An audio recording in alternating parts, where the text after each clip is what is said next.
Growing up in rural South Dakota, I understand the importance of electric cooperatives because they give us the power to live and work in any area we choose.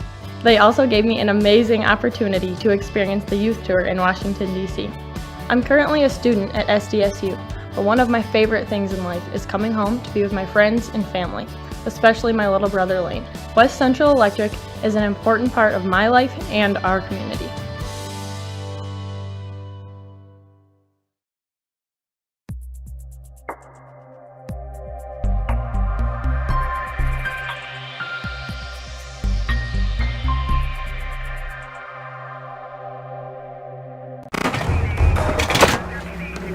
Everyone says they want to change the world.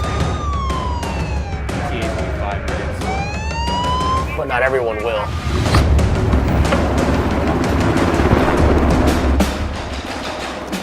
We are not everyone.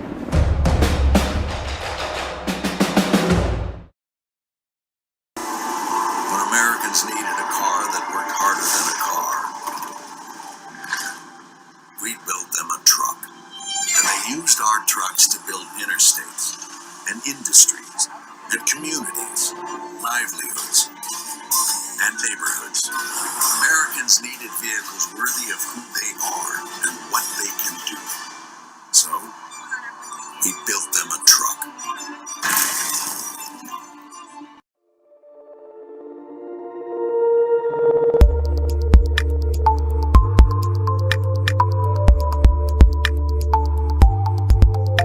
If you're Dosey's Signs in Chamberlain isn't your run-of-the-mill sign shop. Todd and Doug take the time to listen to your needs and come up with an innovative and effective design to fit your budget and take your advertising to the next level. Dosey's specializes in any size or event sporting banners, storefronts and awnings, and letters or numbers for windows, vehicle boats, and enclosed trailers. Need something more flashy? We can do a vehicle wrap, illuminated signs, billboards, and LED lighting. If you can dream it, we can design and build it. Dosey's is a proud sponsor of local sports and communities activities. Peace of mind for you. Most soldiers serve because they want to give back to their country. Then they find out that being part of the South Dakota Army National Guard comes with other rewards. Beyond earning additional pay and getting help with education costs, South Dakota soldiers and their families will enjoy even more real benefits, such as inexpensive health care through the TRICARE system and low-cost life insurance that pays up to $400,000. Take care of your health, your family, and your future. For more information, go to nationalguard.com/tools/life insurance or 1-800-GO. Grossenberg Implements parts professionals will find the parts you need. This week, Grossenberg is offering an 8% discount on A&I products for those that have equipment that doesn't get used a lot and doesn't really need OEM parts. Maybe you have a non-John Deere piece of equipment that needs some parts. A&I Products and Grossenberg Implement is your source. Contact their parts professionals this week and save. Restrictions apply. See store for complete details. When you expect more, you expect more. When you expect more, Dakota Prairie Bank, providing great service right from the start. It's our promise to you that sets us apart. With every handshake and a smile, we go that extra mile. When you expect more, you expect more. When you expect more, Dakota Prairie Bank. The Corner Station Convenience Store and the Crossing Pub are both conveniently located on Pleasant Drive in Pierce, South Dakota. At the Corner Station, grab your favorite hot and cold beverages and snacks while filling your vehicle up with Cenex brand gasoline. The Corner Station also features a super tunnel car wash to keep your vehicle sparkling clean. At the Crossing, grab a cold beverage and check out their selection of appetizers while watching the Stanley County Buffaloes and Pierre Governors live on their big screen televisions. Best of luck to all area students from the Corner Station and the Crossing. This is Randy Schumacher, owner of Capital City Monuments. There is a difference in monument companies. Families should never be pressured. It is my policy that out of respect for families that have lost a loved one, that I will not call them. I will send you a gentle letter along with my services that I have to offer. My reputation has been built on knowledge, quality, trust, and caring service to families before, during, and after the memorial is complete. Call Randy Schumacher at Capital City Monuments, 224-4411. Harry K. Ford is your only dealer who does $29.95 oil changes every day. Yep, that includes all the oil for the vehicle. Those other guys don't do that. Growing up in rural South Dakota, I understand the importance of electric cooperatives because they give us the power to live and work in any area we choose. They also gave me an amazing opportunity to experience the youth tour in Washington, D.C. I'm currently a student at SDSU, but one of my favorite things in life is coming home to be with my friends and family, especially my little brother Lane. West Central Electric is an important part of my life and our community. A message from West Central Electric, your local Touchstone cooperative. We hope you are all enjoying the student productions of your school. Tonight's event and every event produced by your school during the school year are created, filmed, and produced by the students you love to follow and support. Become a booster of your school's live event coverage by becoming a sponsor. It's a great way to show your support of the athletes and students in your community.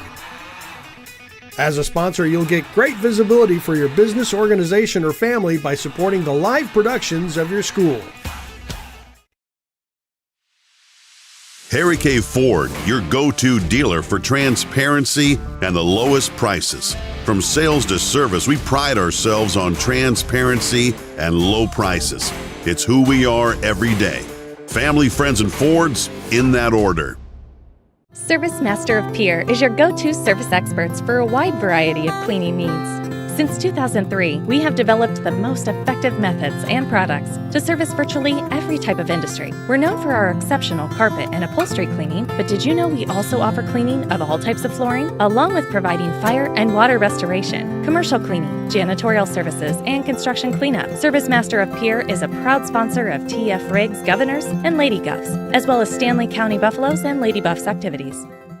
If you're hunting for a great deal on your next ride, get into Gateway Ford Lincoln Toyota in Pierre. We're locked and loaded on all of our new and used inventory, like this 2018 Toyota Highlander, only $28,495. Looking for low price reliability? Try a 2011 Honda Accord for only $6,995. Who wants a loaded up truck? We have a 2014 Chevy Silverado 1500 LTZ for only $17,995. Get to Gateway Ford Lincoln Toyota in Pierre, 518 East Sioux Avenue. Call 605-224-7378 and visit GatewayFLT.com.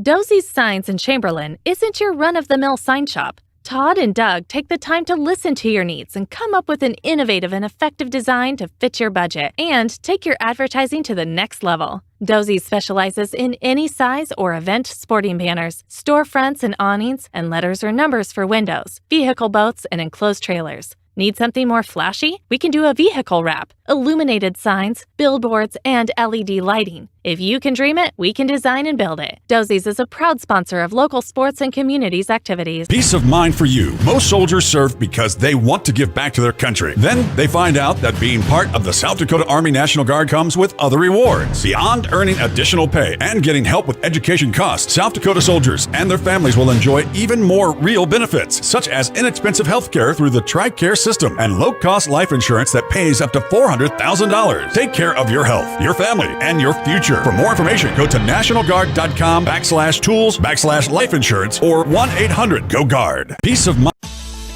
Grossenberg Implements parts professionals will find the parts you need. This week, Grossenberg is offering an 8% discount on A&I products for those that have equipment that doesn't get used a lot and doesn't really need OEM parts. Maybe you have a non-John Deere piece of equipment that needs some parts. A&I Products and Grossenberg Implement is your source. Contact their parts professionals this week and save. Restrictions apply. See store for complete details.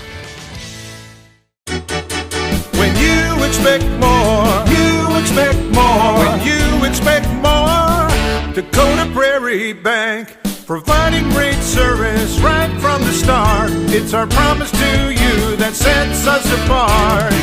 With every handshake and a smile, we go that extra mile. When you expect more, you expect more. When you expect more, Dakota Prairie Bank. The Corner Station Convenience Store and the Crossing Pub are both conveniently located on Pleasant Drive in Pierce, South Dakota. At the Corner Station, grab your favorite hot and cold beverages and snacks while filling your vehicle up with Cenex brand gasoline. The Corner Station also features a super tunnel car wash to keep your vehicle sparkling clean. At the Crossing, grab a cold beverage and check out their selection of appetizers while watching the Stanley County Buffaloes and Pierre Governors live on their big screen televisions. Best of luck to all area students from the Quarter Station and the Crossing. This is Randy Schumacher, owner of Capital City Monuments. There is a difference in monument companies. Families should never be pressured. It is my policy that out of respect for families that have lost a loved one, that I will not call them. I will send you a gentle letter along with my services that I have to offer. My reputation has been built on knowledge, quality, trust, and caring service to families before, during, and after the memorial is complete. Call Randy Schumacher at Capital City Monuments, 224-4411. Harry K. Ford is your only dealer who does $29.95 oil changes every day. Yep, that includes all the oil for the vehicle. Those other guys don't do that.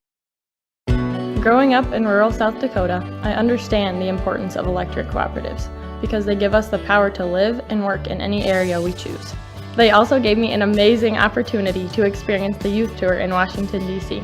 I'm currently a student at SDSU. But one of my favorite things in life is coming home to be with my friends and family, especially my little brother Lane. West Central Electric is an important part of my life and our community. A message from West Central Electric, your local Touchstone cooperative. We hope you are all enjoying the student productions of your school. Tonight's event and every event produced by your school during the school year are created, filmed, and produced by the students you love to follow and support. Become a booster of your school's live event coverage by becoming a sponsor. It's a great way to show your support of the athletes and students in your community. As a sponsor, you'll get great visibility for your business, organization, or family by supporting the live productions of your school. Harry K. Ford, your go-to dealer for transparency and the lowest prices. From sales to service, we pride ourselves on transparency and low prices. It's who we are every day. Family, friends, and Fords, in that order. Service Master of Pier is your go-to service experts for a wide variety of cleaning needs. Since 2003, we have developed the most effective methods and products to service virtually every type of industry. We're known for our exceptional carpet and upholstery cleaning, but did you know we also offer cleaning of all types of flooring, along with providing fire and water restoration, commercial cleaning, janitorial services, and construction cleanup. Service Master of Pier is a proud sponsor of TF Riggs Governors and Lady Govs, as well as Stanley County Buffaloes and Lady Buffs activities. If you're hunting for a great deal on your next ride, get into Gateway Ford Lincoln Toyota in Pierre. We're locked and loaded on all of our new and used inventory, like this 2018 Toyota Highlander, only $28,495. Looking for low price reliability? Try a 2011 Honda Accord for only $6,995. Who wants a loaded up truck? We have a 2014 Chevy Silverado 1500 LTZ for only $17,995. Get to Gateway Ford Lincoln Toyota in Pierre, 518 East Sioux Avenue. Call 605-224-7378 and visit GatewayFLT.com. Dosey's Signs in Chamberlain isn't your run-of-the-mill sign shop. Todd and Doug take the time to listen to your needs and come up with an innovative and effective design to fit your budget and take your advertising to the next level. Dosey specializes in any size or event sporting banners, storefronts and awnings, and letters or numbers for windows, vehicle boats, and enclosed trailers. Need something more flashy? We can do a vehicle wrap, illuminated signs, billboards, and LED lighting. If you can dream it, we can design and build it. Dosey's is a proud sponsor of local sports and communities activities. Peace of mind for you. Most soldiers serve because they want to give back to their country. Then they find out that being part of the South Dakota Army National Guard comes with other rewards. Beyond earning additional pay and getting help with education costs, South Dakota soldiers and their families will enjoy even more real benefits, such as inexpensive health care through the TRICARE system and low-cost life insurance that pays up to $400,000. Take care of your health, your family, and your future. For more information, go to nationalguard.com/tools/life insurance or 1-800-GO-GUARD. Peace of mind. Grossenberg Implements parts professionals will find the parts you need. This week, Grossenberg is offering an 8% discount on A&I products for those that have equipment that doesn't get used a lot and doesn't really need OEM parts. Maybe you have a non-John Deere piece of equipment that needs some parts. A&I Products and Grossenberg Implement is your source. Contact their parts professionals this week and save. Restrictions apply. See store for complete details.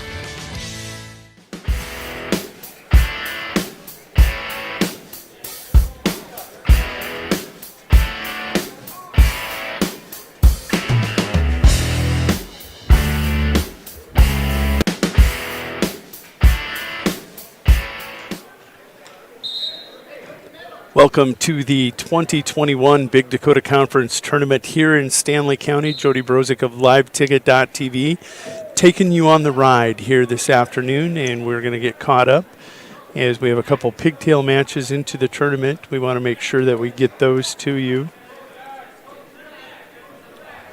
Right now over on mat 1, Kellen Brozick, that would be my little guy, is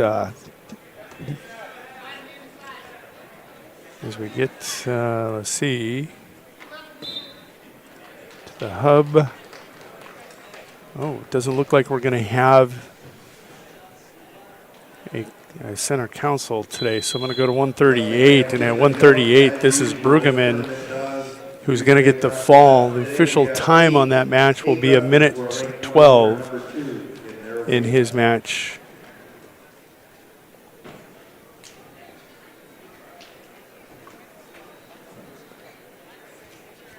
Over on mat 2, not sure of the weight there.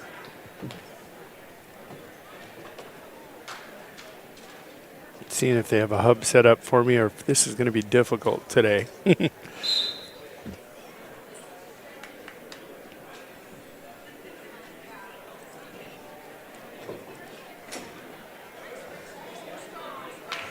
Results weight class 138, match 1. Brueggemann of Miller Highmore Herald over Brozick of Winter by fall time 113. Weight class 160, match 2. Potnick of Winter over of Sunshine Buckle Academy by fall time 53 seconds. So we're going to get to 106 right now. Match number 3 on the mat. It's going to be Kason Constance of Kimball White Lake. He's 26-0.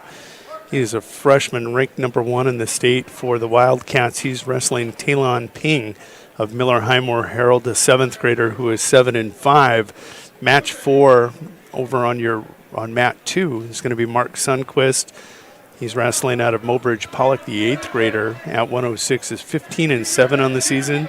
Taking on Nicholas Schlachter, the Potter County freshman, who is 21-9 on the season. Real quick shout out to Dean Simon in Brandon Valley, as he is watching from the bowling alley, I believe, here today. And I'm going to be making some changes around the state and getting these matches up and all over. I've got to add a couple tournaments that are now rolling.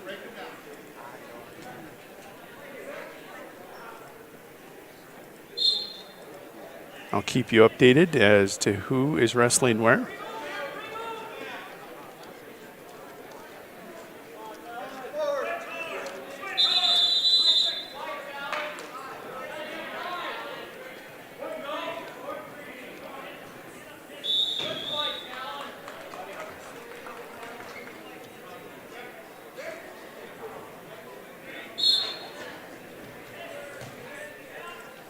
Going to be jumping around here for a second, so as the mats roll over, I'll keep you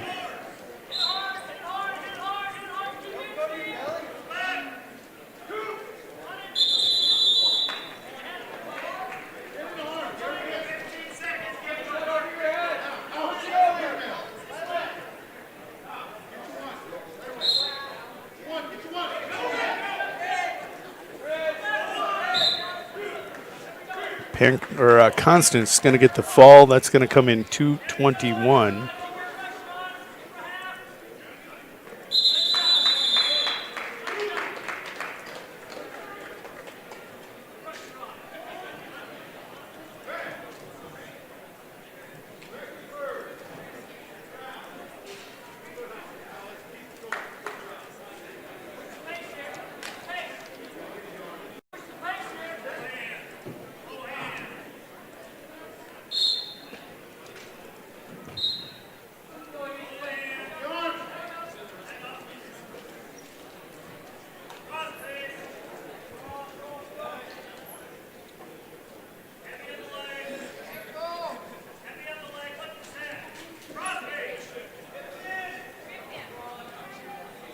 Result weight class 106, match 3. Constance of Kimball White Lake Flat Geddes over King of Miller Highmore Herald by fall time 2:21.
Getting everybody caught up here. That's going to be Schlachter victorious 6-0 over on mat 2. I'm going to roll over these brackets. There is no hub for me today, so I'm just going to follow the matches on the scoreboard. On mat 1 right now, it's Johnny Lenz of Kimball White Lake Platte Geddes, the 13 and 6 7th grader, taking on Ethan Amick, of Potter County, a 1-4 7th grader.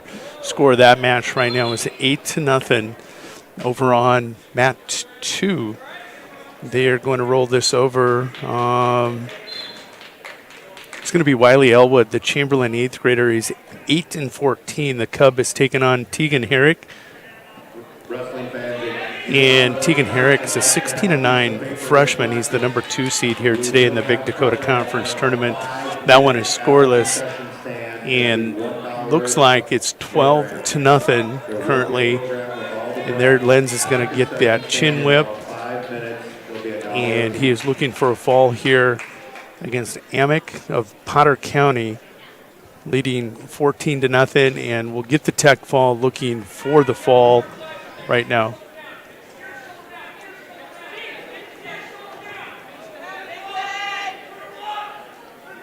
Results of weight class 106, match 4, Schlachter of Potter County over Sandquist of Mulbridge Poly by decision, 7-6. Coaches, wrestlers, and fans, we are aware of the display. We are trying to get it fixed.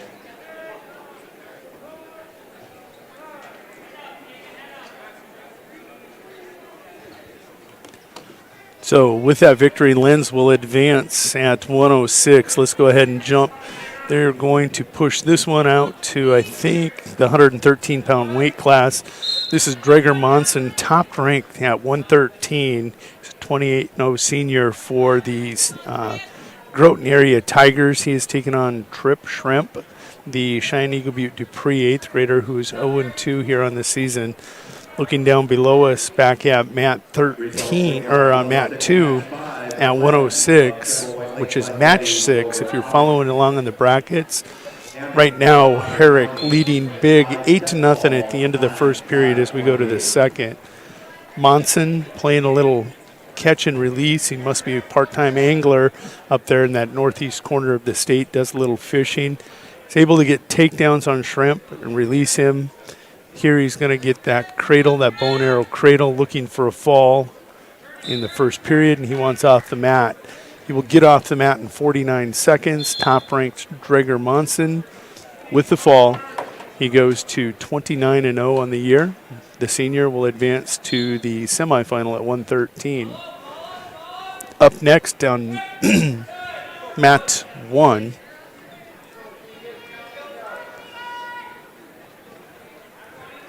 they're going to jump to match 10. This is going to be Cade Costello, the Harding County sophomore. He's 15-18 for the Ranchers. He's taken on number 2 seed Kellen Hurd, who's currently ranked number 2 in Class B at 113, the Miller Highmore Herald Bandit. He is 30-4 on the season in his 8th grade campaign. 9-0 now over on mat 2. As we jump back to 106 and take a look, Tegan Herrick will get a takedown hard return there to take an 11-0 lead. My brief hesitation there was I was pulling up. Also, we invite you, Redfield, normally a participant here in the Big Dakota Conference Tournament because of the spacing and social distancing issues. They were removed from the Big Dakota Conference Tournament, so Superintendent Seiler and his AD put together a tournament up in Redfield today, and taking a look, that's a very good tournament. Redfield hosting the likes of Burt Gregory, Wagner, you have Parkston there.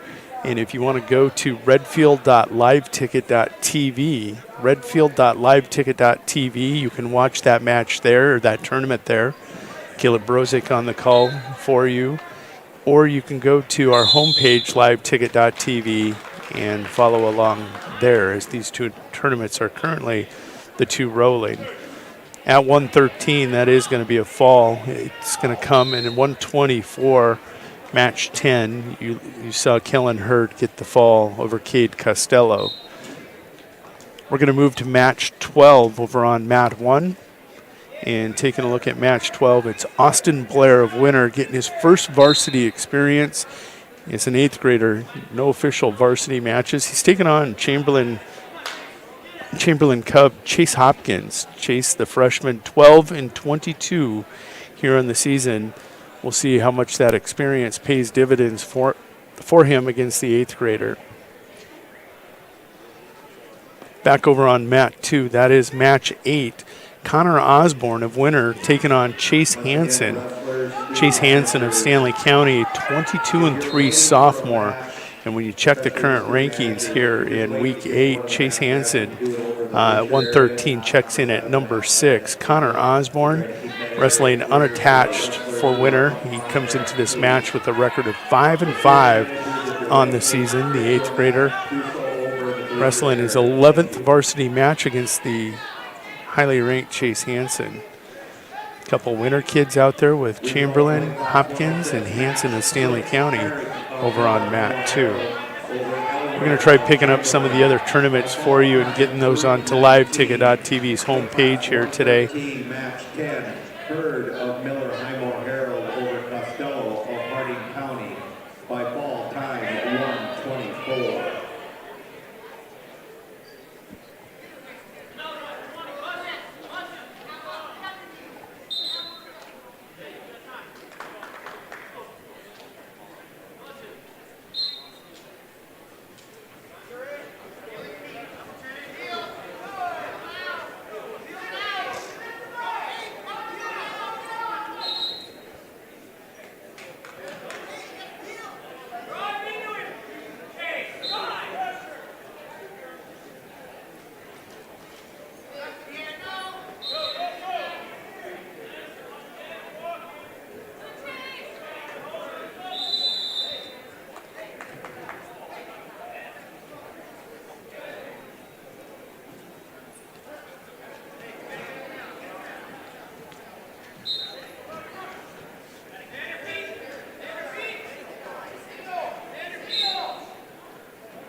Taking a look, 4-1 on mat 1 right now.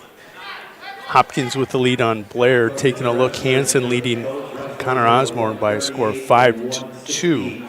That match, in both of these matches in the second period, right around that minute and a half in each of those periods to go. You're now in your timeline, so we can bring you back. We're going to bring you back right after the 145 pounders. So 138 and 160.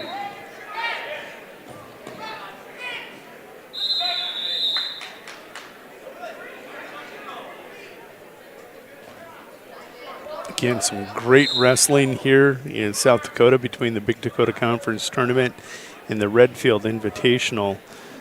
Redfield's tournament is available at redfield.liveticket.tv or on the homepage of liveticket.tv.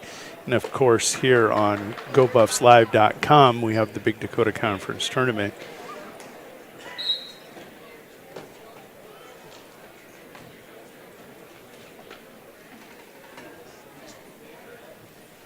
Got to make one minor adjustment on my camera.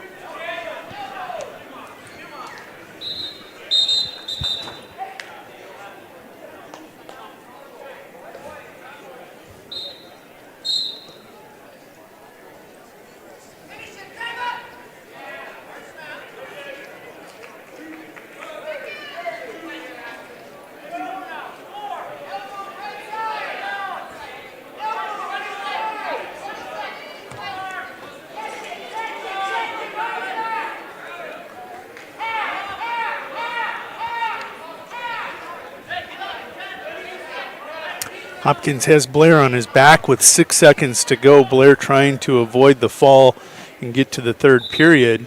Osborne has drawn within 5-4 here on Chase Hansen in this opening round match over on mat 2.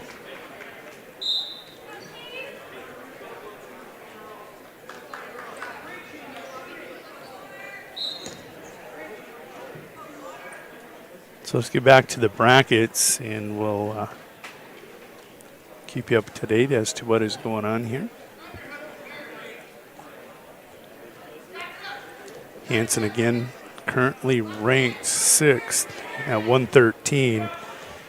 He's got an escape, and that match is tied 5-5. Connor Osborne and Hansen 5-5. Hansen with the deep shot, and he'll get the takedown.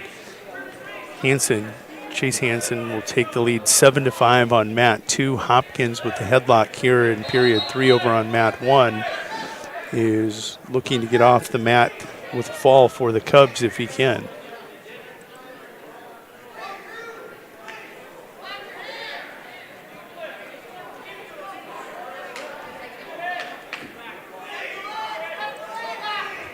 If you're following along on Track Wrestling, both of these matches, match 8 on mat 2 is at 113. Match 12, Hopkins will get the fall at 120. And he will advance to take on Caleb Osborne in the semifinals in match 71. Hopkins with the fall over Austin Blair.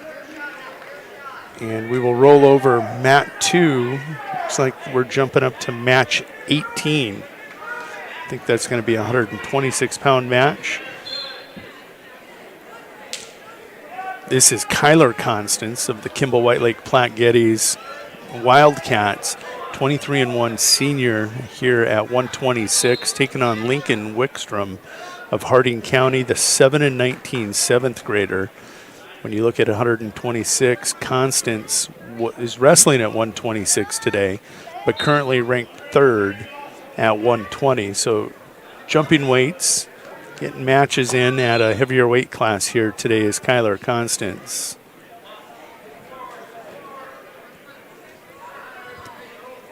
Chase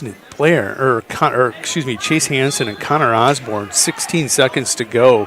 9-7 match. Connor Osborne giving up an armbar. Chase Hansen looking to advance and quite possibly is going to do that, but a good opening round match here by Connor Osborne. He will drop the match by a score of 9-7. Chase Hansen on to the semifinals where he is going to face top-ranked Drager Monson. That'll be a 1 versus 6 matchup in the semifinals here at 113. Coming back to match 9 now on mat 2. Carson Keyser of Winter, the 24-4 8th grader, will take on Chamberlain Cub Devin Anderson, a 22-14 freshman for the Cubs on mat 2. Connor Osborne in this week's rankings checks in right ahead of Chase Hansen, who we just saw at number 5 in the state at 113. Dean Simons, I'm going to say this again. I know you're out there watching. Thank you for all the compliments that Mike Schlachter passed along. Appreciate that, and appreciate you taking the ride each weekend with us. Dean checking in from the bowling alley in Brandon Valley today. To you and all the crew, thank you.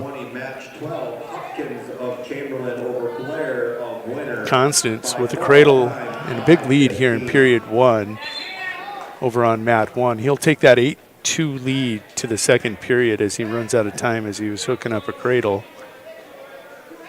That's a 126-pound match. Now, Kyler, currently ranked 3rd at 120 today, is wrestling at 126.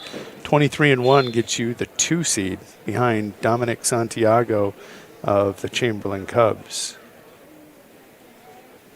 29-1 gets you a 2 seed at the Big Dakota Conference Tournament. Good action here, and I'm going to say it one more time, really good action today up in Redfield at the Redfield Invitational. George Seiler putting on that tournament when social distancing and social distancing limitations removed Redfield from this Big Dakota Conference tournament that they normally attended. They took Parkston, Burt Gregory, Wagner. I know Britton Heckla is in that tournament. Trying to think of some of the other teams that are over there. Really good action, though, in round 1. Caleb Brozick on the call. You get to listen to my young protege talk wrestling for you all day long.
Constance, big lead going to the third period on mat 1, 13-3.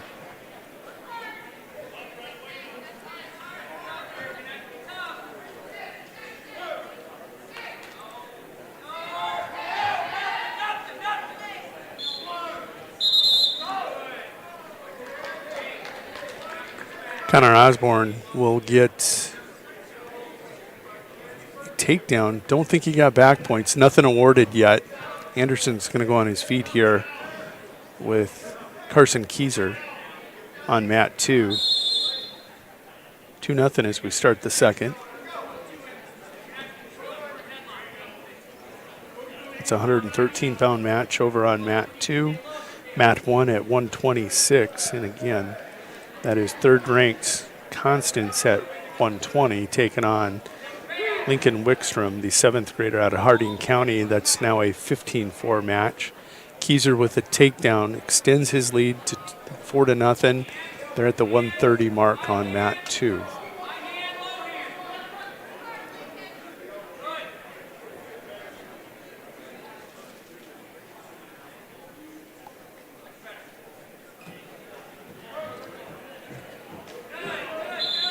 Anderson with an escape will draw within 3. 4-1, Keyser leads on mat 2. Minute 14 to go in the second. In the third period, 45 seconds and ticking. Constance leading 15-4 over Wickstrom.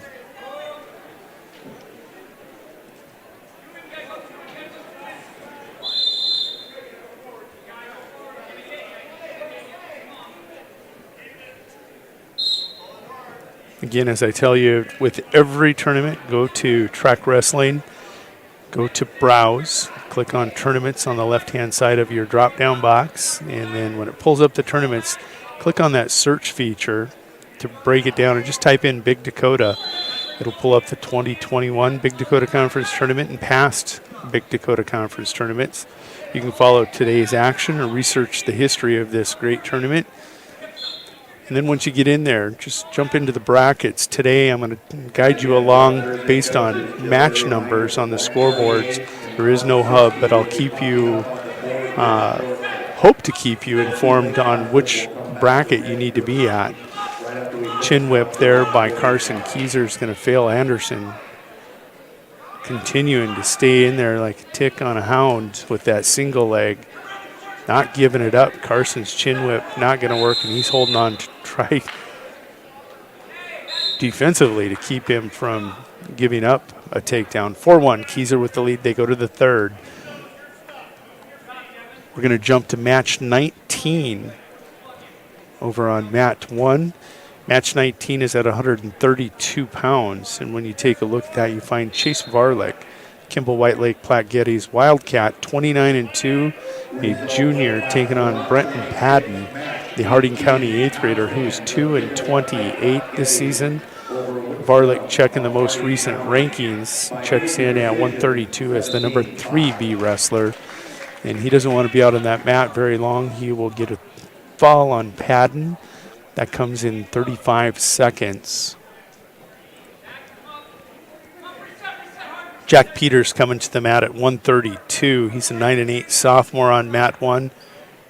He is a sophomore. He's taking on Chamberlain Cub, Bryce Ryer. I was saying that as Ruhr the other night. I will tell you, if you're a Ryer family member, Jason Ritchie corrected me. Bryce 14-17 on this season. The Cub is a freshman. These are the 4 and 5 seed. Ryer the 5, Peters the 4 over on mat 1. We tell you, if you want to join and give us feedback or comments, you can always go to the broadcast here on Stanley County Buffaloes Live, which is Go Buffs Live on YouTube, and we have comments rolling along if you want to give us some insight, clarifications, or just comment on today's tournament. We are picking those up during the course of the day.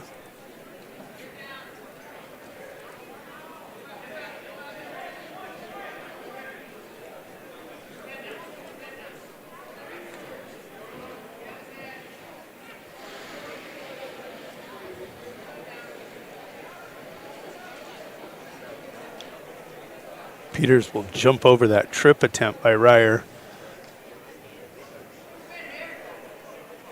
That one's still scoreless. It's 7-1 over on mat 2.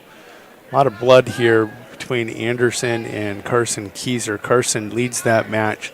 Minute 9 to go in the third period. 7-1 your score. 7-1. And it looks like it's Anderson with the nose plugs in. It looks like he may have took one on the nose. Maybe both nostrils plugged at this point. Keyser will put Anderson on his feet. That'll make it 7-2 in the whistle, and we're off. 65 ticks to go in that third period. Peters and Ryer still scoreless.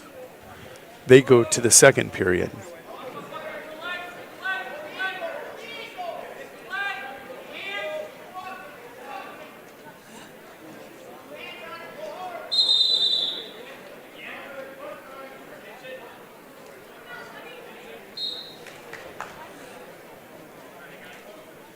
Peters will defer. Ryer chooses down. Peters working a cheap tilt, and Ryer will roll through.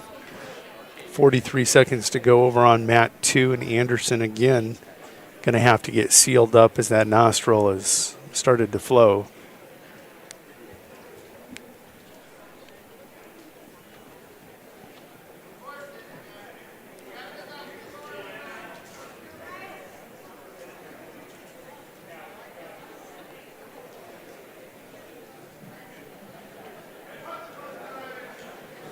Over on mat 1, you can't see it right at this moment, but Ryer starting to work himself into a Peterson roll.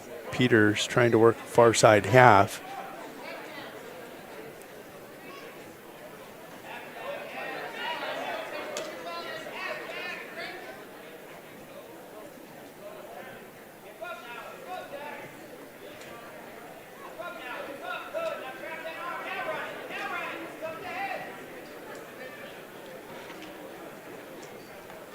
Got to watch that ankle and knee of Peters. He's working a far side half. Ryer torquing on that right knee. Both of them torquing on extremities. It's basically a battle of wills there. We're back to action on mat 2. 40 seconds to go. 7-2. Keyser leading Anderson at 113. 132-pound match on mat 1. 113-pound match on mat 2.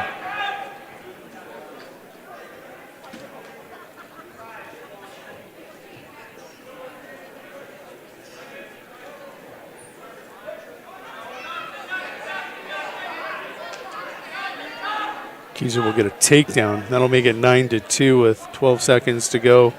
At this point, he'll ride out, not go for a major. He'll take that 9-2 victory. Final seconds ticking away. Jack Peters gets out of that second period without giving up a reversal to Ryer. He'll choose down here in the third period.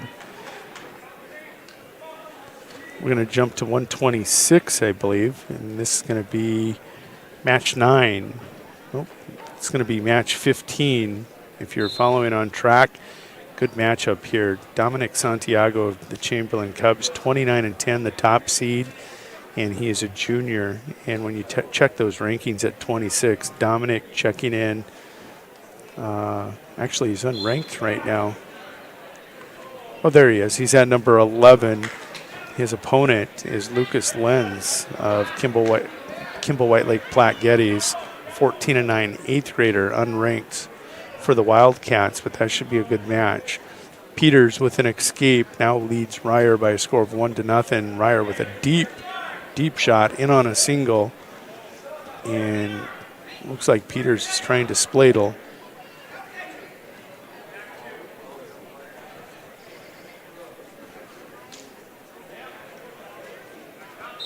They're going to stalemate that, and we'll get back to live action.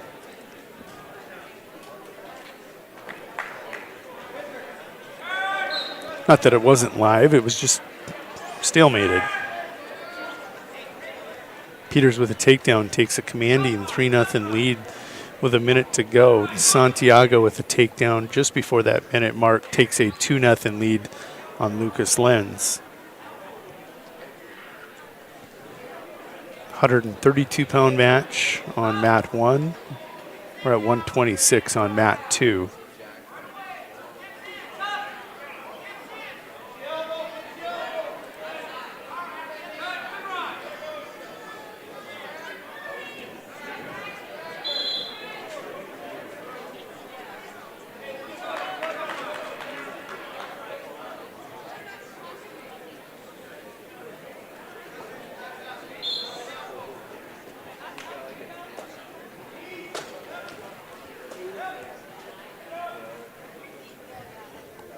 Under 10 seconds to go on mat 1. Jack Peters, unless something wild happens here, he'll give the escape, and he goes on the attack.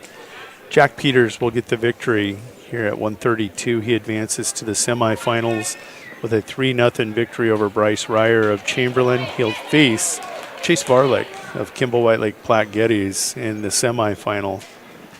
Still 2-0. Santiago with the lead on Lenz as they go to the second period on mat 2. And we are going to jump to match 20 here at 132. It's going to be, no, that's not 20. We're going to go to 21. This is Braden Schlachter, Potter County battler. He's 23-12. The senior is the 3 seed today, taking on Colby Kolda of Miller Highmore Herald, 17-15 8th grader at 132.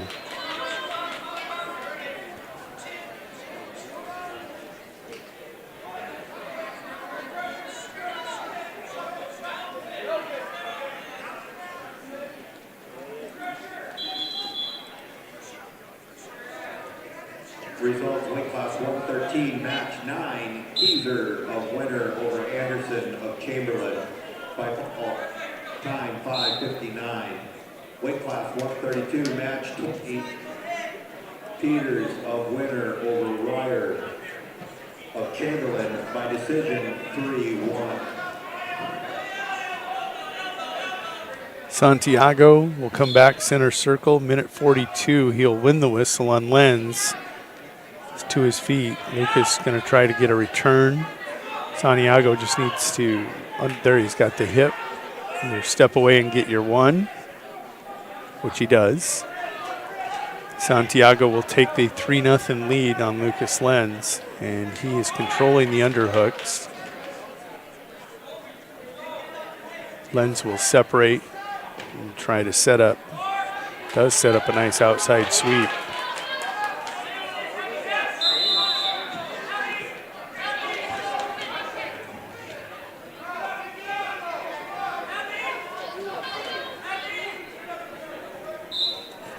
Schlachter leads 2-0 over on mat 1.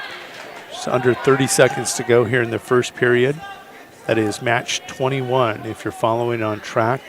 132, match 21, a first round matchup between Braden Schlachter and Colby Kolda.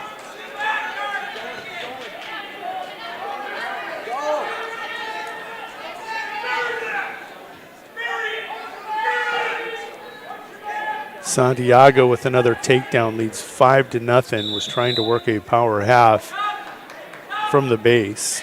Lenz will try to stand up and hit a switch. Santiago re-switches, but now needs to scoot those hips out and under.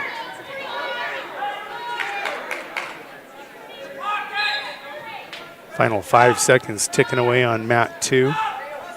We're in the second period, just underway here in the second period. Kolda and Schlachter. Schlachter leading 2-0. Santiago with a nosebleed now. It's Brevin Anderson the match before for the Chamberlain Cubs, and Dominic now going to go over, and I don't know that it's his nose, it might be his lip. Kolda going to pick up back points, and Schlachter will get the reversal. Kolda did not get a 5 count. Had like a 3 or a 4 count, picked up 2. Schlachter with the reversal takes a 4-2 lead, and he has got a 5 count and a reverse half. You can see that one is tight over here on mat 1, right in front of the camera.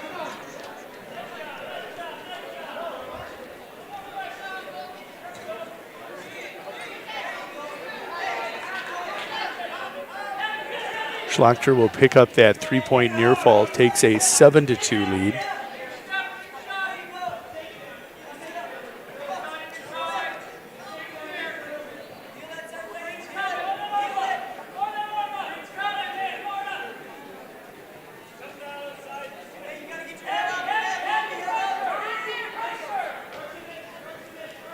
Lenz with an escape. 5-1 here, minute 20 to go in the third period on mat 2. Santiago controlling that Russian tie.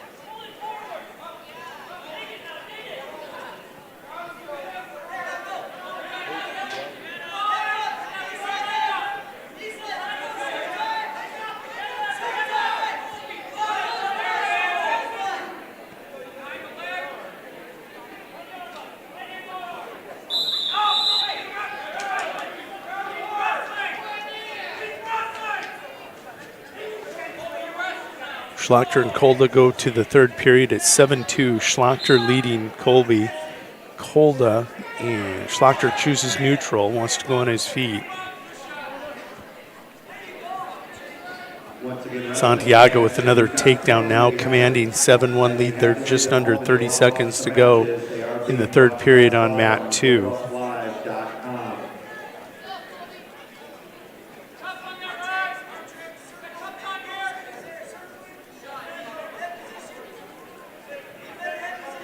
Schlachter controlling the underhook, tries to pass it, and he'll surrender the takedown. 7-4, minute 20 to go in mat 1. Santiago gets the victory, final there, 7-1 over Lucas Lenz on mat 2. Santiago at 126 will advance to the semifinal. He awaits the winner of Wenches of Mobridge Pollock and Erisman of Groton. That's who's taking the mat now. Match 16 on mat 2. Wyatt Wenches of Mobridge Pollock, the 14-10 freshman, taking on Christian Erisman of Groton, the 25-3 8th grader at 126. 25-3 is an 8th grader. Erisman checking in at number 5 in the polls. And Wenches with the big throw. Erisman will collect the takedown and take a 2-0 lead. Now, there was a 2-point near fall for Kolda there. That's a 7-6 match. 25 seconds to go in the third period on mat 1.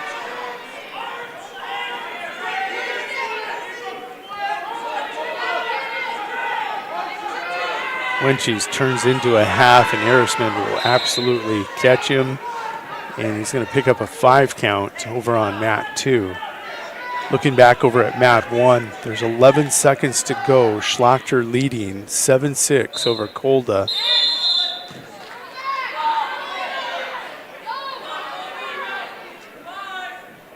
Three seconds, 2 seconds. Schlachter will hold on at 132 and advance to the semifinal. He's going to pick up a 7-6 victory here over Colby Kolda and put Schlachter into the semifinals, where Trey Frost and Nick Morris will decide the final semifinalists there at 132. Jumping to 145, it's going to be match 27 on mat 1. It's Caden Keyser. Caden Keyser is 25-0, ranked number 1. The junior is taking on Cameron Deckel of Cheyenne Eagle Butte Dupree. Deckel, 0-5 8th grader in his first match of the Big Dakota, is the number 1 wrestler out of the winter area wrestling room. We're going to roll over as Erisman gets the victory, the 8th grader, in the match prior. Right now we're at match 17. And if I juggle around, match 17, that was Lincoln Stewie, the Potter County battler, a senior, 4-3 on the season. He'll get the fall over Easton Ekron, the 8-10 8th grader for Groton. So it's Stewie and Constance in the semifinal at 126. Taking a look over at mat 1, that is match 27. That looks to be a 138-pound match. Nope, 145. No, they still haven't corrected that. This is Bientema of Stanley County, the 9-9 junior, taking on Logan Peterson. That's match 28 on mat 1. Bientema, 9-9 junior, taking on Logan Peterson, the 5-3 freshman from Miller Highmore Herald.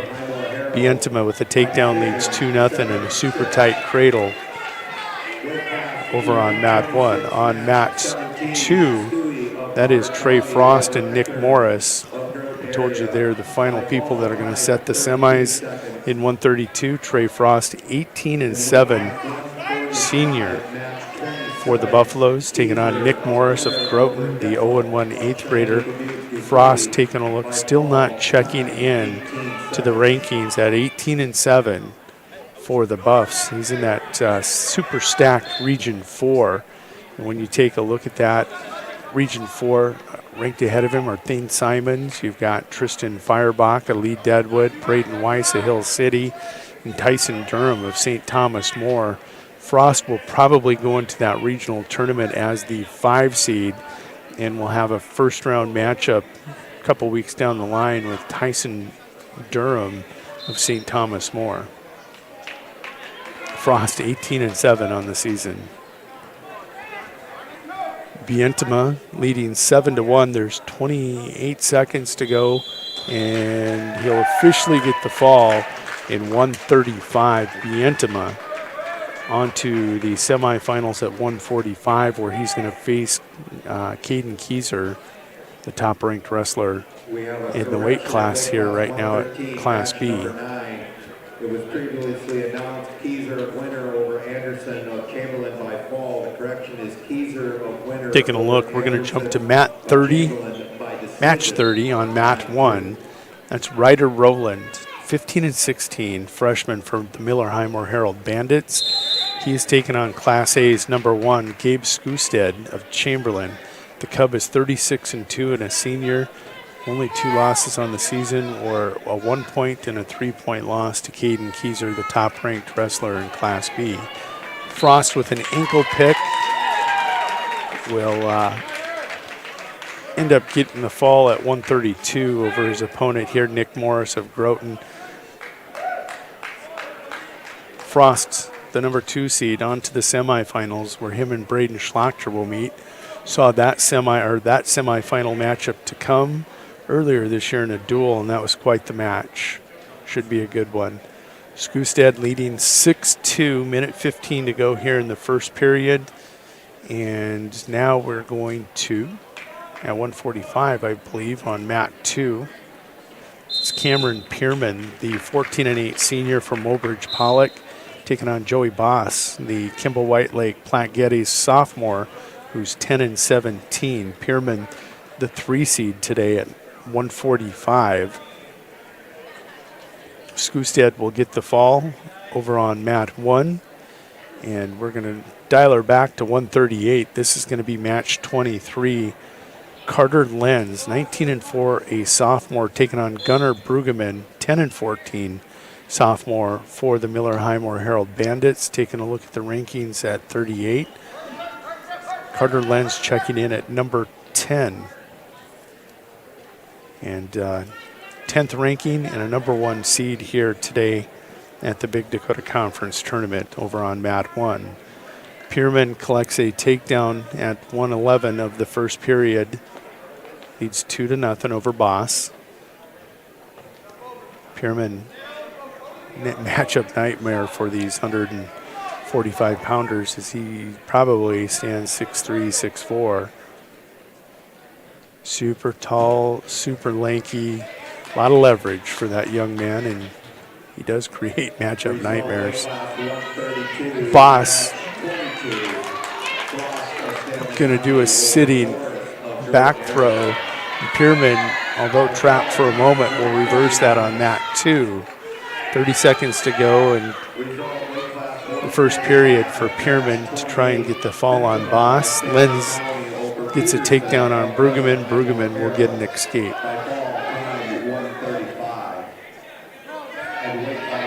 45, match 30. Instead of Chamberlain over Roland of Miller Herald. By ball time, 55 seconds. Pierman will get the fall. Again, I want to take this opportunity to inform you all that you can also go check out the Redfield Invitational today on redfield.liveticket.tv or go to liveticket.tv's homepage. The Big Dakota Conference Tournament's your featured event today, but if you scroll down on the homepage, the Redfield Invitational is also featured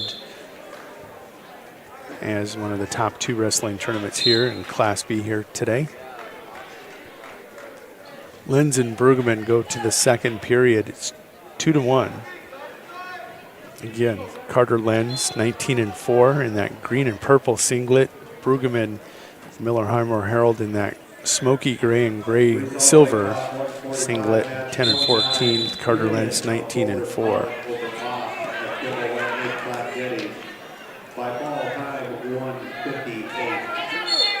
So, looks like they are jumping ahead to match 124.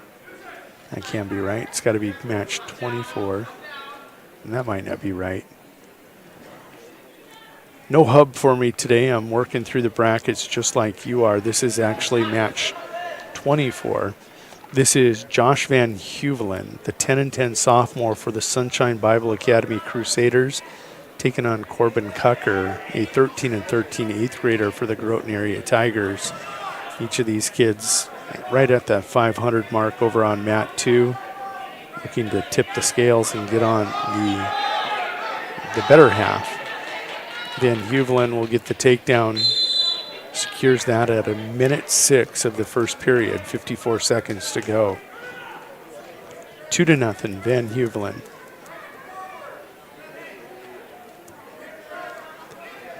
Corbin checks in as the number 4 seed.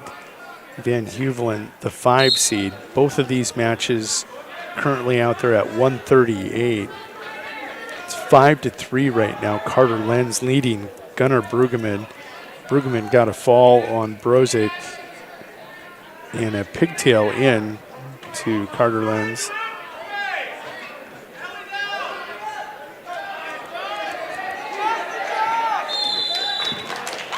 And Van Huvelen gets the fall at exactly 1:30 of the first period. The 5 seed over the 4 seed by fall in 1:30. Van Huvelen on to the semifinals. Taking a look, Carter Lenz picking up a 3-point near fall at the end of the second to take an 8-3 lead over on mat 1. Match 26 now. On mat 2, Colton Brady, the 8th grader for the Stanley County Buffaloes, 14-12 on the season, taking on Aaron Gilchrist, the 25-5 senior for the Winter Area Wrestling Team. Brady unranked Gilchrist at 25-5. Best he can get is an 11 ranking here at 138, as it is a loaded weight class statewide. Brady with a nice shot. Gilchrist will fight him off. Gilchrist leads 4-1, courtesy of 2 takedowns. Oh, it must have been a takedown and a 2-point near fall. Match 24. Van Huvelen of Sunshine Bible Academy over Tucker of Groton Area by fall time 1:29.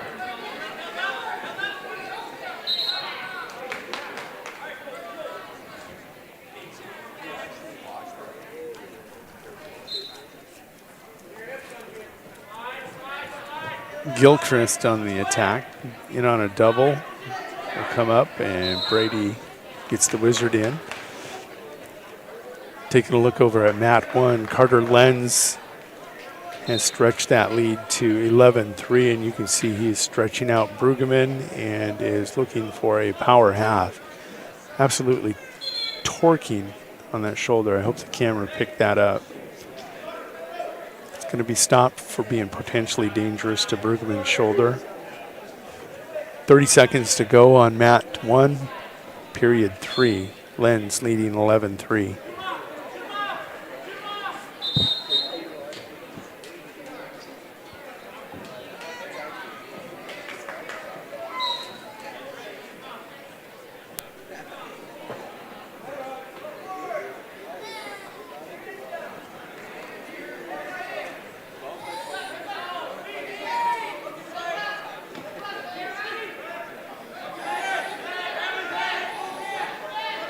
Gilchrist with the takedown, but he's high. Brady will get the reversal. That'll make it 6-3, 10 seconds to go in the first. Carter Lenz picks up an 11-3 victory on mat 1. Up next, match 25 on mat 1. It's Chamberlain's Thomas Powell, 23-8 junior.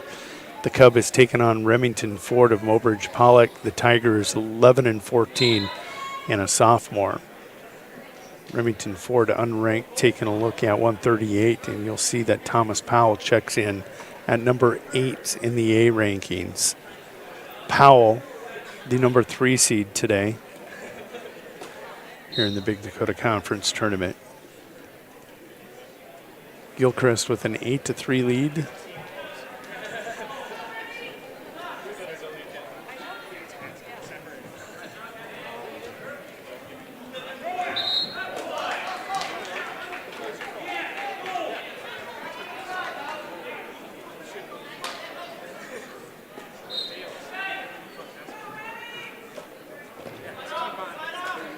Gilchrist, that explosive shot's able to get to a single.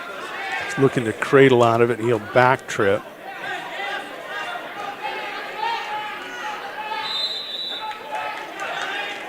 Powell and Ford go out of bounds scoreless at that 103 mark for the first period.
Gilchrist will get a takedown right at the end of the second period. 5 seconds to go, 10-3. Powell, the third Cub here to bleed in the first round as he's wrestling Remington Ford. Still scoreless. They're about to start the second period.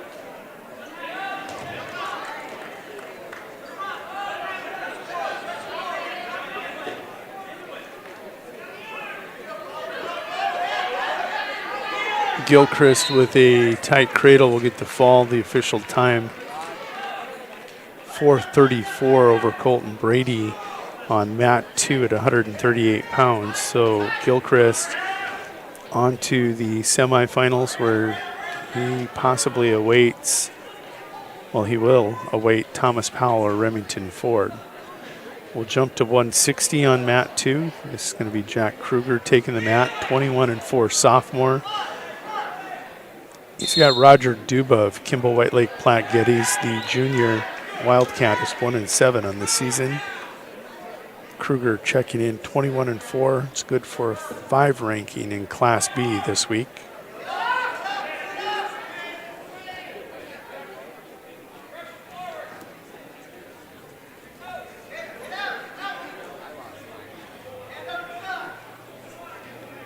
Kruger, quick takedown, working an over-under. Chicken Wing, Iowa State, down on mat 2.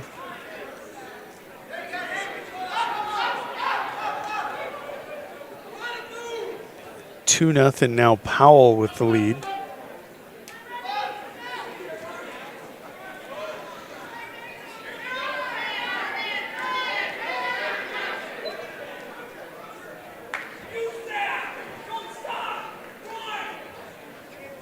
Final 10 seconds on mat 1.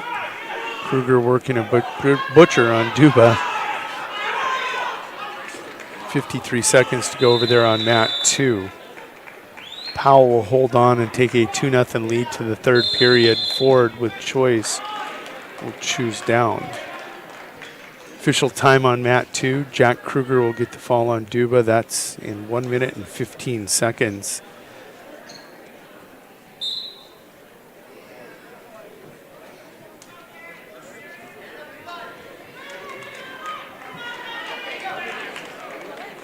We're going to jump to match 38. It's going to be Cameron Meek. He is a sophomore here for the Winter Area Wrestling Team. He's going to take the mat against Garrett Ristow, the Chamberlain Cub senior, 22-17 on the season. He is the 2 seed, and Ristow at 160 checks in at 11 in the Class A rankings.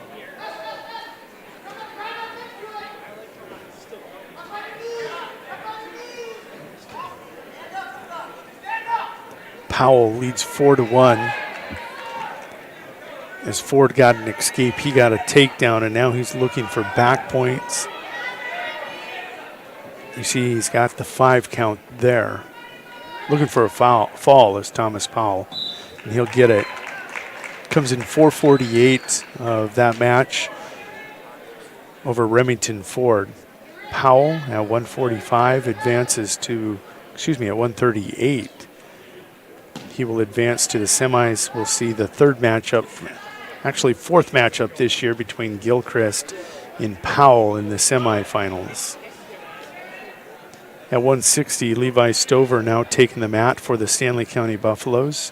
Levi, the 5 seed, the Stanley County Buffaloes 14-7. He is a junior.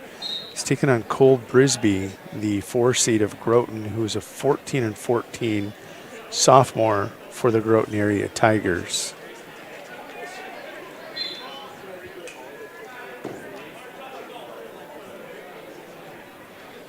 Ristow with the takedown in that first period leads Cameron Meek by a score of 2-0.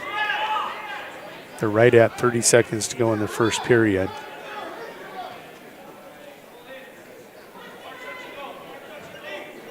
Results: weight class 138, match 25. Powell of Chamberlain over Ford of Boulders Pollock. By fall time, 5 minutes. Weight class 138, match 26. Gilchrist of Winter over Brady of Stanley County. By fall time, 4:35. Weight class 138, match 23. Lenz of Kimball White Lake Black Geddes over Brueggemann. Oh, Stover with a beautiful toss of Brisby over on mat 1. Right at that 1 minute mark, he's going to get the takedown and the fall in 109. Levi Stover has wrestled as heavy as 95 this year, wrestling up. When he was at 70, now he is down to 60. Stover on to the semifinals where him and Jack Kruger will meet for the first time this year. Ristow will get the fall on Cameron Meek. The official time, 2 minutes and 23 seconds on mat 2. Ristow on to the semifinals at 160. Going back to the pigtails that happened earlier, Adam Bonnet won a pigtail against Burma of Sunshine Bible with a fall in 53 seconds to get into this 160-pound bracket.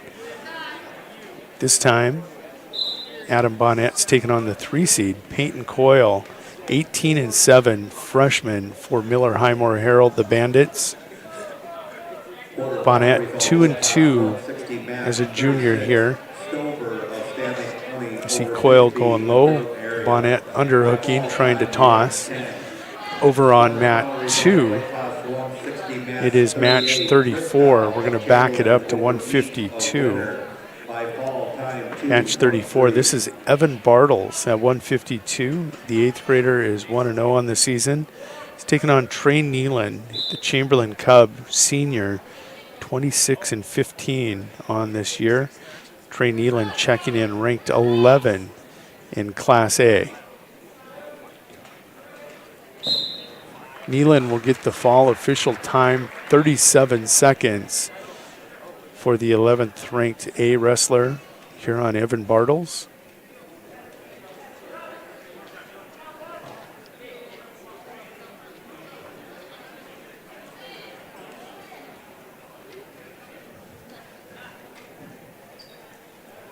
Bonnet trails Coyle by a score of 4-1. Now jumping ahead, taking a look here. I gotta wait for the match to go up. Match 41. This is gonna be at 170 pounds. Tate Hoffman, the 28-8 sophomore for the Miller Highmore Herald Bandits. He's taking on CJ Yost of Chamberlain. The Cub is 13-17 on the season and a sophomore. At 170, Hoffman checking in currently 10th in the rankings in Class B. Yost unranked here for Chamberlain in Class A at this point. Coyle will take a 4-1 lead to the second period and has an immediate escape. He makes it 5-1. That takedown makes it 6-1. Hip toss from Hoffman on mat 2. He's looking for a fall. Had a 4-1 lead, looking to end Yost here in the first period if he can.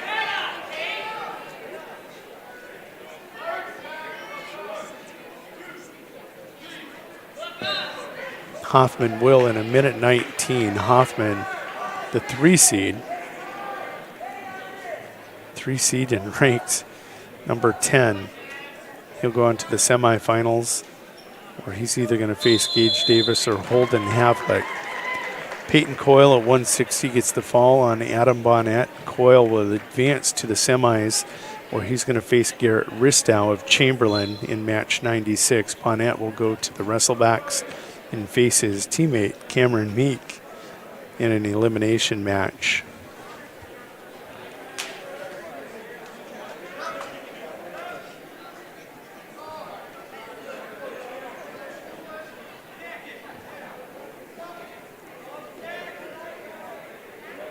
Result weight class 152, match 34. Nealon of Chamberlain, Bartles of Winter. By fall, time 37 seconds. Weight class 170, match 41. Huffman of Miller Highmore Herald. Now on the mat, it's going to be Riken Oral, match 32. And did he make, oh, that's not match 32. I think Riken is also at 52 today. Riken Oral, the 2-2 7th grader, gets the 4 seed today. He's taking on Carter Lukens of Potter County. The Battlers, 13-14.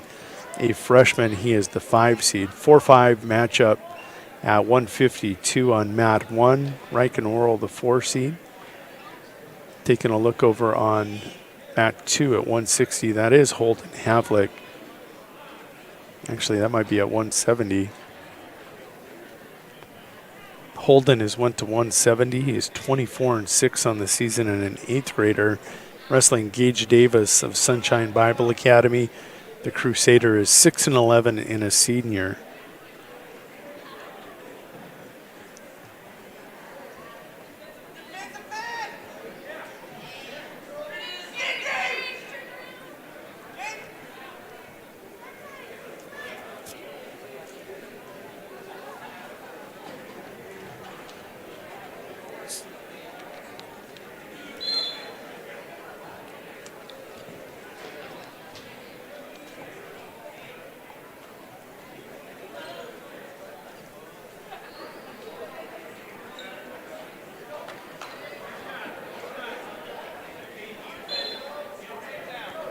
Holden and Davis start period 2. Holden Havlick leads 8-0.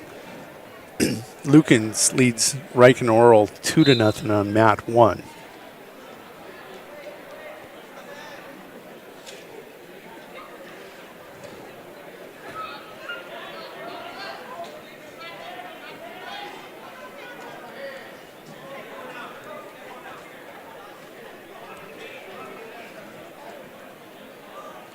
Havlick with a takedown takes a 10-0 lead. Minute 25 to go in the second. Oral and Lukens under 1 minute to go here in the first period. Reich and Oral is going to spring a leak again. We'll go back and seal him up. 57 seconds to go in that first period. Holden working the reverse half. He is chest to chest on those toes. And that is tight. Holden will get the fall at 3 minutes exactly of that match over Gage Davis at 170. He'll advance as the 2 seed on to the semifinal. He'll face 10th ranked Tate Hoffman of Miller Highmore Herald. On mat 2, we're going to jump to 195. This is going to be match 47. Number 1 seed Levi Nightingale, 26-3 junior of Kimball White Lake Platte Geddes, is taking on Stetson Shelbourne, the freshman out of the Winter Area Wrestling Room, who is 2-4 on the season. Nightingale checking in the rankings at 195 as the number 3 ranked Class B wrestler this week.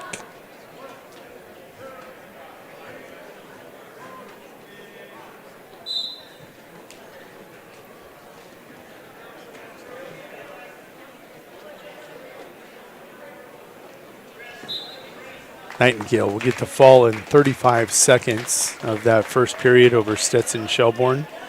He'll advance to the semis. Up next, it's going to be match 48. Noah Hutmaker, the number 4 seed of Chamberlain, 29-7. Ranked number 4 in Class A. The sophomore Cub takes on Cole Weldner of Mobridge Pollock. The Tiger, 15-5 sophomore.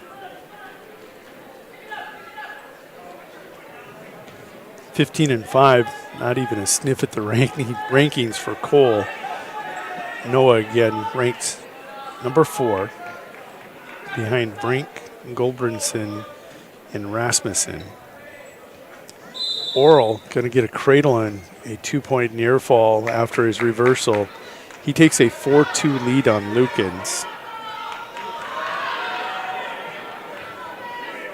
Noah will step over and he cinches up a reverse half.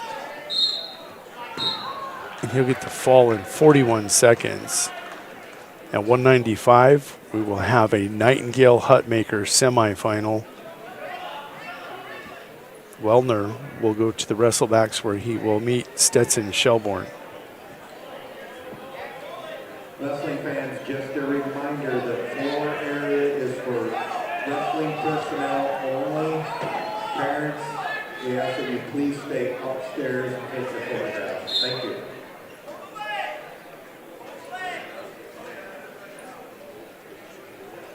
Match 52 in the first round of track wrestling at 220. Jacob Novak of Kimball White Lake Platte Geddes, the number 4 seed, 3-6 junior, is taking on River Burkhardt, not Canyon. This is the River of the Chamberlain Cub Wrestling Room. Taking a look over on mat 1. Wild scramble there between Lukens and Oral. Oral will come through, roll through into a headlock. Riken, the number 4 seed, looking for the fall on the 5 seed here, Carter Lukens of Potter County. He'll get the fall in 3:14. Riken Oral at 160, is it? Oh, I've got to go all the way back to 52 in my brackets. Riken Oral on to the semifinals where he's going to face Grayson Hansen today at 152. River Burkhardt with a nice toss of Jacob Novak over on mat 2. At the minute mark, going to get the fall. We're going to go to 170 over on mat 1. This is the 5 seed, Jaden Kaler, an 11 and 12 sophomore for the Kimball White Lake Platte Geddes Wrestling Room. The Wildcat has taken on Swade Reese. The Chamberlain sophomore checks in at 10 and 8, and Kaler, first takedown, that comes about 30 seconds into the first period, leads 2-0. Over Shelbourne, of winner by fall, time 36 seconds. Weight class 195, match 48, Hutmacher of Chamberlain over Wellner of Mulbridge Pollock by fall, time 41 seconds. And weight class 152, match 32, Oral of winner over Lucan of Potter County by fall, time 3:14.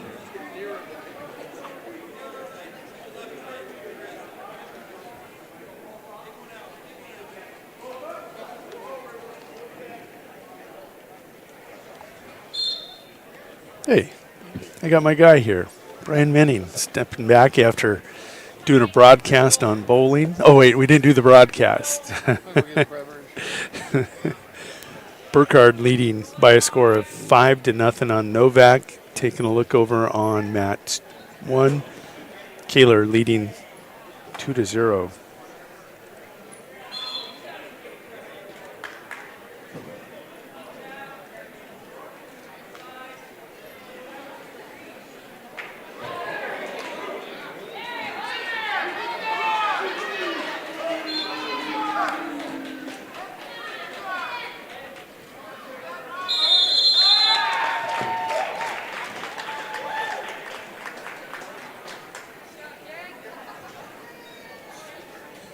River Burkhardt going to get the fall on Novak. That'll come in the second period.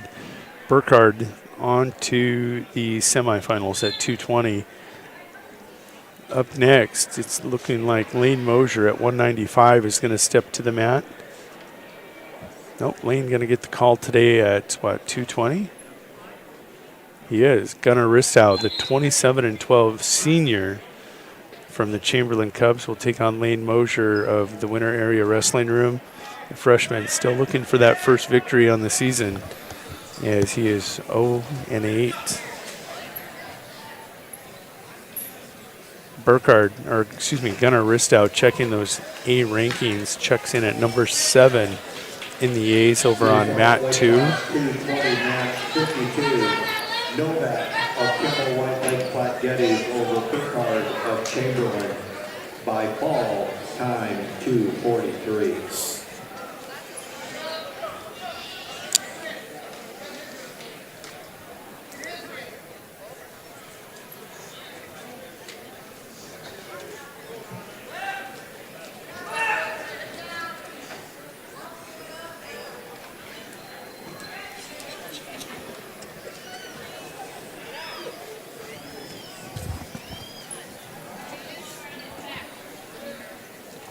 How'd bowling go? It was all right. She's had better games, but she did all right. She bowled above her average, so I guess that's always a bonus. Did you get involved? Did you get to throw a couple?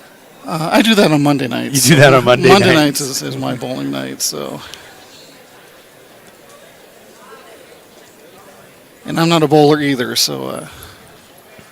My career average, I think, is about 42 pins, maybe, a game. I'm not very good. Well, I did set a personal best last Monday myself, so 179, that was the score to beat for myself, so. There you go. No hub today, so. Really? What's going on there? Oh, there is a dashboard now. They do have it up. Oh. It wasn't there earlier, I swear. The dashboard is up, folks, on the Big Dakota Conference Tournament. So this will make our life super simple instead of me bouncing around in these brackets. Right. I wonder if they had something not turned on over yonder at the head table that's preventing it from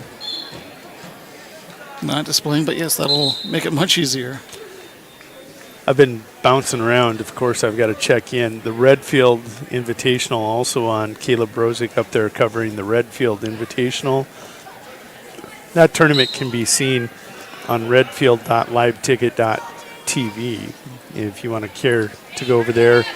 I know Redfield is there, Wagner, Burt Gregory, Britton Heckler. I'm trying to think of some of the other teams. I want to say a quick shout out to Heather Sargent. She's listening to wrestling while finishing chores. Now, Jude, I know, has got a hip flexor today, so he's just getting that mended up. So Heather normally sits across in the stands over there. She's finishing up chores, getting some duties done around home. Had to throw a shout out to Dean Simons out in the Brandon Valley Bowling Alley watching the Schlachters here. Mike Schlachter's kids at 106 and I think 138. Braden in that semifinal against Trey Frost.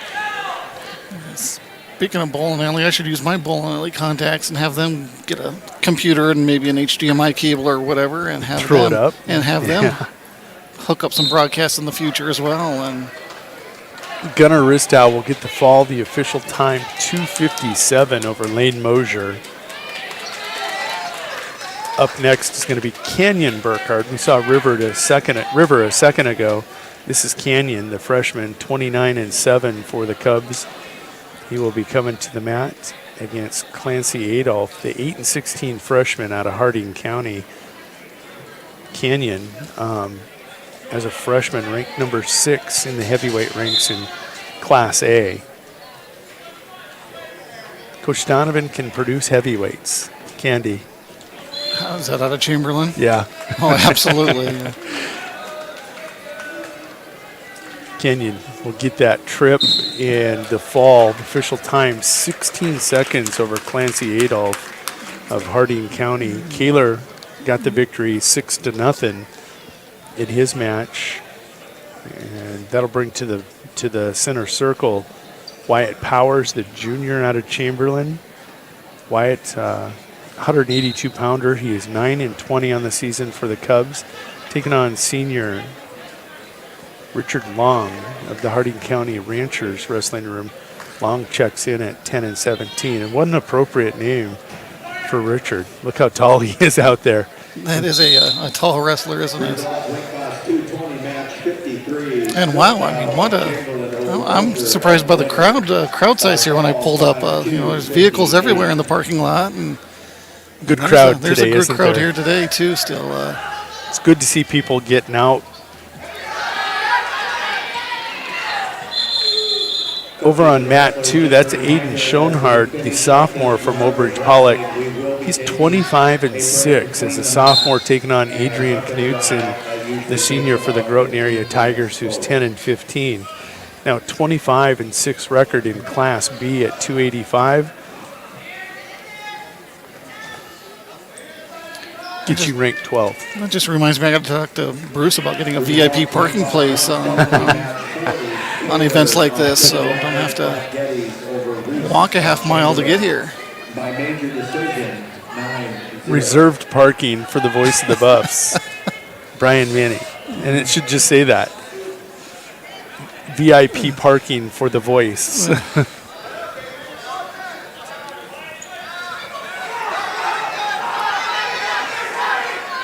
Long going to take a 4-0 lead over on mat 1. And Schoenhardt still not able to finish. Knudsen doing a nice job defensively against this sophomore out of Mobridge. Long gets the fall at 150. And that'll bring to the mat Charlie Provacek. I think this is Carter Santiago. It is. Charlie Provacek, 13-9, a junior at 195. He is currently ranked number 8 in Class B, taking on young Carter Santiago, the Chamberlain Cub.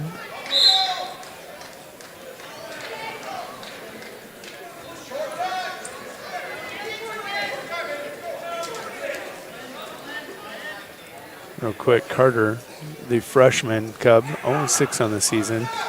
He's looking for that first win in the win column. Charlie will get the fall. It won't happen here for Carter as Charlie gets the fall in 21 seconds. Scoreless first period between Knudsen and Schoenhardt. Results weight class Now coming to the mat, it is going to be Preston Nord, the 18-1 senior for the Winter Area Wrestling Room. He's currently ranked number 2. He will take on Ashton Larson of Potter County. Ashton coming in. This will be his first varsity match of the season, according to Track Wrestling. And what do you get? You get a interesting number 2 ranked guy right out of the chute.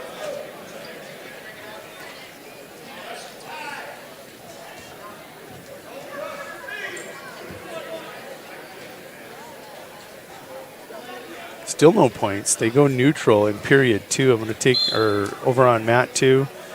Knutson had choice, and he chose neutral against Schoenhard. Over on mat 1, Nord with a quick takedown. 11 seconds into that period, he'll take a 2-0 lead.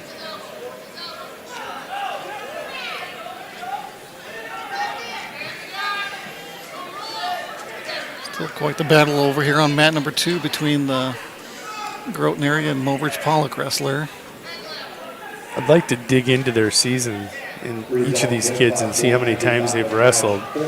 Proximity-wise, talking about regional tournaments, I'm guessing these two have likely seen each other once, maybe twice before, if not more. With familiarity comes a little lower scoring match, and Nord will get the fall in 51 seconds over Ashton Larson. Now we're going to get to see Dylan Andres. He's going to be wrestling his 4th match of the season. Dylan will be taking on Cameron Stiles, the 17-11 junior for Kimball White Lake Platte Geddes. Stiles ranked 7th. Dylan will be in there, probably ranked at some point here as he gets going on his season. Yeah, I know early in the season when I was here for the Stanley County invite, Dylan was injured. I'm trying to recall. I think he might have been in a boot, if I recall.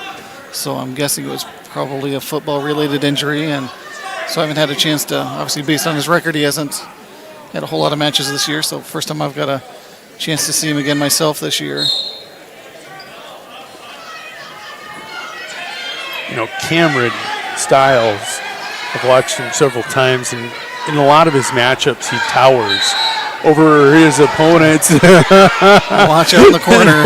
And Kevin Carter bails as Andres tries to finish, hearing no whistle. But back to my comment, Cameron Stiles normally towers over his opponents and is somewhat normally larger than them, but Dylan is right there. Probably taller and as big as Cameron. Still scoreless here over on mat number 2. Yeah, and Schoenhard chose down. Trying to work a Peterson here on Knutson over on mat 2. It's going to have to be stalemated. We are officially to the big boys here in the quarterfinals. Minute 10 to go here on the mat number 2 between. Now we got a little blood timeout, it looks like, possibly.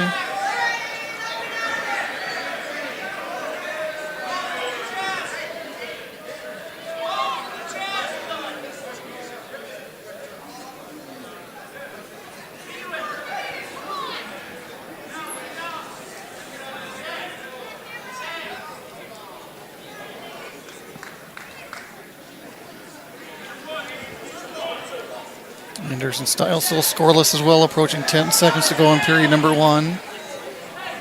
They both have hooks. One's got underhooks, one's got a body lock. You wonder, and he hits it, but at the whistle, I don't know that you can give it to him. And Dozar is going to give it to him, it looks like. I got to be honest, though, I think he was in the air when the tapper touched him. Tough call, because it's a matter of perception of that official. Dylan had clearly initiated the throw, but I don't know that he had secured the 2. So do you award the continuation? They did. 2-0 Dylan Andres. Look at him quickly up and out. Goes for another throw, but runs out of room. Now as anticlimactic as the pace has been over here on mat 2, it's been the exact opposite in the same weight class at 285. Is that an escape? Yep, Schoenhardt with the escape. Another stoppage here. Do we have more blood, I'm assuming? 39 seconds to go in the final period over on mat 2. Minute 39 to go in the second period on mat 1. Don't see any points on the official scoreboard, though, for that match on mat 2. I thought he had the escape, didn't you? Dylan with an escape has taken a commanding 3-0 lead here on Cameron Stiles.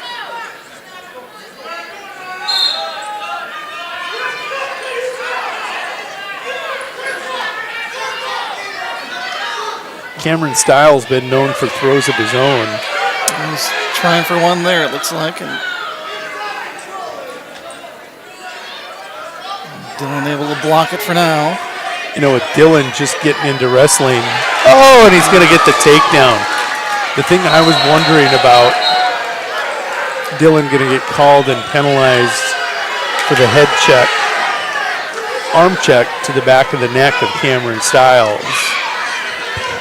And that'll cost him a penalty point. Schoenhardt victorious over Knudsen by a score of 1-0. They did, no. I just did see the one up there, so it. Good match between Schoenhardt and Knudsen. Knudsen, the senior, going to drop to 10-16. Schoenhardt ranked 12th, and his record is 26-6. Crazy. Right. We're going to get to girls wrestling here on mat 2. It's going to be, let's see if they pulled that up here yet in track, Akani Metcalf of Kimball White Lake Platte Geddes, and this is the fourth time I've seen her this year. She's a little buzzsaw, and she's got Eulayla Maynard of Cheyenne Eagle Butte Dupree. My first look at Maynard, but Metcalf, ooh, she's a handful on the mat. So Stiles is able to continue. And you know what? The penalty point, I was going to ask Dylan, somebody coming back from injury this late in the season compared to a kid who's got 28 matches, you wonder what that gas tank's going to do for him. Right, that's a good point. And when Cameron gets hurt, he has to take a minute to make sure he's okay. But that allows Dylan to regenerate. And Dylan going to get the fall here on Cameron Stiles. Dylan Andres, unranked, goes to 2-2 on the season with a fall in 136 over the number 7 heavyweight in the state.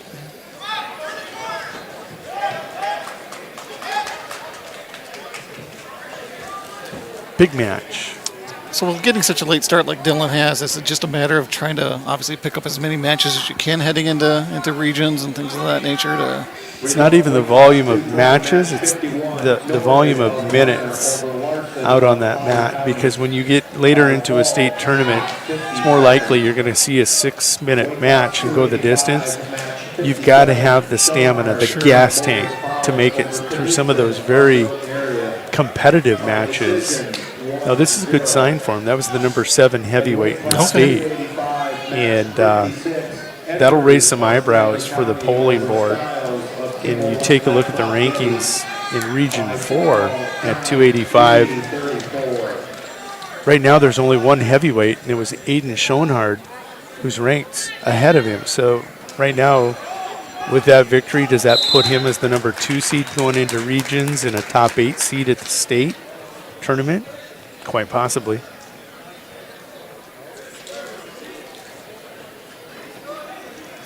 And Jody, I don't know if you want to go just focus on mat number 2 here on the certainly can. We can live stream. Maybe we are going to have action here starting up on number 1 here again.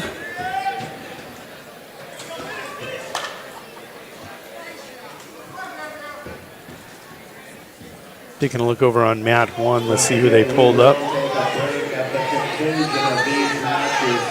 Haven't got it pulled up yet. See, there's Metcalf getting another 2-point near fall. She'll take a 10-2 lead over on mat 2. On mat 1 right now, this is Kiana Major of Kimball White Lake Platte Geddes. I know her brother used to wrestle quite a bit. And they originally come, I think, from the Sturgis Wrestling Room. Made the move back to the Kimball White Lake Platte area, probably 6 years ago. And Kiana, a handful. Her opponent here from Mobridge Pollock is Andrea Bearshart, a senior who's 1 and 2.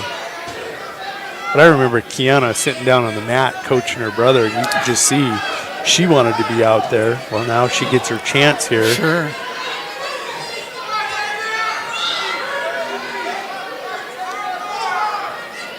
And pretty good technique. She's teed off. Well, I was just going to say, what an advantage if you have siblings that have. Her knees weren't touching the mat. She was on her toes, chest-to-chest pressure. Kiana with the fall officially in 50 seconds over Bearshart. I think that is, we're going to go ahead and we will focus over on this other mat. This is Metcalf. And let's see if they have the brackets for the girls up here.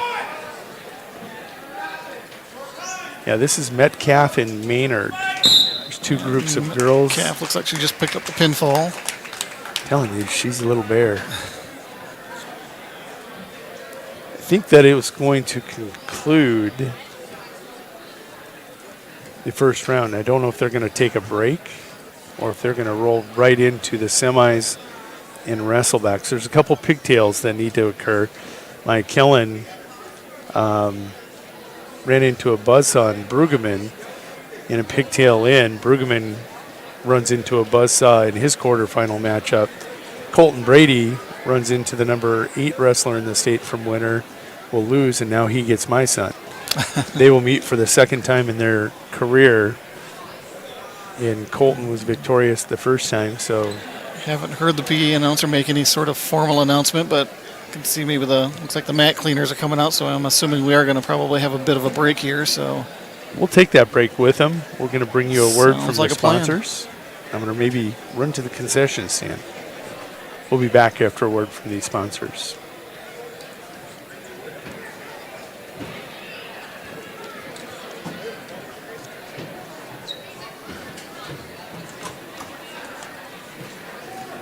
Grossenberg. When you expect more, you expect more. When you expect more, Dakota Prairie Bank, providing great service right from the start. It's our promise to you that sets us apart.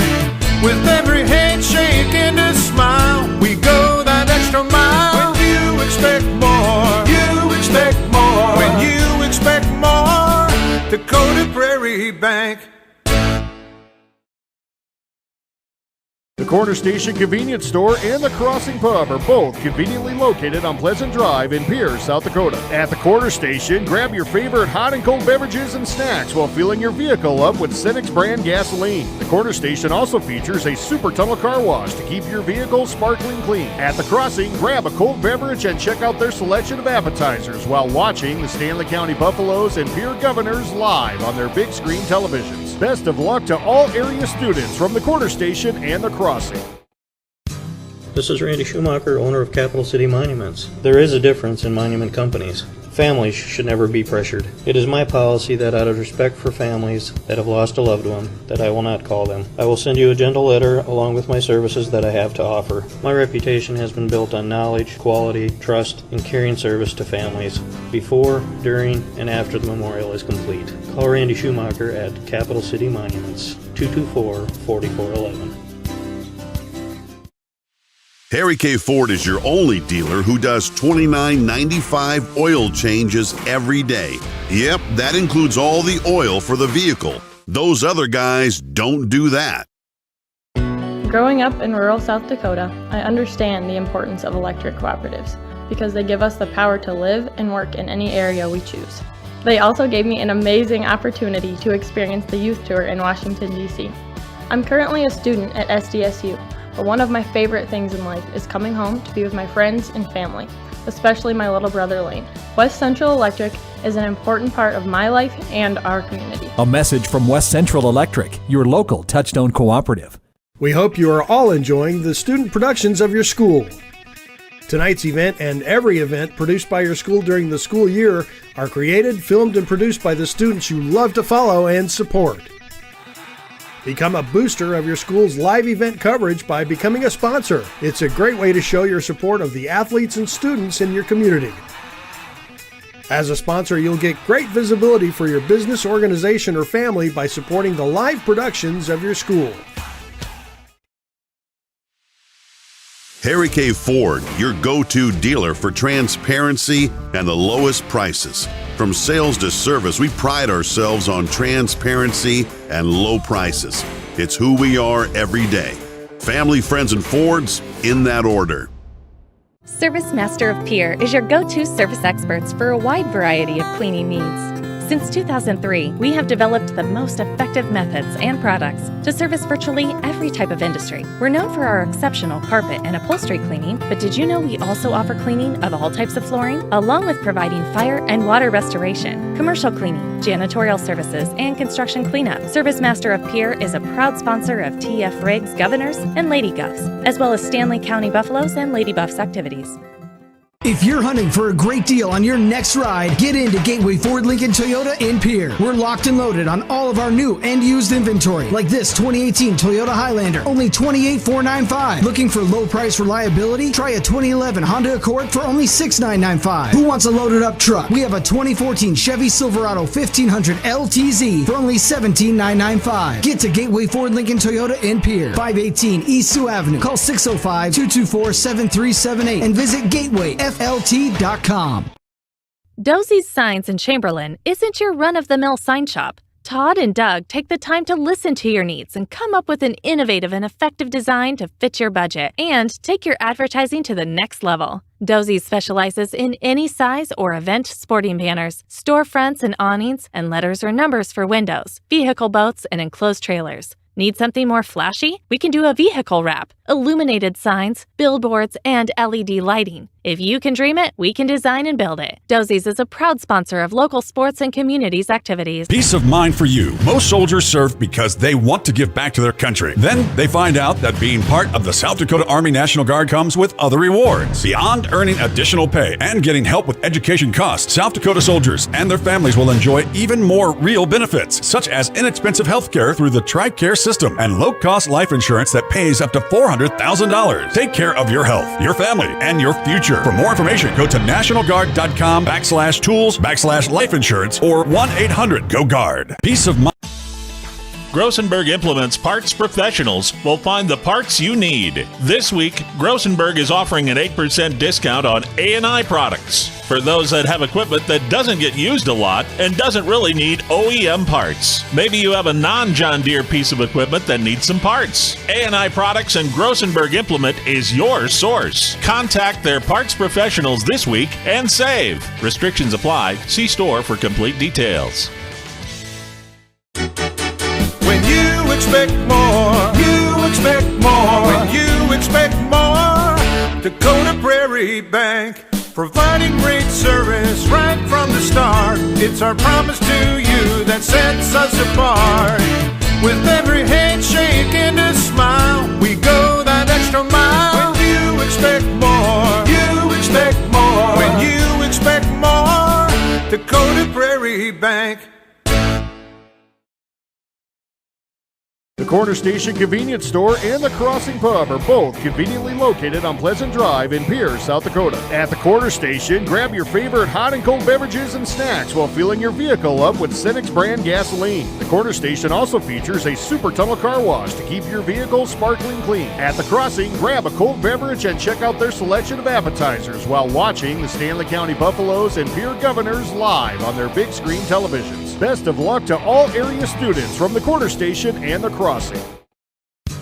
This is Randy Schumacher, owner of Capital City Monuments. There is a difference in monument companies. Families should never be pressured. It is my policy that out of respect for families that have lost a loved one, that I will not call them. I will send you a gentle letter along with my services that I have to offer. My reputation has been built on knowledge, quality, trust, and caring service to families before, during, and after the memorial is complete. Call Randy Schumacher at Capital City Monuments, 224-4411.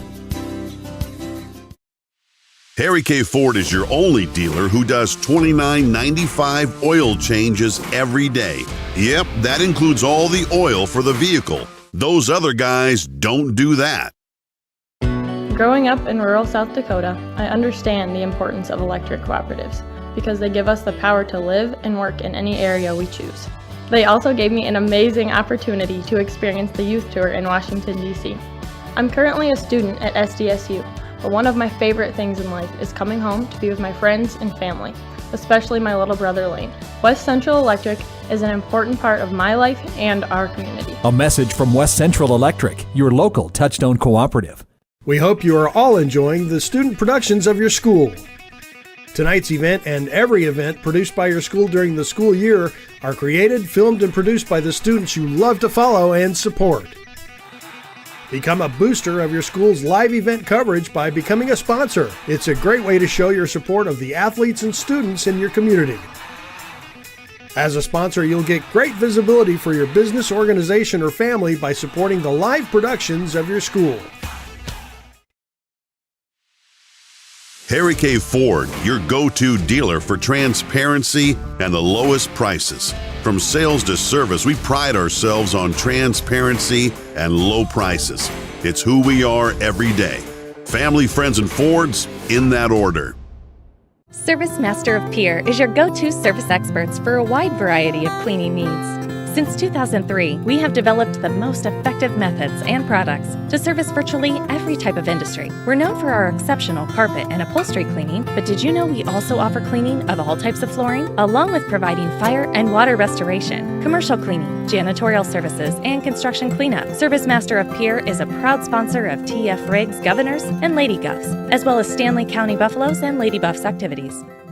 If you're hunting for a great deal on your next ride, get into Gateway Ford Lincoln Toyota in Pierre. We're locked and loaded on all of our new and used inventory, like this 2018 Toyota Highlander, only $28,495. Looking for low price reliability? Try a 2011 Honda Accord for only $6,995. Who wants a loaded up truck? We have a 2014 Chevy Silverado 1500 LTZ for only $17,995. Get to Gateway Ford Lincoln Toyota in Pierre, 518 East Sioux Avenue. Call 605-224-7378 and visit GatewayFLT.com.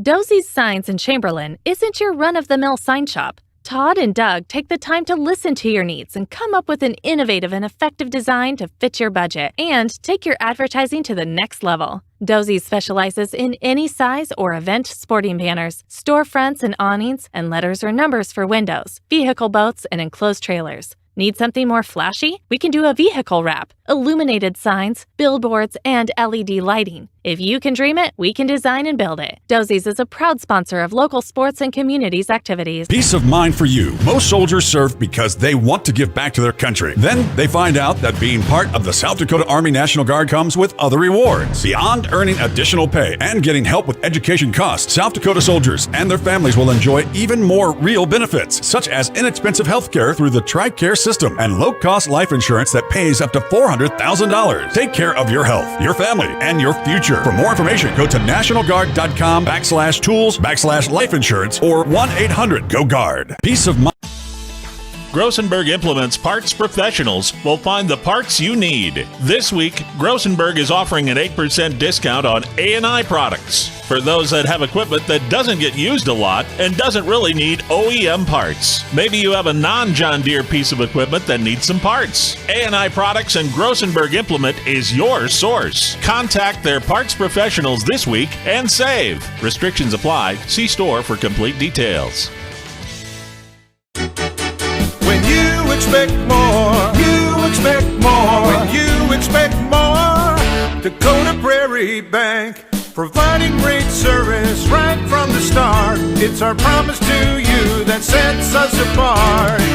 With every handshake and a smile, we go that extra mile. When you expect more, you expect more. When you expect more, Dakota Prairie Bank. The Corner Station Convenience Store and the Crossing Pub are both conveniently located on Pleasant Drive in Pierce, South Dakota. At the Corner Station, grab your favorite hot and cold beverages and snacks while filling your vehicle up with Cenex brand gasoline. The Corner Station also features a super tunnel car wash to keep your vehicle sparkling clean. At the Crossing, grab a cold beverage and check out their selection of appetizers while watching the Stanley County Buffaloes and Pierre Governors live on their big screen televisions. Best of luck to all area students from the Corner Station and the Crossing. This is Randy Schumacher, owner of Capital City Monuments. There is a difference in monument companies. Families should never be pressured. It is my policy that out of respect for families that have lost a loved one, that I will not call them. I will send you a gentle letter along with my services that I have to offer. My reputation has been built on knowledge, quality, trust, and caring service to families before, during, and after the memorial is complete. Call Randy Schumacher at Capital City Monuments, 224-4411. Harry K. Ford is your only dealer who does $29.95 oil changes every day. Yep, that includes all the oil for the vehicle. Those other guys don't do that. Growing up in rural South Dakota, I understand the importance of electric cooperatives because they give us the power to live and work in any area we choose. They also gave me an amazing opportunity to experience the youth tour in Washington, D.C. I'm currently a student at SDSU. But one of my favorite things in life is coming home to be with my friends and family, especially my little brother Lane. West Central Electric is an important part of my life and our community. A message from West Central Electric, your local Touchstone cooperative. We hope you are all enjoying the student productions of your school. Tonight's event and every event produced by your school during the school year are created, filmed, and produced by the students you love to follow and support. Become a booster of your school's live event coverage by becoming a sponsor. It's a great way to show your support of the athletes and students in your community. As a sponsor, you'll get great visibility for your business, organization, or family by supporting the live productions of your school. Harry K. Ford, your go-to dealer for transparency and the lowest prices. From sales to service, we pride ourselves on transparency and low prices. It's who we are every day. Family, friends, and Fords, in that order. Service Master of Pierre is your go-to service experts for a wide variety of cleaning needs. Since 2003, we have developed the most effective methods and products to service virtually every type of industry. We're known for our exceptional carpet and upholstery cleaning, but did you know we also offer cleaning of all types of flooring, along with providing fire and water restoration, commercial cleaning, janitorial services, and construction cleanup. Service Master of Pierre is a proud sponsor of TF Riggs Governors and Lady Govs, as well as Stanley County Buffaloes and Lady Buffs activities. If you're hunting for a great deal on your next ride, get into Gateway Ford Lincoln Toyota in Pierre. We're locked and loaded on all of our new and used inventory, like this 2018 Toyota Highlander, only $28,495. Looking for low price reliability? Try a 2011 Honda Accord for only $6,995. Who wants a loaded up truck? We have a 2014 Chevy Silverado 1500 LTZ for only $17,995. Get to Gateway Ford Lincoln Toyota in Pierre, 518 East Sioux Avenue. Call 605-224-7378 and visit GatewayFLT.com. Dosey's Signs in Chamberlain isn't your run-of-the-mill sign shop. Todd and Doug take the time to listen to your needs and come up with an innovative and effective design to fit your budget and take your advertising to the next level. Dosey's specializes in any size or event sporting banners, storefronts and awnings, and letters or numbers for windows, vehicle boats, and enclosed trailers. Need something more flashy? We can do a vehicle wrap, illuminated signs, billboards, and LED lighting. If you can dream it, we can design and build it. Dosey's is a proud sponsor of local sports and communities activities. Peace of mind for you. Most soldiers serve because they want to give back to their country. Then they find out that being part of the South Dakota Army National Guard comes with other rewards. Beyond earning additional pay and getting help with education costs, South Dakota soldiers and their families will enjoy even more real benefits, such as inexpensive health care through the TRICARE system and low-cost life insurance that pays up to $400,000. Take care of your health, your family, and your future. For more information, go to nationalguard.com/tools/life insurance or 1-800-GO-GUARD. Peace of mind.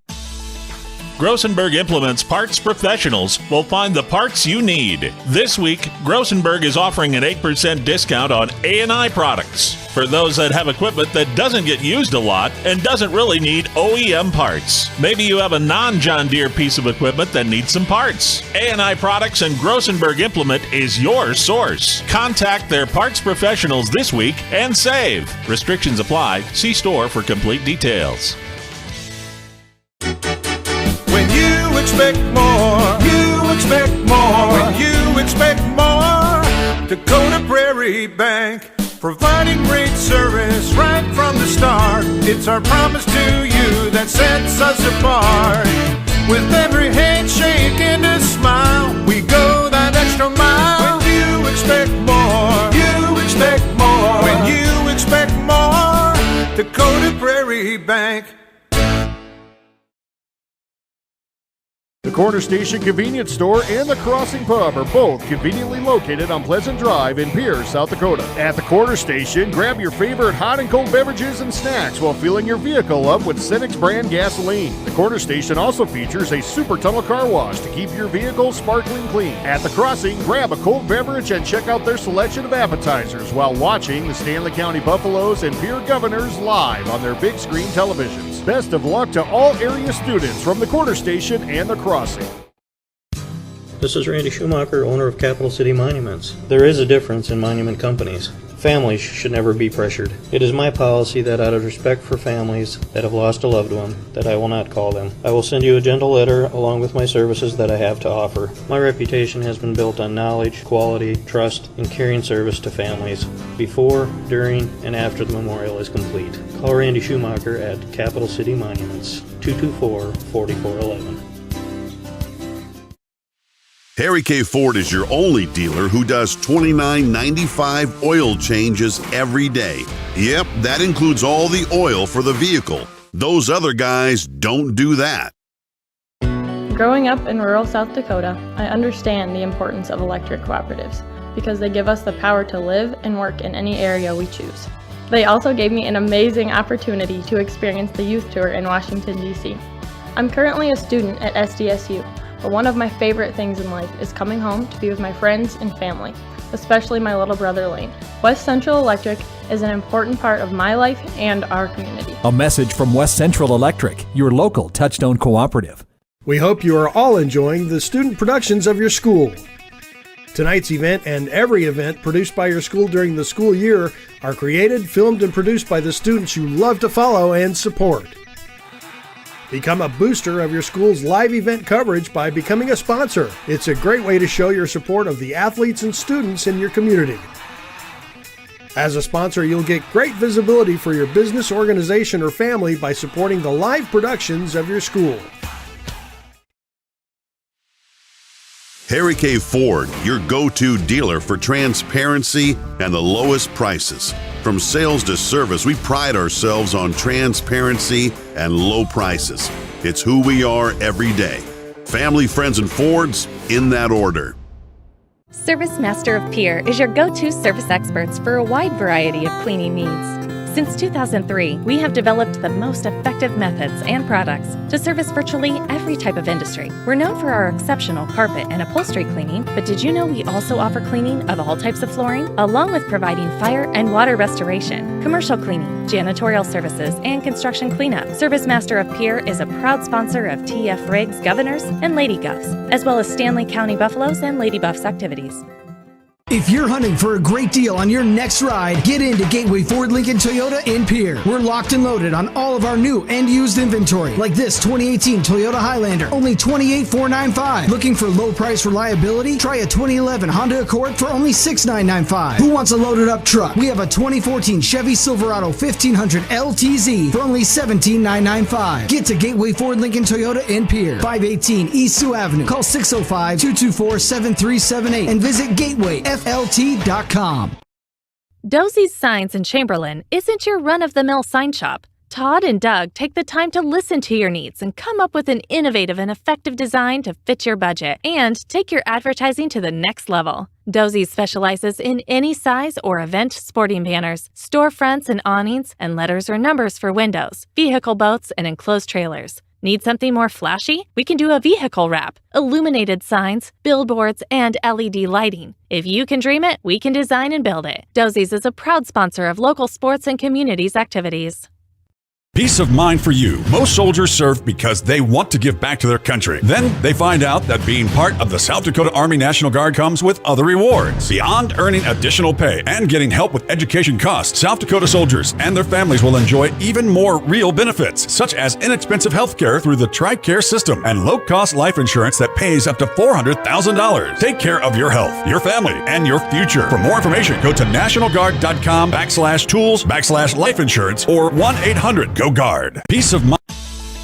Grossenberg Implements parts professionals will find the parts you need. This week, Grossenberg is offering an 8% discount on A&I products for those that have equipment that doesn't get used a lot and doesn't really need OEM parts. Maybe you have a non-John Deere piece of equipment that needs some parts. A&I Products and Grossenberg Implement is your source. Contact their parts professionals this week and save. Restrictions apply. See store for complete details. When you expect more, you expect more. When you expect more, Dakota Prairie Bank, providing great service right from the start. It's our promise to you that sets us apart. With every handshake and a smile, we go that extra mile. When you expect more, you expect more. When you expect more, Dakota Prairie Bank.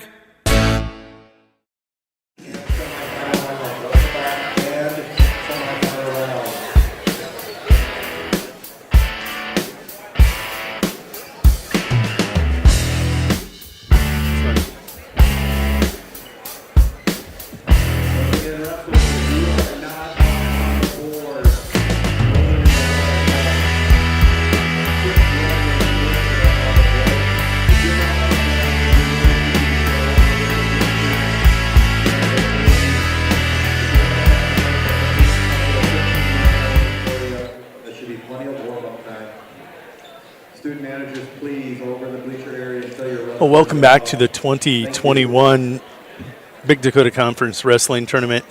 This is Jody Brozick, joined by Brian Minning. He's on lunch break right now and needs to be, as he's been hustling last night, today. In a pigtail wrestling back match right now, it's going to be Kellen Brozick, the 8th grader out of Winter, taking on Colton Brady, 8th grader out of Stanley County. Kellen, this will be his 10th varsity match. He's 3-6 on the season. Colton, 14-14 after that loss to Gilchrist, but a successful campaign for him this season as a varsity 8th grader.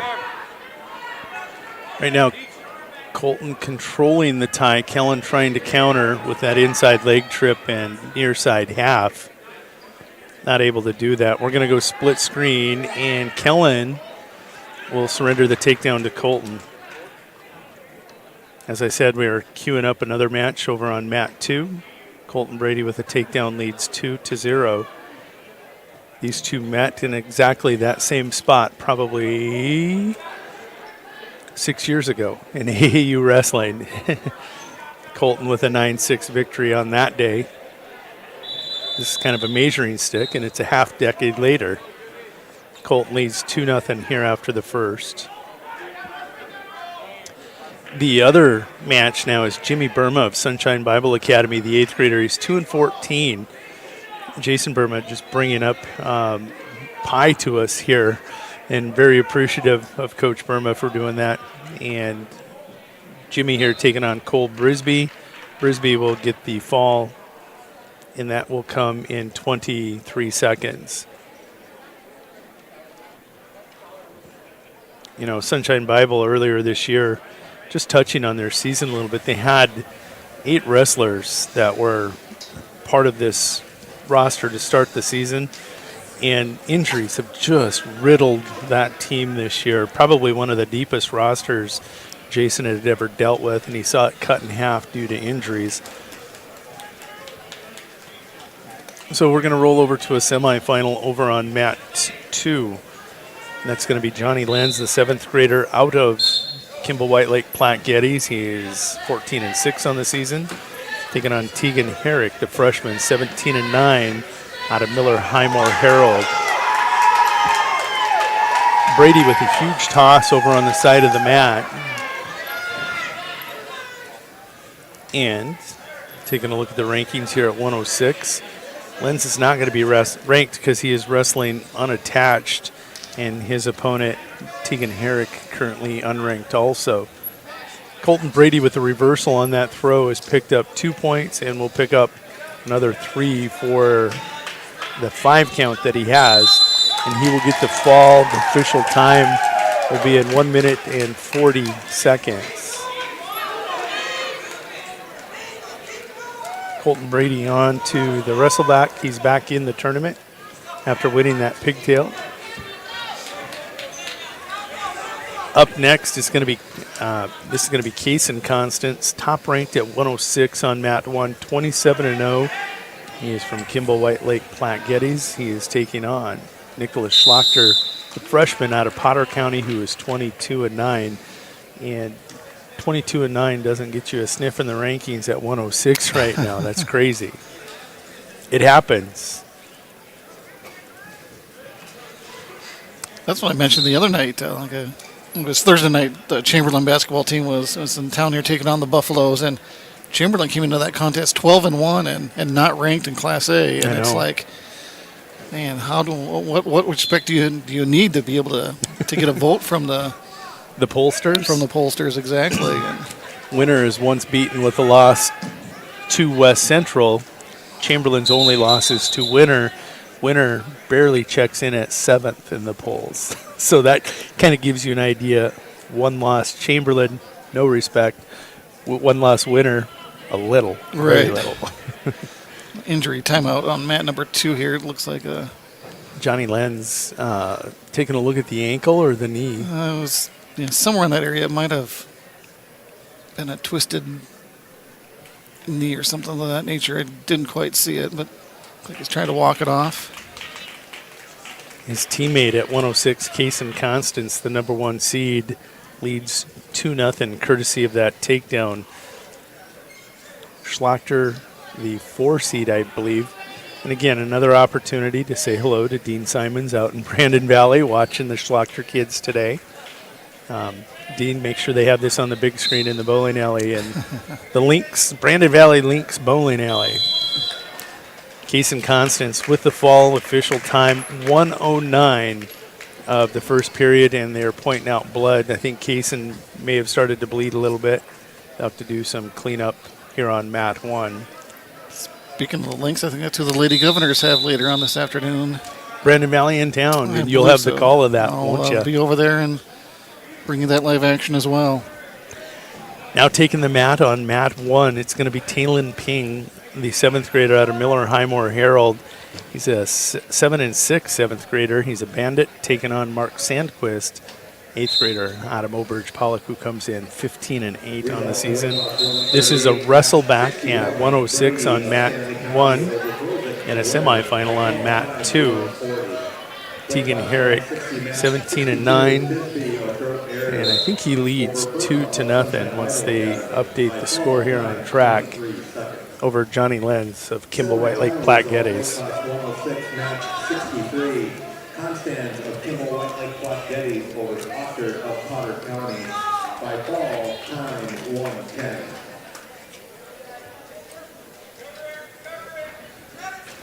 Sandquist has a takedown. 20 seconds to go here in period 1 on Ping of Miller Highmore Herald. He leads 2-0. Track wrestling, if you're following, the dashboard is up and operational now on track wrestling. It was just a matter of, originally this tournament was scheduled for Friday, but due to potential quarantine dates, they didn't want anybody that could potentially contract COVID today in this tournament or anywhere, I guess, not just here, anywhere in their daily lives. They would be ineligible based on that 14-day quarantine to wrestle in the regional. Well, the South Dakota High School Activities Association adjusted that back to a 10-day quarantine. They moved this tournament from Friday to Saturday and just didn't change the date on track wrestling. As soon as they found out they changed the date, it lit up like a Roman candle here with the dashboard. the things we do to make things happen here in 2021.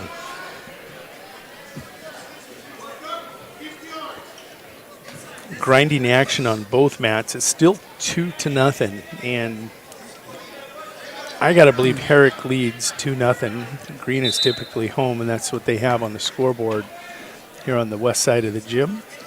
Sandquist does lead 3-0 over Talon Payne. Sandquist of Mobridge Pollitt. Yeah, the Big Dakota not quite as big this year. Usually there's what, Jody, probably 18 or so teams here. There's maybe only 10 or 11, I think, maybe. We actually went back and counted team participants from last year. 28 teams last year. Was it that big? Holy 28 teams here last year. This year we're down to 12. And one of the teams that was asked not to participate, not invited, because it is an invitational for a conference tournament, was Redfield. So they took a look at the teams that were normally here, plus the teams that are out there looking for a tournament. Superintendent Seiler and his AD put together the Redfield Invitational that is now viewable if you go to liveticket.tv's homepage or go to redfield.liveticket.tv. And my son Caleb Brozick up there with the call for the Redfield Pheasants as they are hosting their first tournament on this weekend because they're normally here. Gotcha. With every closed door, another door opens, Brian. That's what I've been taught in my faith. Right. And I believe it.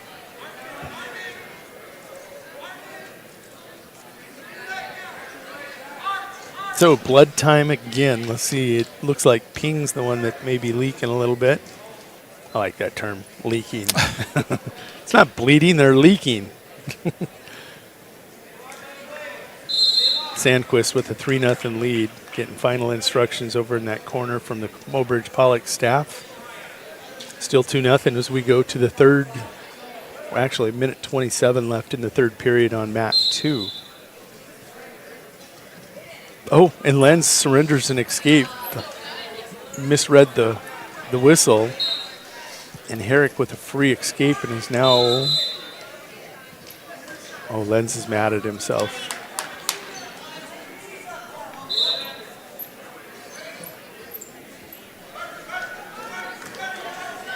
Herrick attacks that sweep.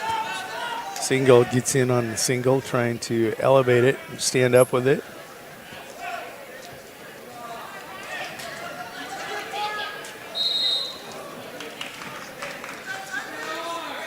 Always makes me chuckle a little bit watching these kids at this weight class, and then eventually as you build up to the big boys at 285, just the size differential is what's really crazy. Humorous is when you have a 285-pound match on one mat and they put the 106-pounders out there on the next match. And you get a side-by-side comparison. You see the disparity between the two.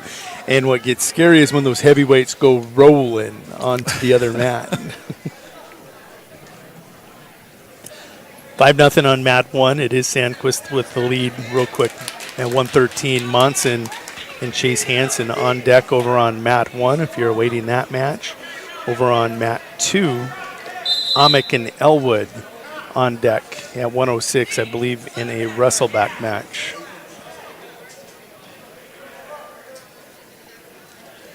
You know, 28-team tournament last year, but the Stanley County Invitational, which is the opening weekend each year, that's grown pretty large too. That's all of 16 to 18 teams, isn't it? Again, I'm pretty sure it was a little smaller this year because of, I'm sure, the COVID-related issues there too, but it's not quite as big as this one normally. It's going to be a final on mat 2. Tegan Herrick will be victorious by a score of 5-2. He will advance to the finals over Johnny Lenz at 106. Up next, it's going to be Ethan Amick of Potter County, the 1-5 7th grader, taking on Wiley Elwood of Chamberlain. The Cub is 8-15 on the season. Sandquist with a fall over on mat 1. That fall comes In 4 minutes and 30 seconds, Sandquist will advance in the 106-pound bracket. He goes to 16-8. Talon Ping will be eliminated from this tournament. Here comes a good one.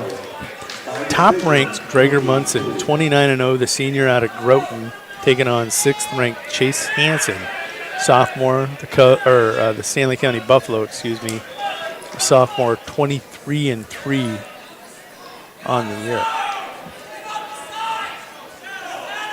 These two kids, and Monson is actually, I think, 30-0 now with his first round win. So they have 54 wins between the two of them on mat 1 and only 3 losses.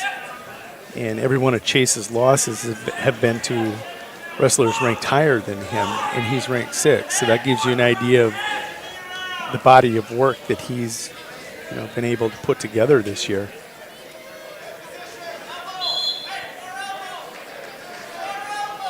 Chase controlling the head tie here on mat 1, but Monson controlling the arm tie underneath, and he'll get to the low single.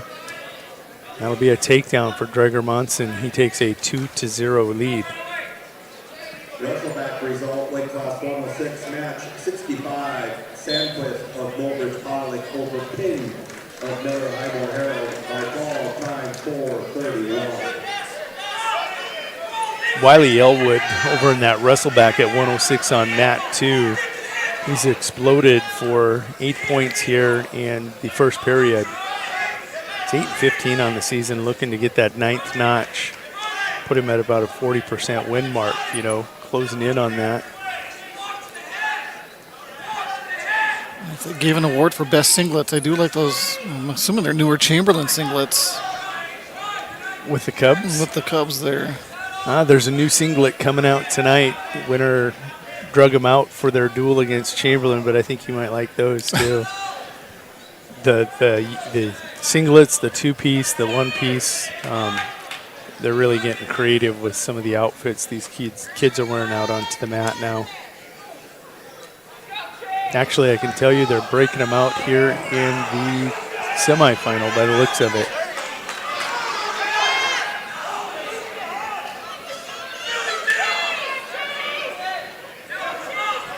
Chase Hansen trying to fight that tight waist tip, and he does. He's going to get out of the first period, only down 2-0 to Drager Monson. We have a correction at 106 semifinal. Eric of Miller Highmore Herald. The scoreboard has went down on the west side of the arena. We have the score here. Certainly has. Elwood leads 10-0 over Ethan Amick of Potter County.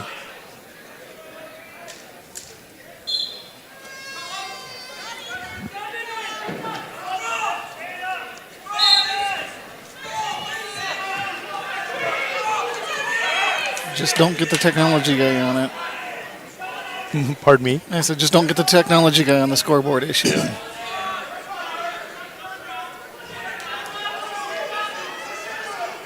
Where is the technology guy? You? They're running it. They're giving the clock. 3, 2, 1, time. Nice job of improvising by the scorer's table. Nice job by Cody LeComp over there at that particular table. Making sure things are still running smoothly while the scoreboard is down. 15-2 Elwood leads as they go to the... Trying to find out where the source of power is that disconnected. Oh, actually, they're both down now. Wasn't this other one on the east end up? Yep, it was. So we're going to take a momentary break here. They're going to pause and try to get the mat.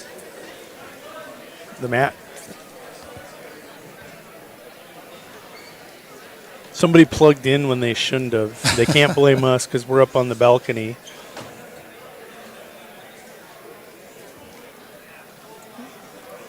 I don't know, I can see lights on the back of the one controller, so there's power over there, it looks like. I'm assuming that's how Cody was able to also do the countdown.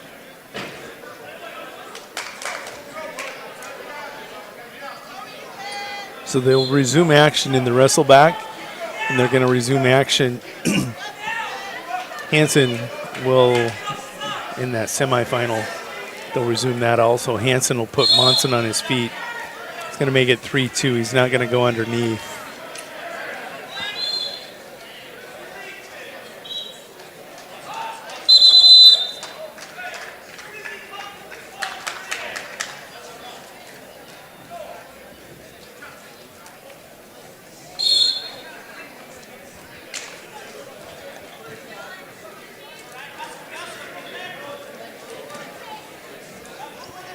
Chase more active here, more attacks. Monson relegated to just countering here in this second period. Elwood will get the victory, and that'll bring us to a semifinal on mat 2. Carson Keyser, the 8th grader, 25-4. He's ranked Hansen in 5th. on a single leg, but not able to. Carson's opponent is Kellen Hurd, the 8th grader, 31-4, ranked number 2 out of Miller Highmore Harrell. So 1-6 and 2-5. Okay. All at 113. This is where, nice roll through by Chase Hansen.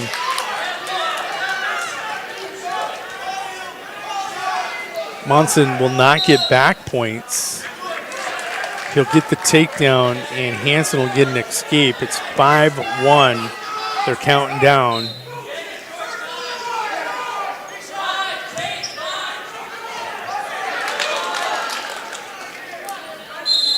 And that'll be the end of period 2. Traeger Monson missed opportunity there as Chase will get the roll through. 5-1, they go to the third on mat 1. Kellen Hurd, second ranked, 31-4 in the season, gets first takedown on Carson Keyser. He leads 2-0 on mat 2. For those of you at home, you don't notice any different. Our scoreboards are down. We're running strictly off track right now. We hope the broadcast sounds just the same. Consistent.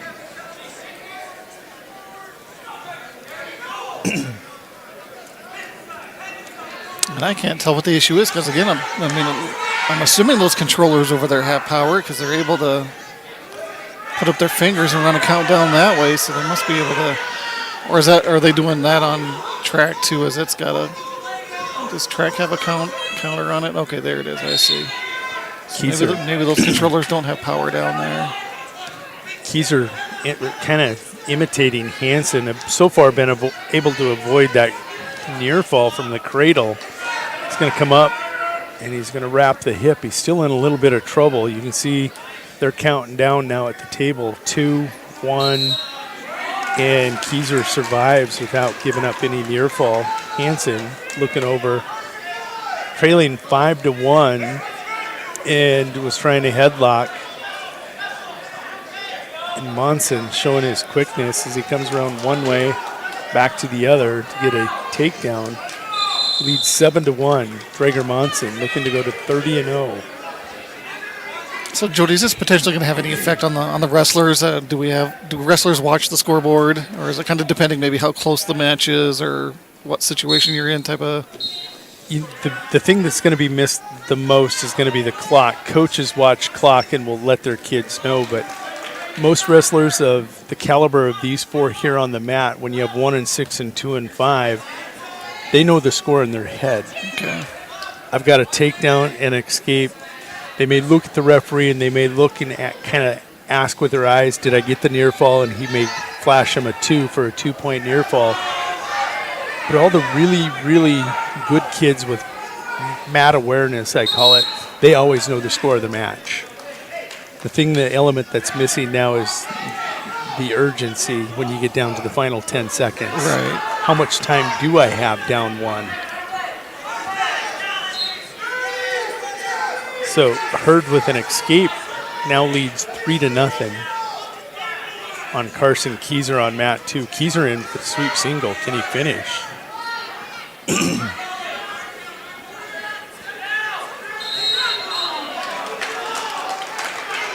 Hurd and Keyser wanting to throw. They both do. Oh. Lights back on here in the east end again. Okay, so we have a minute. We have 8 seconds to go in this match, and it's 7-1. Monson with the lead.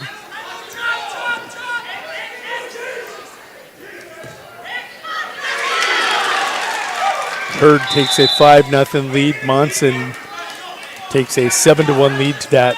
Oh no, that's going to be a final. Drager Monson goes to 31-0 on the season with a victory over number 6th ranked Chase Hansen, who drops to 24-4. That's the problem with eating. I get that frog in my throat. Up next in a wrestleback at 113 on mat 1, it's going to be Connor Osborne, the 8th grader. 5-6 for the Winter Area Wrestling team, taking on Trip Shrimp, 8th grader out of Shining Butte, Dupree. Back down again here on the east side again. They must have some kind of an idea what's going on.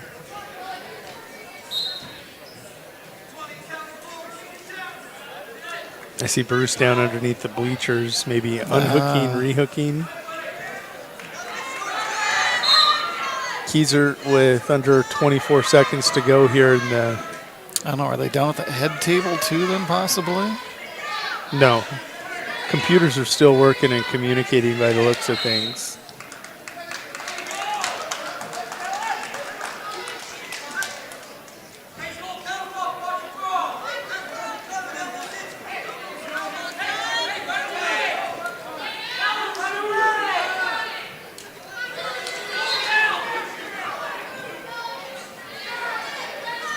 Osborne with first takedown takes a 2-0 lead.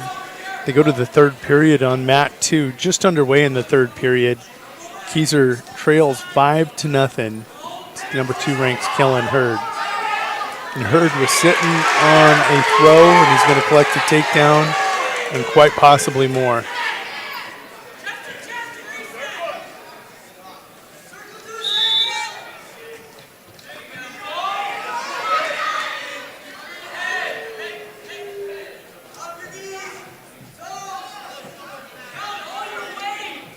Osborne and Shrimp go to the second period.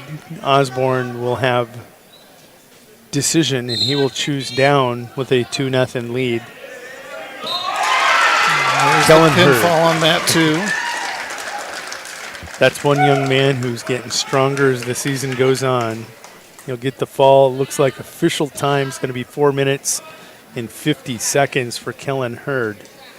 In a 113 wrestleback now on mat 2, it's going to be Devin Anderson of Chamberlain, 22-15, freshman, taking on Kate Costello, the 15-19 sophomore for the Harding County Ranchers.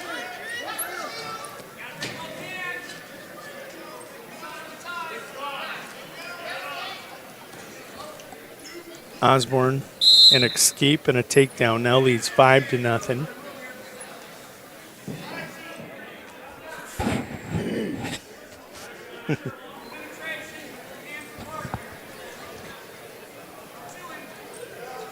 I know the problem. And let there be light. Look at you. With every closed door another opens, let there be light. We're having ourselves a day here, Mr. Manning. I like it. And Bruce gets up and he's like, I don't ever want to do that again. They're going to put a chair in front of it. One of the kids must have been back there warming up. I was going to say, must have, slightly tripped over a cord or something, came slightly unplugged. And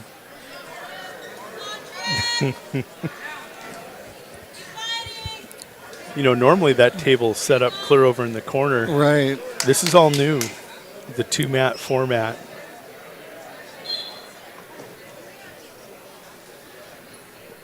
It's 8-0 over on mat 2. They're in the second period, 8-0. Devin Anderson with the lead. Oh, I see. I think it's 0-0 over here, and it's 8-0 over there. They haven't switched them. They still need to get probably have to reprogram the controllers to get it to match the right scoreboards again. So to correct myself, Anderson and Costello are scoreless, and Connor Osborne leads 8-0. 8-0. And him and Shrimp are now going to the third period. Shrimp says, I want to go on my feet. Need something big here, foot and to we back. went down again. And it's back up. Yeah, one side is. Wow, there must be.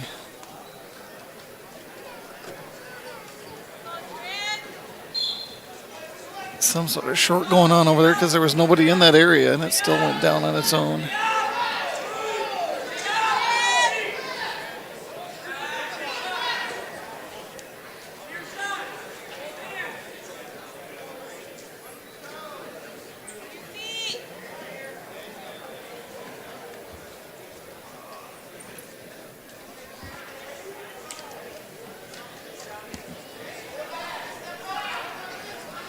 Osborne hooking up that cradle, going to tip it back, leading 10-0. Wants a pin.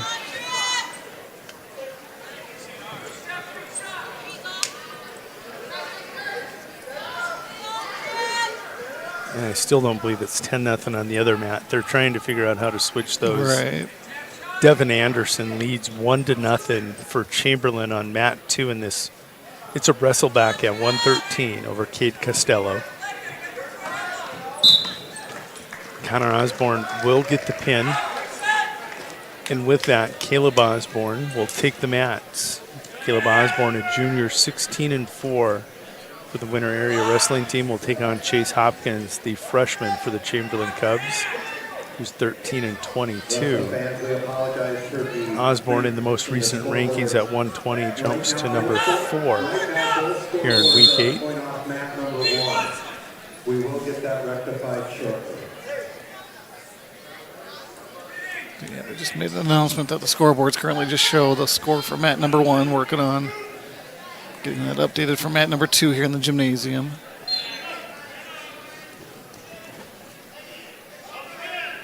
Mat 2 right now, Devin Anderson leads 3-0 on Cade Costello. They're in the second period. 10 seconds remaining. Making it 5 seconds remaining.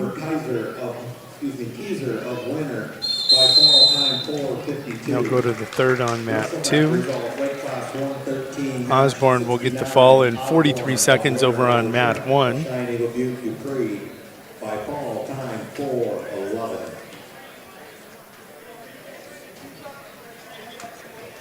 With Osborne getting the fall, let's turn over mat 1.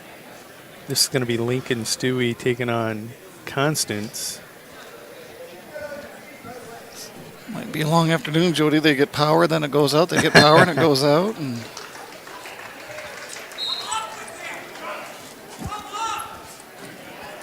Caleb Osborne with a takedown and a fall in 43 seconds. Again, turning over mat number 1 at 126. To Lincoln Stewie, the senior out of Potter County, taking on Kyler Constance.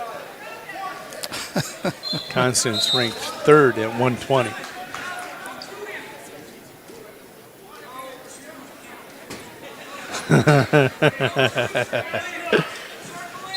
Officiating someplace, I'm sure. yes, more than likely.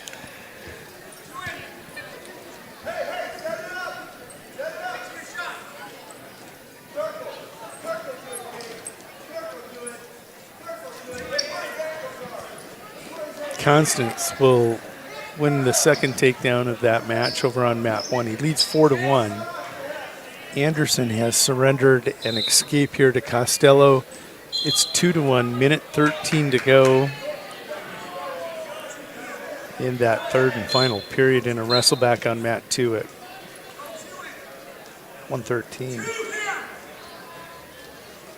Semi-final result, weight class 120, match 71, Osborne of Winter over Hopkins of Chamberlain by fall time 43 seconds. Once again, fans, just a reminder, both scoreboards are working on mat 1, which is the mat to the east.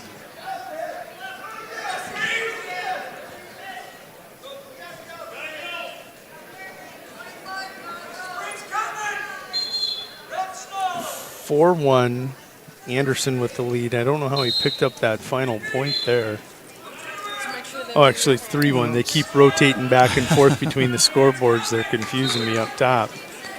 Kyler Constance leads 4-1. Devin Anderson leads 3-1 on mat 2.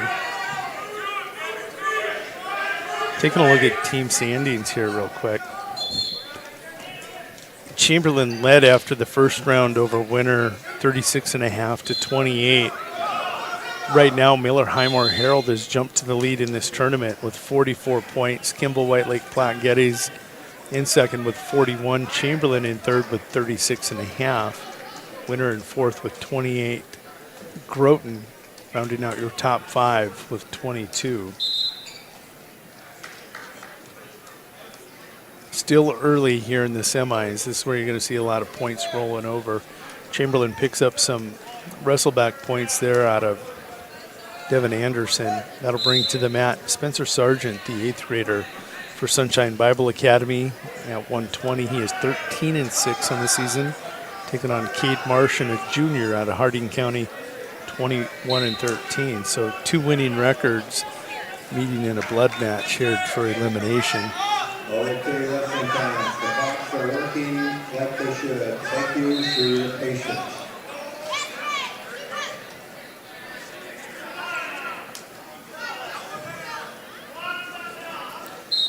I'm not sure if he just brought it as a backup, but it looks like Bruce brought in another controller. I don't know if they think the controller is causing the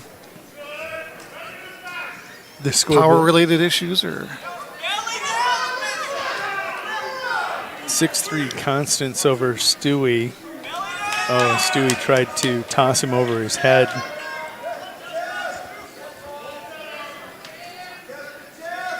I know I used to do it, but I hate watching somebody try to throw somebody over the top of them because it normally ends up being points the other way.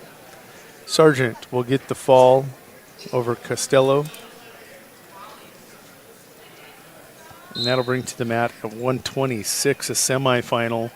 Christian Erisman, 8th grader, 26-3, taking on Dominic Santiago, a 30-10 junior. 8th grader, 26-3, 30-10 junior. Taking a look at the rankings. Santiago checks in at number 11 at 126 over in Class A and in Class B. Erisman, the 5th ranked B wrestler.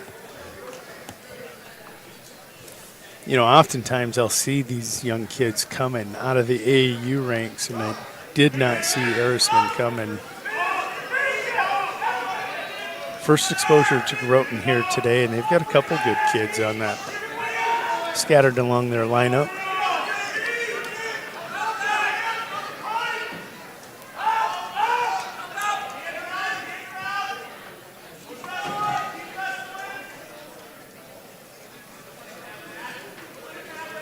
Santiago scrambling. Erisman rehooks, and Santiago will roll through. Erisman going to roll through again.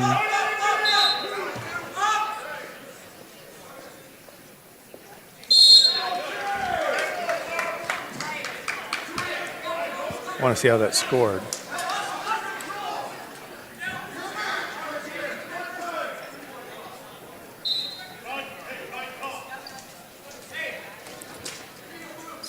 A blood timeout here on mat 2.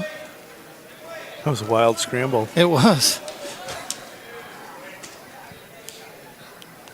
Looks like, do they have the scoreboards corrected now? I see 2 different scores and 2 different times, so we might be back in business here. So Erisman is going to get credit for a takedown and a 2-point near fall. Dominic will not get credit for a reversal. Not a reversal. Yeah. I see this score being 6-4 rather than 4-0 right now, but that's tough to score. You've got the kids rolling on top of you. You're trying to stay out of the action and see the action at the same time. A tough spot for the official there. It is 11-4, as you said, over on mat 1. Kyler Constance, top seed here today at 26, but he's ranked number 3 at 20. So I don't know if that's a permanent move. Kimball White Lake Platte Geddes, one of those teams. Kids are moving up and down their rosters all the time. into different weight classes, so you don't know if that's a weight control issue or just a tactical maneuver by Coach Konitsky. I don't see Coach Konitsky here today.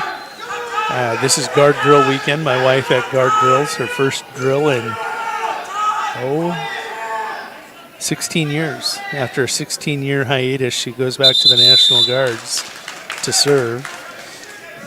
And I know Coach Konitsky also serving in the South Dakota National Guard. So today, Coach Hansen and Nightingale handling the duties for the Kimball White Lake Platte Geddes Wildcats. You know, it works today, but most days it doesn't. And I'm going to tell you what this is. It's the gift my mother gave me of making a 5-minute conversation last for 30 to 40 minutes. It really, in a one-on-one conversation, people struggle with me because of that. But today I can talk to myself all day long. I've proven it for weekends now over the last few years. Somebody asked me how I can do that, and I said, well, it's a great conversation. They're like, who are you talking to? And I said, myself. Good match. Santiago with a reversal. Mentioned that, yeah, just cut the deficit in half now, trailing 4-2.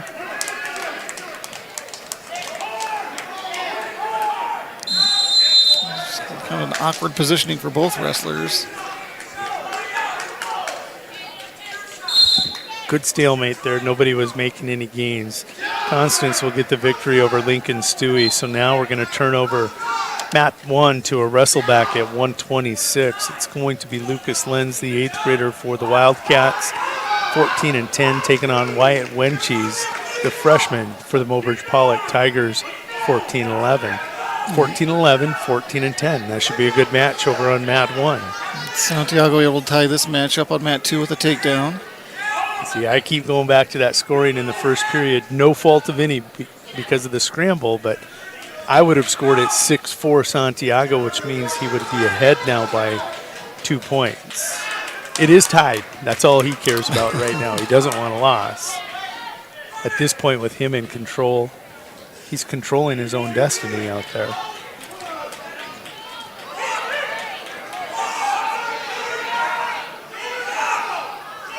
Trying to get him turned enough for some back points, and just about there. Now that he starts the count. Not quite enough, though, I don't believe. He did get the 2 count, so that's good for a 2-point near fall. Santiago, ranked 11th in the A's, takes a 6-4 lead.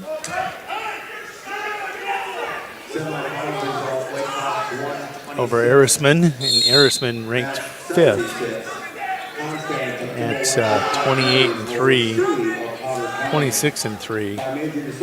It's ranked 5th at 126 in the A's, and that's a loaded weight class. You got Collar and Hansen on top. Lucas Lenz working a spladle right now, and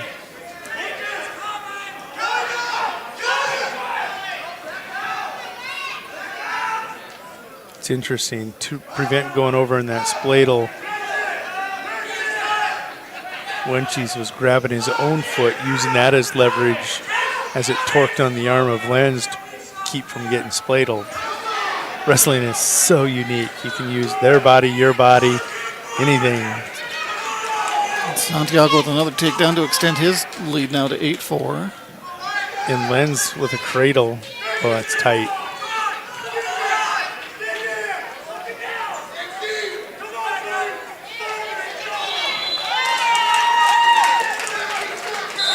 Lucas Lenz will advance. His record's going to advance to 15-10.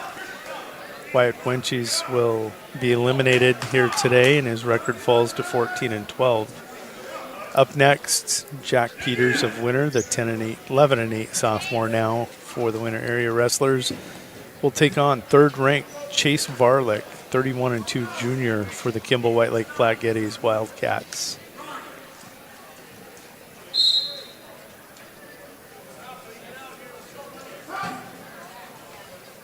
$51 seconds to go, and you're keeping an eye on that one. That one's really been good. Erisman with escape. makes it 8-5.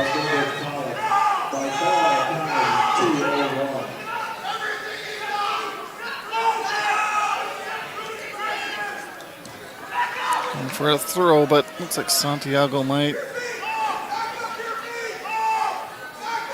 use his own leverage against him.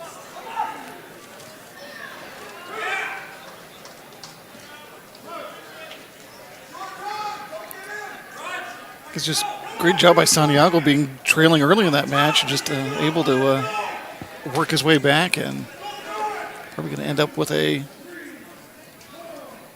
dominant victory here. Final score will be 10-5. Dominic Santiago with a victory. It's a great point. Those that can stay within the moment and not worry about past or future, just in the moment, can oftentimes overcome if they get back to what they're trained to do in the wrestling room. Just what Dominic did. Still, Christian Erisman, 27-4, ranked 5th. Not bad. Not bad at all, young man. Barlick had a takedown on Peters, and it had to be stopped. It was a hard return, nothing illegal. But Jack might have saw stars for a second. And Barlick with that wing sees Peters stand up, and they'll stop it for being potentially dangerous. On mat 2 in a wrestleback right now at 126. Groton Area's Easton Eckern, an 8th grader, 8-11, taking on Lincoln Wickstrom, a 7th grader out of Harding County, who's 7-20 this season. Semifinal on mat 1, wrestleback on mat 2.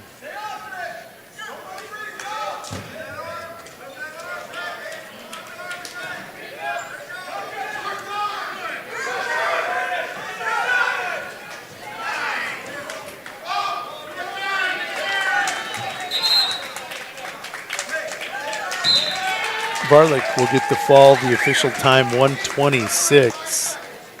He'll advance to the finals tonight at 132. Should say this afternoon.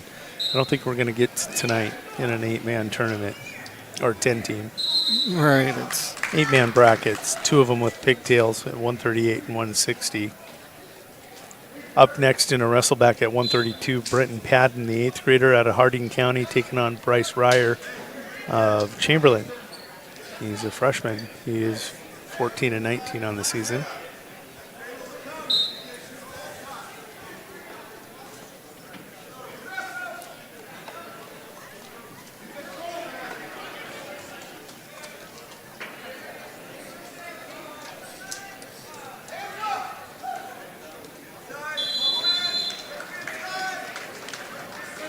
And that will be quick. Ryer with the fall in 28 seconds. And he will bring his record to 15-19 on the season. Next up, it's going to be Carter Lenz and Josh Van Huvelen of Sunshine Bible Academy in a semifinal at 138. Lenz checks in at number 10 in the rankings. Van Huvelen unranked currently, but he's just getting back from injury. Wickstrom leading 2-0, looking for a fall here on Eckern. And he'll get it. The official time, 2 minutes and 6 seconds. Lincoln Wickstrom of Harding County advances at 126. We're going to get to a pretty good semifinal here. I watched him once before. It's going to be Trey Frost and Braden Schlachter. And that's been a good matchup. I know for one time I saw him. I can't remember where that was.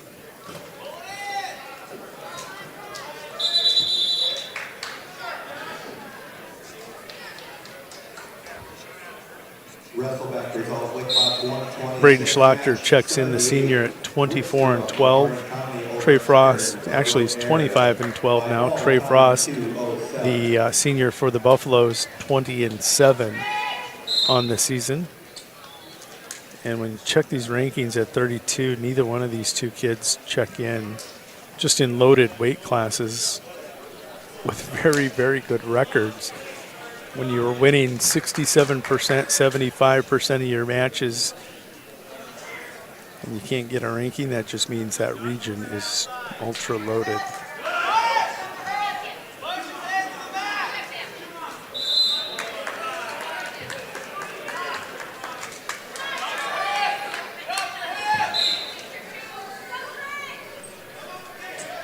Again, it's been a while since I've seen any of these Stanley County wrestlers, I guess, up close, but to me, Trey looks like he's gotten taller as well. He seems like he's longer than what I'm normally used to seeing.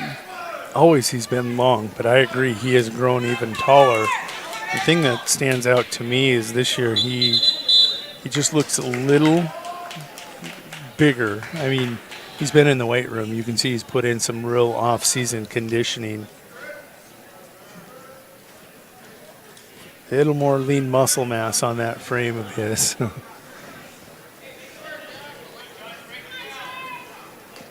Lens with a 4-0 lead up heading into period 2. Yeah, he got a takedown and a 2-point near fall on Van Huvelen to take a 4-0 lead, and they go to the second.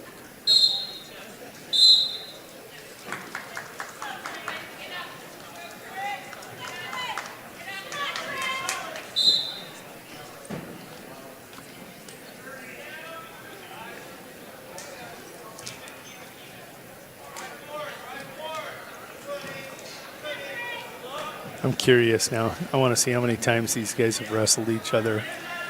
I'm going to just go take a look at Schlachter's season. See if I can't pick up.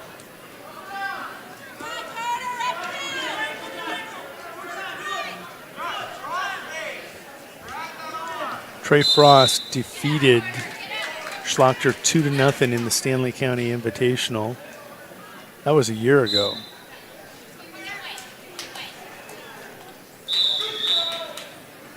No, it wasn't. That would have been earlier this year in December. I'm struggling with the 2020 bit here, aren't I? Scoreless after 1 on mat 2 between Schlachter and Frost.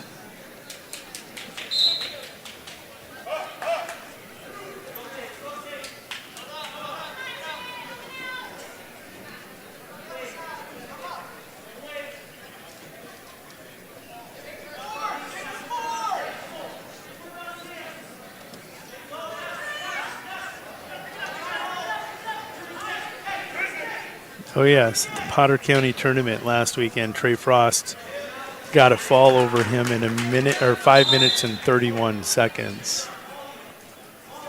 I knew they'd seen each other at least once, and I knew one was close. Frost able to get an escape, and will take a 1-0 lead. Lynn still in control, 7-0 over on mat 1.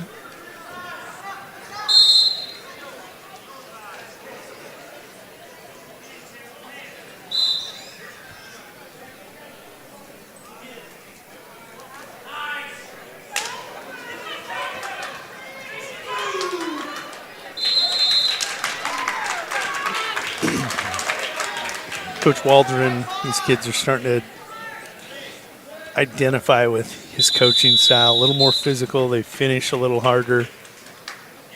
Good things going here in that wrestling room. You know, again, I guess I don't know the coach personally. Again, it's just his first year at Stanley County here. And, you know, early on, I guess I don't know how many wrestlers they have out this year. It's probably, I guess, a low number, probably to Stanley County standards, if you will. And I know, again, they had injuries early on. Like I said, Dylan Enders, I know, was in a walking boot earlier. Another big man, Sidney Tubbs, that they had last year. I don't know if Sidney went out this year. I remember asking somebody why he wasn't wrestling, and I can't remember what the answer was to that. If it was, again, possibly some sort of injury-related history there. So I know they lost Sidney as far as a body. And he would have been in that 220-pound weight class, right? I believe so, as Dylan was 285. That's a lot out of the lineup.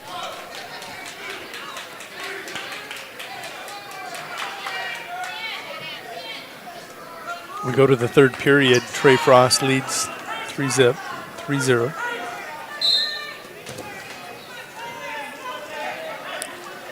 And I guess as a team, I don't know how much, especially when it comes to duels, and you got to, half your lineup has to be forfeits or whatnot. I don't know how much that affects you as a team, but you can only obviously throw what you have out there and what you have available. Carter Lenz with a fall in 5 minutes and 23 seconds over Josh Van Huvelen. And for the fourth time this year, Thomas Powell and Aaron Gilchrist will lock horns. Gilchrist, the senior, 26-5, ranked 11th. Powell, the junior, 24-8 for Chamberlain. He is ranked 8th in Class A.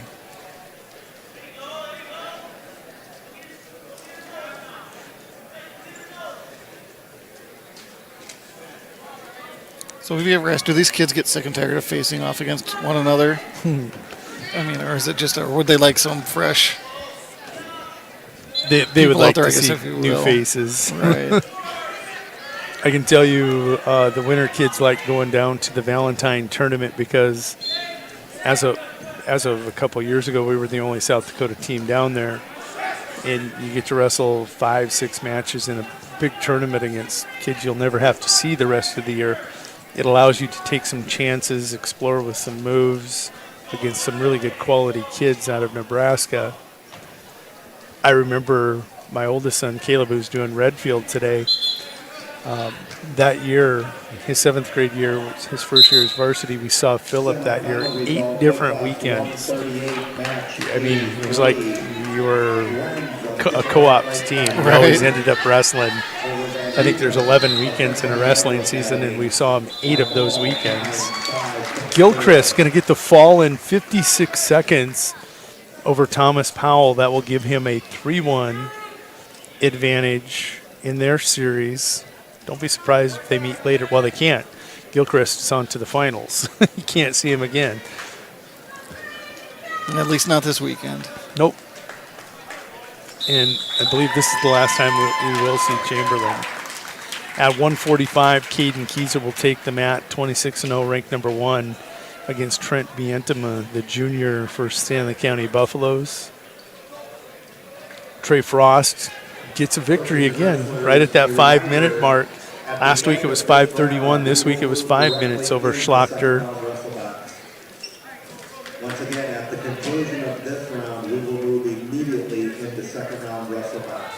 So next up, it's going to be Colby Kolda taking on Nick Morris on mat 2.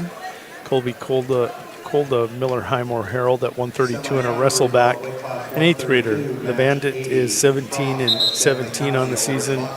Nick Morris, the 8th grader for the Groton Area Tigers, 0-3 here on this season. Just getting his first real varsity experience.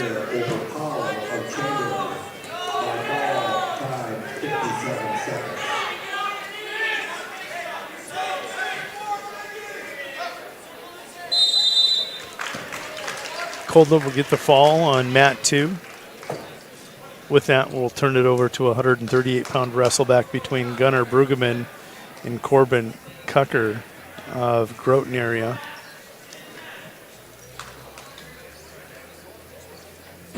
Brueggemann, 10-16 on the season.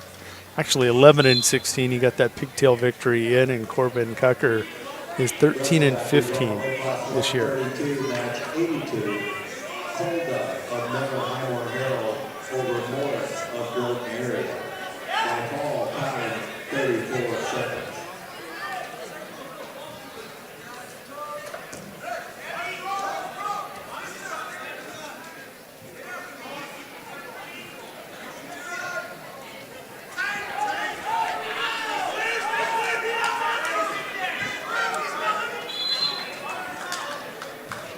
Kieser with a 13-1 lead.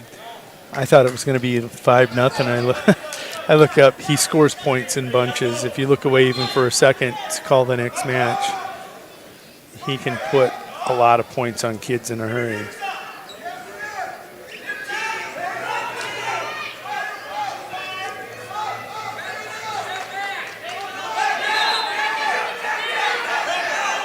Kieser will take a 15-1 lead into the second period.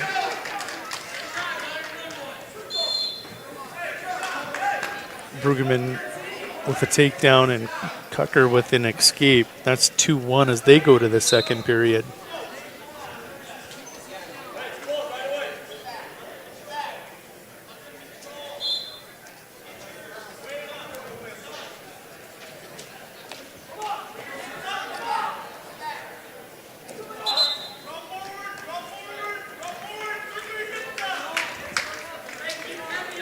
Keyser will advance to the finals. Number 1 in the Bees to the finals. Looking for a third matchup this year with Gabe Skustad, who's coming to the mat now. Skustad, number 1 in Class A, will take on Cameron Pierman of Mobridge. Pierman, a 16-8 senior for the Tigers.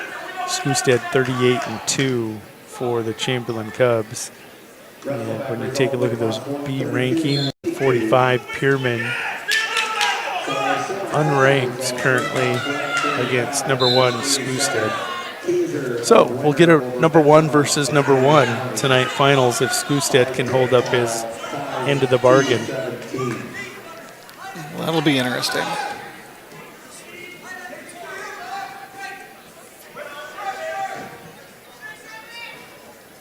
That just goes to, for 5 years, 6 years now, I've thought,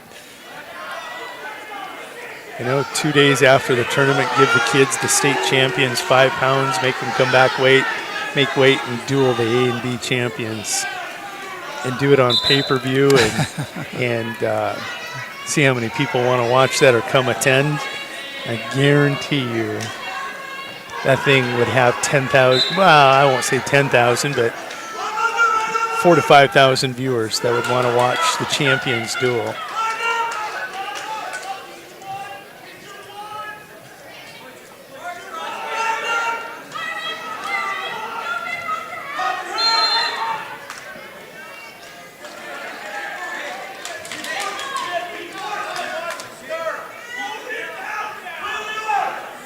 Call it the Champions Clash or there you go. Champions Challenge.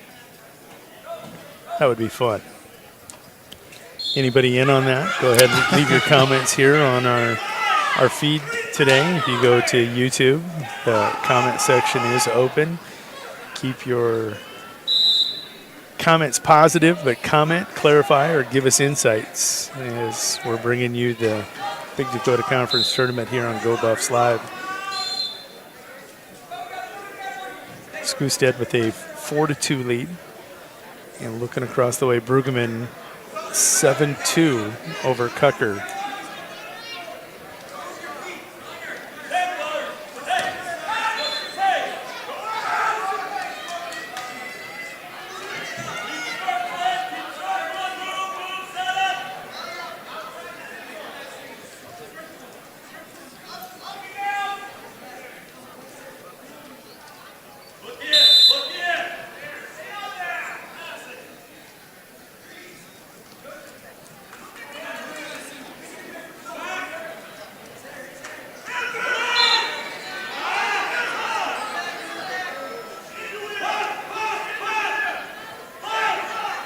So you guys will have the Region 4 tournament. Wagner's hosting Region 3. Region 1 will be up in Groton, and I'm guessing Webster area, Mike Wiley and Jason Ritchie will have coverage of that. You hear, sounds like I may be helping Wagner with coverage in Region 3. That means Caleb's going to Region 2. We're going to get every one of these regions out there. I don't recall why, but yeah, Bruce was saying a couple weeks back that it was supposed to be in Hill City this year, to my understanding, and can't remember why they weren't able to host. So Stanley County gets to host everything, don't they? It's that advantage of being centrally located, I guess. So, but most of Region 4 is out west, where you're going to drag a lot of people back to the center of the state. That's all right. Skustad pinching that nose. Looking for some water also, leading 10-2 with 1:10 to go in the second period. And Gunnar Brueggemann now leading 9-2, and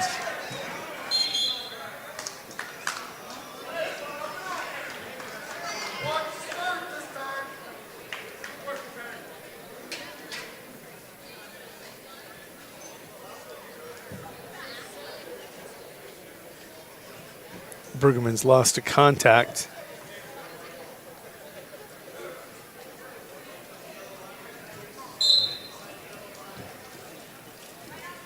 And the search is on over on mat 2. And you know where they're going to find it? Good luck with that. It's going to be on Kucker's singlet. He's overstanding completely away from him.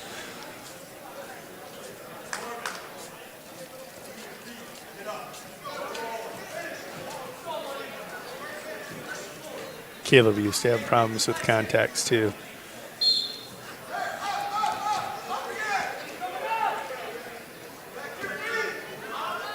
Back to action on both mats. 30 seconds, just over 30 seconds for Skewstead in period 2, leading 10-2. And Bergman ticking down to 35 seconds left here in the third period, leading 9-2.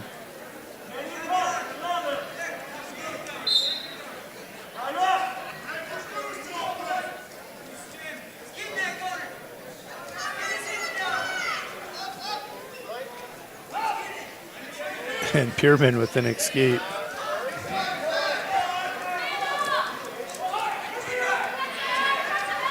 Final 10 seconds on mat 1. 10-3, Pierman attacking. Kucker down to 5 seconds to go, trailing by 6. And he'll give up a takedown. Final will be 11-3, Bergman with a major for the Miller Highmore Herald Bandits.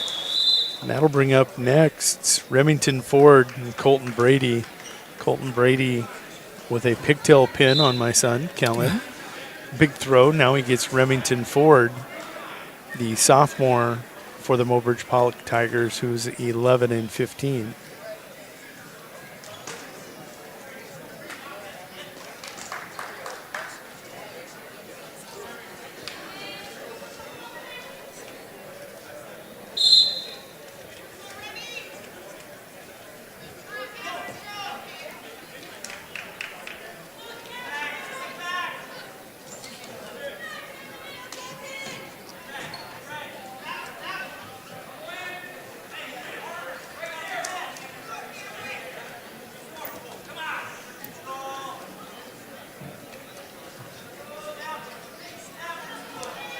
Oh, beautiful.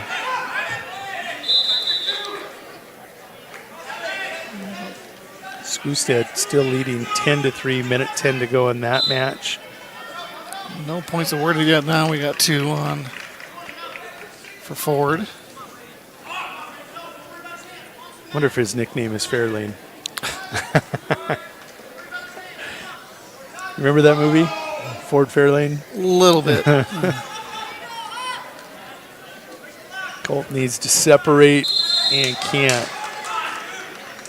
Close, he came clean, just could not separate.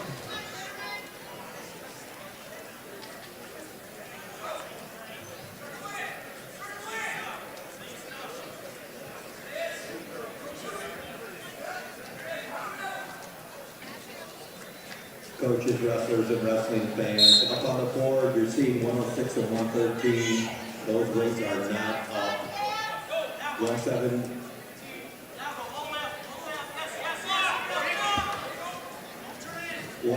to 182 will load up here very shortly. Skewstead leading 12-4, final few seconds ticking away. He'll get a takedown and victorious 14-4, but Cameron Pierman, as he is for a lot of kids as I watch him, just a handful for the number 1 ranked wrestler. Joey Boss and Ryder Rowland coming up next in a Consolation Wrestleback. Rowland of Miller Highmore Herald, the Bandits, a freshman, 15-17. Joey Boss of Kimball White Lake Platte Geddes, the sophomore in that Wildcat wrestling room. Brady able to get an escape and cut the deficit in half.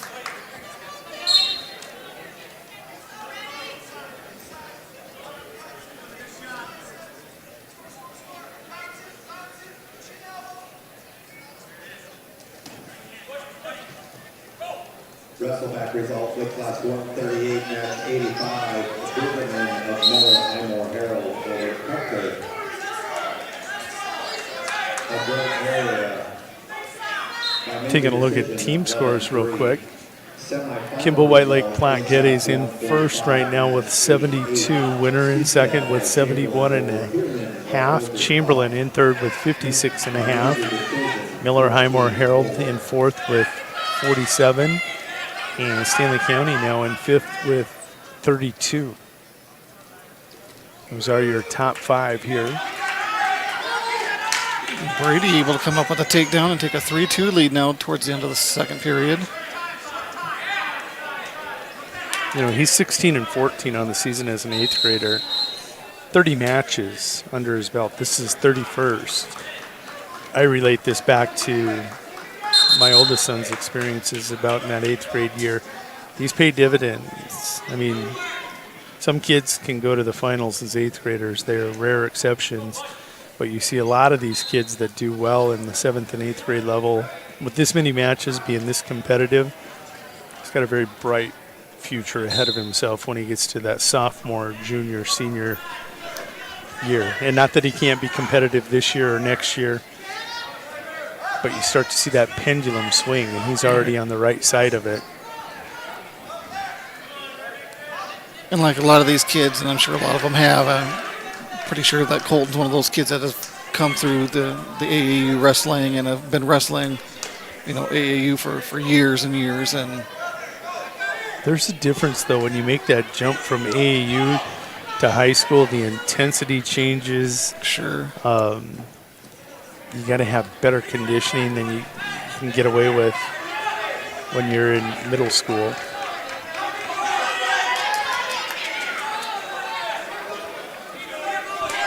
I just heard a hiss there for a second. Did you hear that? Yeah. Ford will get a takedown after tying it with an escape. He gets that takedown with about 1:10 to go here in the third. He leads 5-3. Now, Brady will get an escape himself, yeah. Colton's put himself in a position. Joey Boss will get the fall. The official time there, 2 minutes and 15 seconds for the Wildcats. Hansen and Oral next at 1:52. It's not the Oral you were expecting. It's going to be Riken Oral, his brother, the number 4 seed, taking on Grayson Hansen, the senior who's 22-4 and top seed here in this tournament. Hansen had been wrestling at 60 and back down at 52, ranked number 5. This is a pride moment for Colton Brady. Don't give up the fall. Do not let him pin you. You're not going to win this match.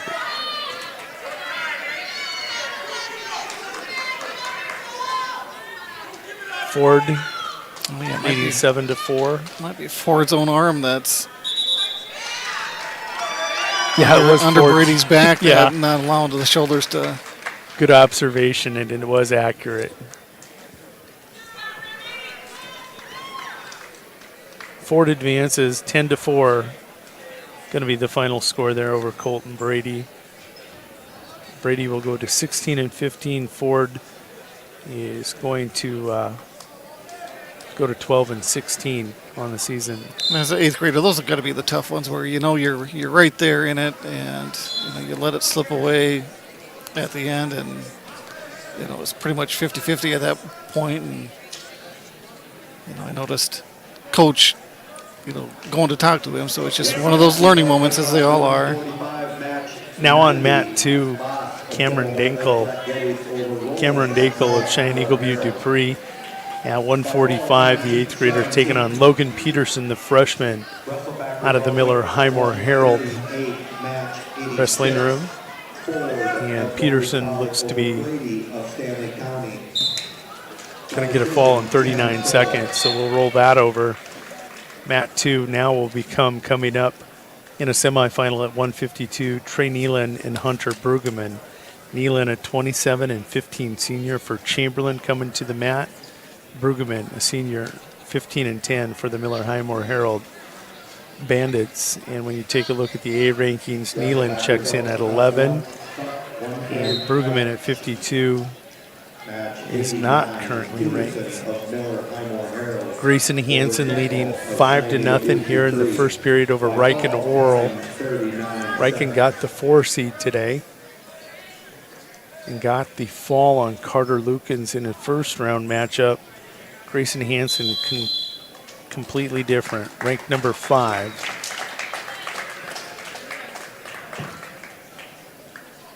Hansen will get the fall in a minute 47. Up next on mat 1. This one could be fun. Levi Stover's going to come to the mat against Jack Kruger. Levi unranked, Kruger ranked 5th at 160 here in Class B. Levi 15-7, Jack 22-4.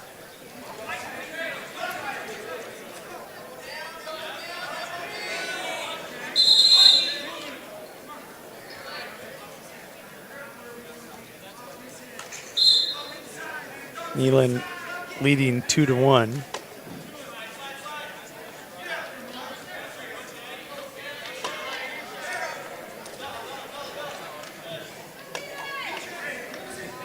Kruger with a takedown leads 2-0. 152 match 91. Hansen of Kimball White Lake Platte Getty over Oral of the winner by fall time 148.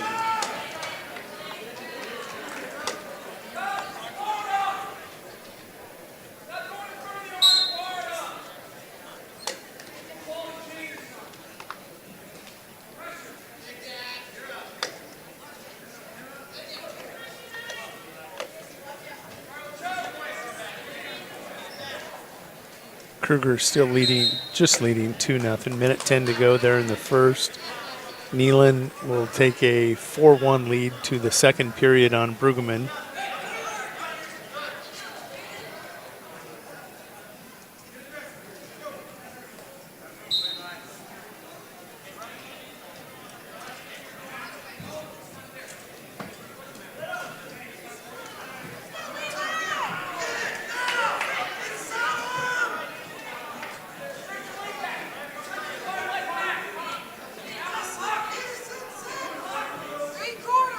Nealon with a reversal will take a 6-1 lead. Kruger working in Iowa State.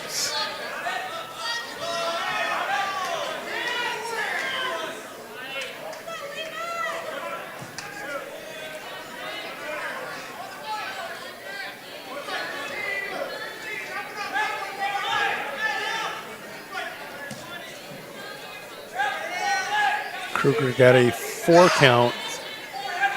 And that was good for a 2-point near fall, now leading 4-0.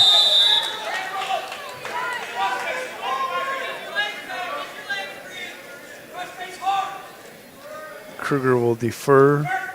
Levi wants to go on his feet with Kruger neutral to start period 2.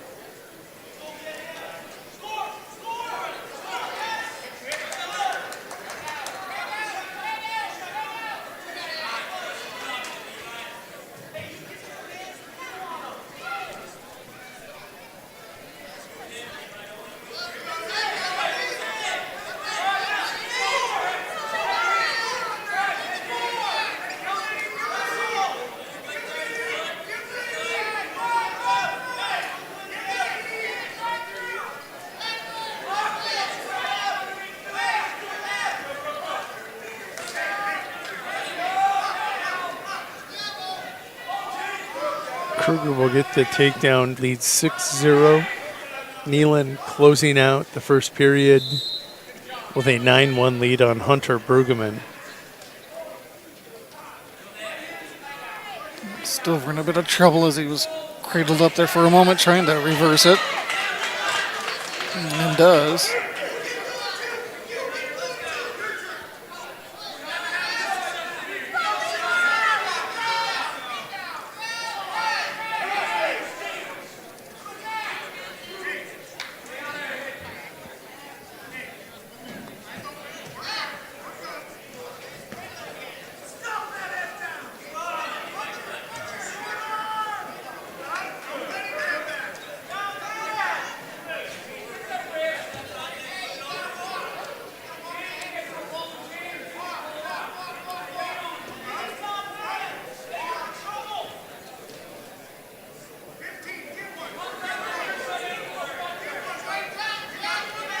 11-2, final 10 seconds of period 2. Ticking away here for Kruger and Stover. Nealon, about a minute to go here in this second period. He's got an 11-1 lead on Brueggemann. Semifinal at 160 on mat 1, semifinal at 152 over on mat 2.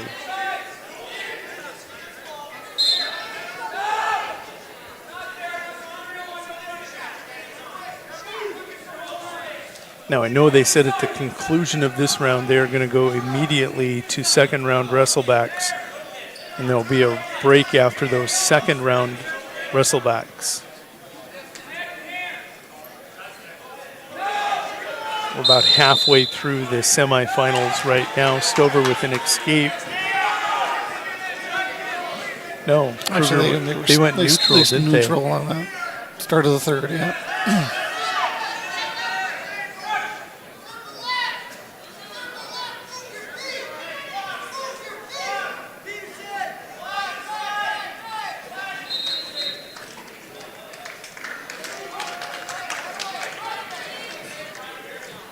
Nealon will get the fall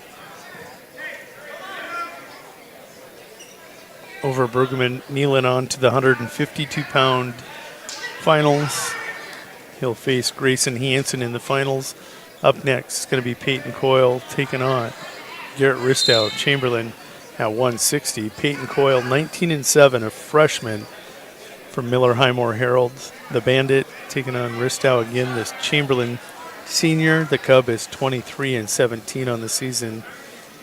Taking a look at those rankings at 160. Ristow ranked 11th in the A's at 160. Peyton Coyle ranked 7th in the B's. 7 versus 11. Great anticipation by Coyle. Right as that whistle blew, he went right for the ankle of Ristow there and is able to get an immediate takedown. That's one of the things that happens. You see enough of these kids, your opponents, during the course of the year, you figure out tendencies. Probably new Ristow is going to step forward at the whistle with that particular foot. That comes from tape, watching. Pretty easy takedown.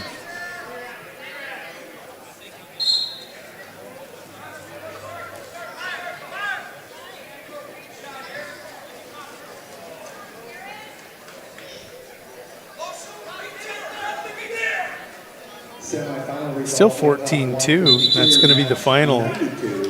Jack Kruger 14-2 over Levi Stover. That'll bring up in a wrestleback Roger Duba, a junior for the Kimball White Lake Platte Geddes Wildcats, taking on Cole Brisby, a sophomore for the Groton Area Tigers. Wrestleback at 160 on mat 1 coming up.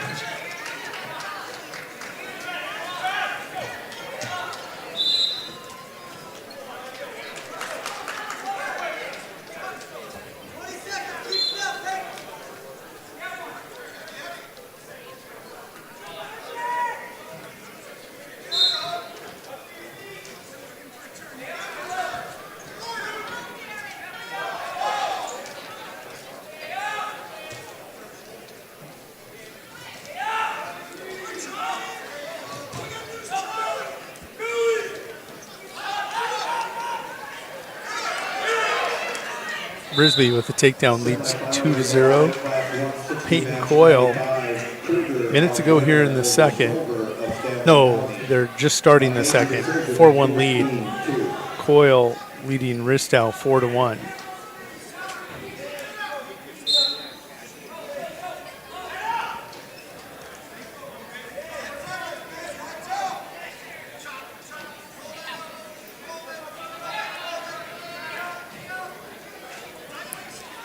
Looks like it'll be Bisbee with a 2-0 lead over Duba on mat 1 after one.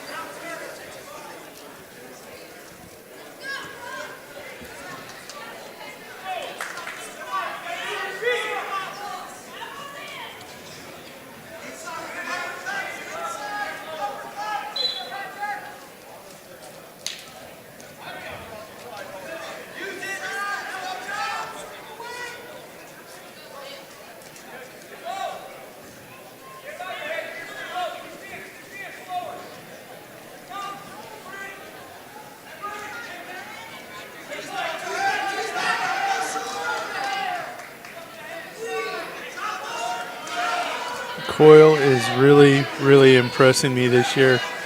He was one of those he's a freshman this year, but he's been wrestling 8th grade, 7th grade varsity. This is one of those kids that didn't see a lot of success victories when he was younger, but didn't discourage him, and it's now translating into victories here in his freshman year.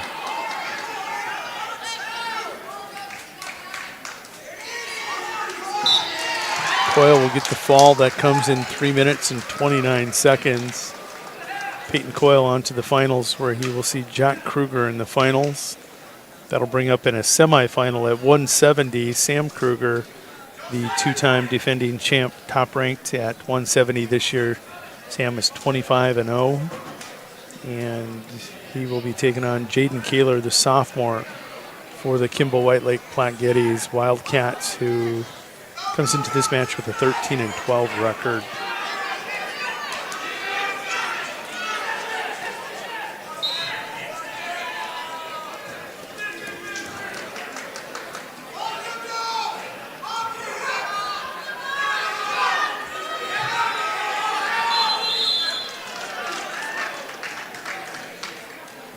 Bisbee able to pick up a pinfall over Duba on mat 1. That'll bring up a wrestle back between teammates Adam Bonnet and Cameron Meek of Winter. These are always fun and unique. They're unique. I have no idea how this one's going to go. I haven't seen them wrestle each other. I haven't heard.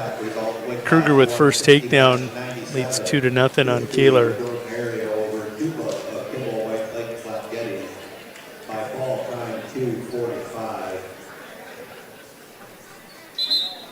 Semi-final result, weight class 160 match 96, Coyle of Miller Highborn.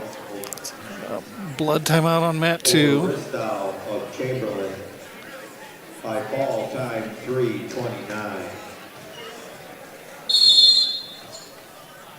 It's always good when teammates go out smiling at each other, right?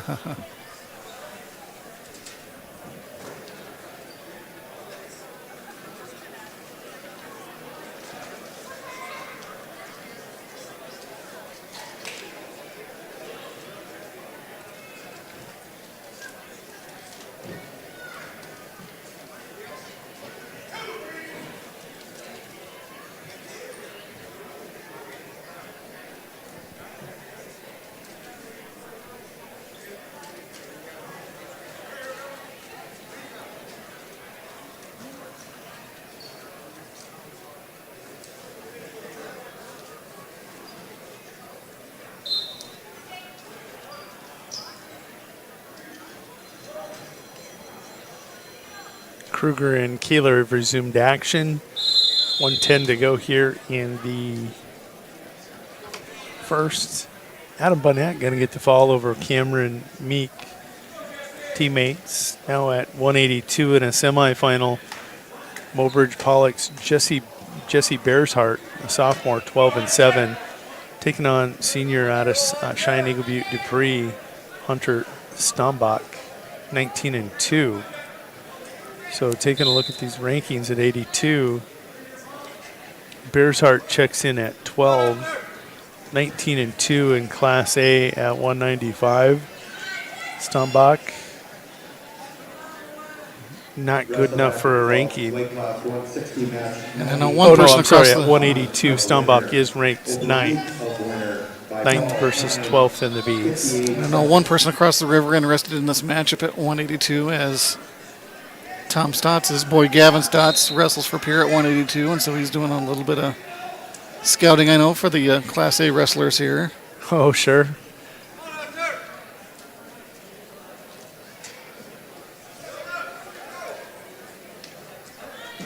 Eagle Butte being in that Region 3 with the Pierre Governors, so yeah. This match would definitely be of interest. Kruger only leading 5-0 at the end of one. Stombach with a big takedown.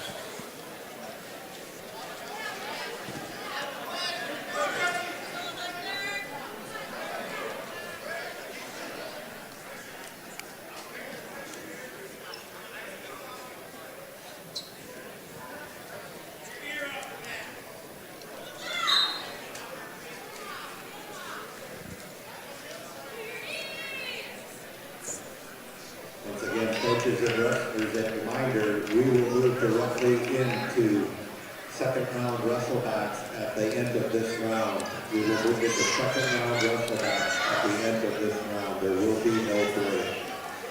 Where's he announcing from today? Oh, there he Scott is. is Yeah, right across from straight us. across from Yeah. us. Couldn't see him in the blue.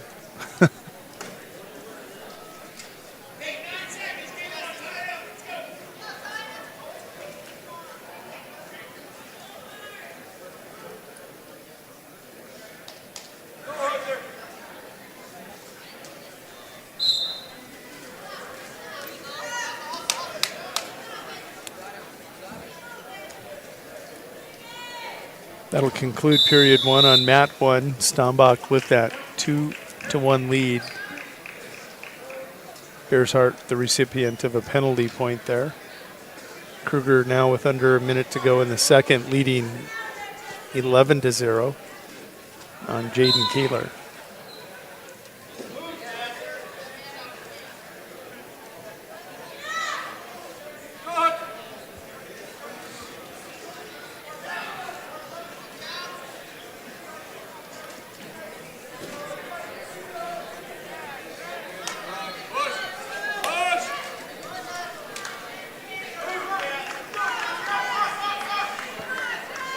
Now, if you're Sam Kruger and you're leading like this, are you always, is your mentality always looking for a pinfall? Yes, he is always.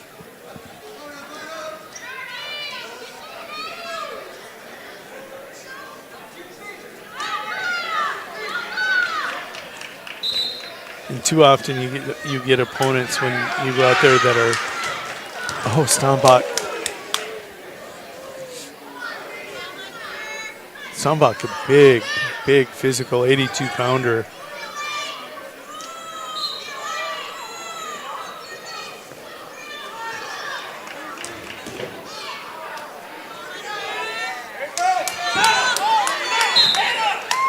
Stombach will get the fall. That comes in a minute 13. That's an impressive trip to the finals there for Hunter Stombach. He is on to the finals at 182. Up next is going to be Levi Nightingale, ranked number 3 at 195. Comes in as a junior for the Wildcats, taking on Class A's 4th-ranked 195-pounder Noah Hutmaker, 30-7 on the season.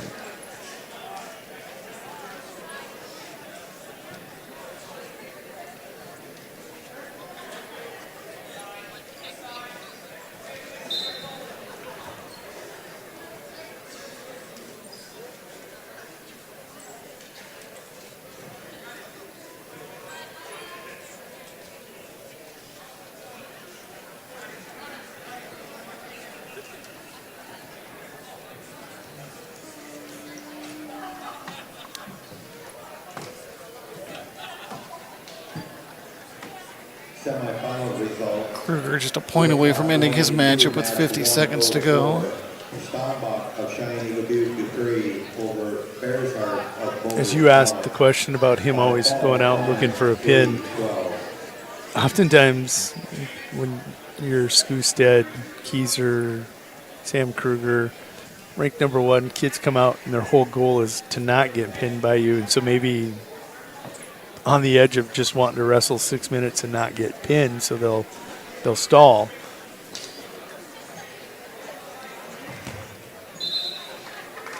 Sam not able to turn him, so he lets him up and gets the takedown. Takes him down to end it, yeah. So Holden Havlick and Tate Hoffman going to meet here at 170 on mat 2. This is interesting because Holden Havlick is the 2 seed. He's an 8th grader. He's 25-6 on the season for the Wildcats. Has wrestled between 70 and 60. Tate Hoffman, the number 3 seed, but he's ranked 10th, ahead of Holden. Hoffman 29-8, a sophomore.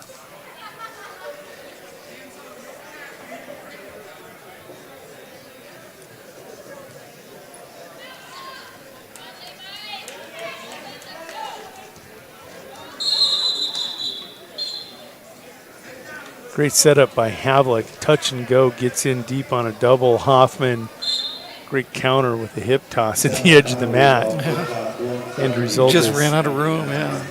End result is no points. By tip ball, time 5:47.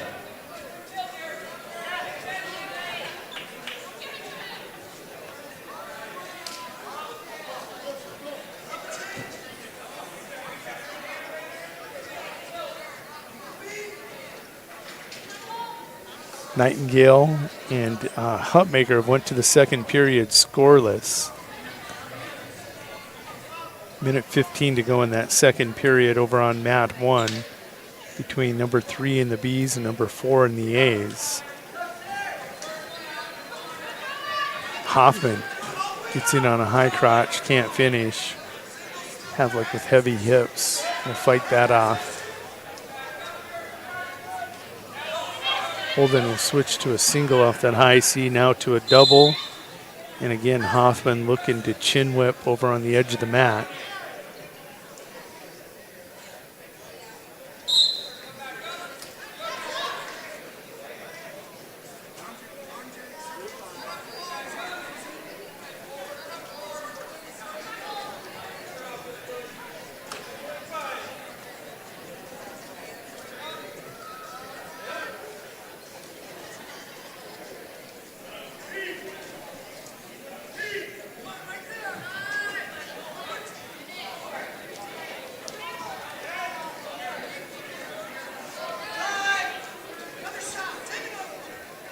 Final 5 seconds here in period 1 on mat 2. Still got a good one on mat 1 is here as well here as we're ending period number 2 scoreless. Nightingale will go down with choice, I believe.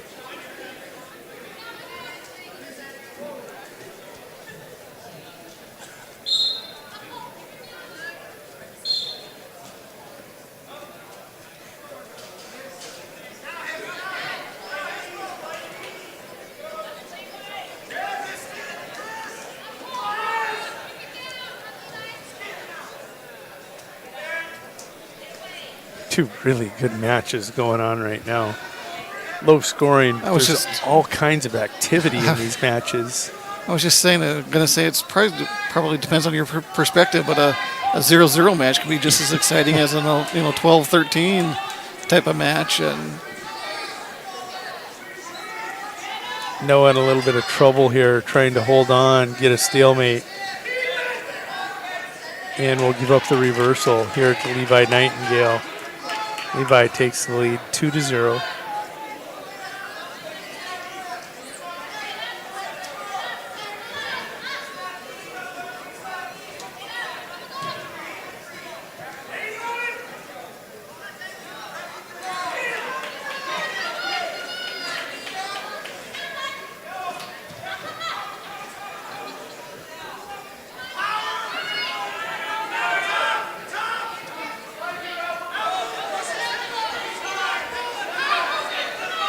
Three-point near fall coming here for Nightingale. That will make it 5-0. Mat 2. That's scoreless still, 0-0. Hoffman looking for a right out here in the second.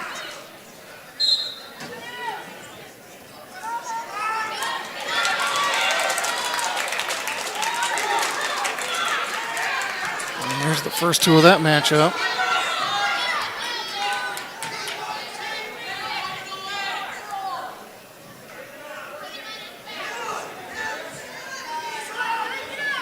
That 2 belongs to Holden Havlick. He's 10 seconds away from getting to the third period with that 2-0 lead. Hoffman, recognizing the urgency, trying to come up with one, cannot. Dean, you're welcome. Dean Simon checking in. And he says, go Potter County Battlers. Battlers. Levi Nightingale going to be victorious over Noah Hutmaker, and that'll bring to the mat Charlie Provichuk, the junior. He's 15-9, taking on Lane Kruger, the junior out of Groton area, who comes in 18-4. 15-9 gets you ranked number 8. And then you take a look, 17-4 gets you ranked 12th. So not a lot of wins between these two, more losses than either one of them probably wants, but that just tells you the competition they've wrestled this year. I don't know if you've explained this to me before, but those are unofficial rankings from Dakota Grappler, correct? Is that coaches that do that, or is it? Nope. I'll tell you, it's a group of individuals that go to all the tournaments. They watch tournaments. They watch these broadcasts. I think they probably follow all of our broadcasts. They see most of these matchups happen. They follow track wrestling, and they put together their collective efforts to come up with the best rankings they can put together. It's just an opinion, as polls are. Hoffman with an escape gets to 2-1, but now you're seeing Holden smother him. Down to 50 seconds on mat number 2. The only official ranking that ever happens is at the state tournament. Sure. You get a top 8. Sure. Charlie Pravacek will get a takedown in 3-point near fall. He'll take a 5-0 lead. Holden Havlick with a takedown. Now has a commanding 4-1 lead as he's picking up back points, and the clock's ticking down. With 20 seconds to go, make it 18. The official time, 5 minutes and 42 seconds here for Holden Havlick. A fall over Tate Hoffman. Holden Havlick on to the 170-pound finals where he gets Sam Kruger. What a reward. Holden will take it, though, I promise you that. In a wrestle back at 170 is Gage Davis, the senior out of Sunshine Bible Academy, taking on C.J. Yost, the sophomore for the Chamberlain Cubs.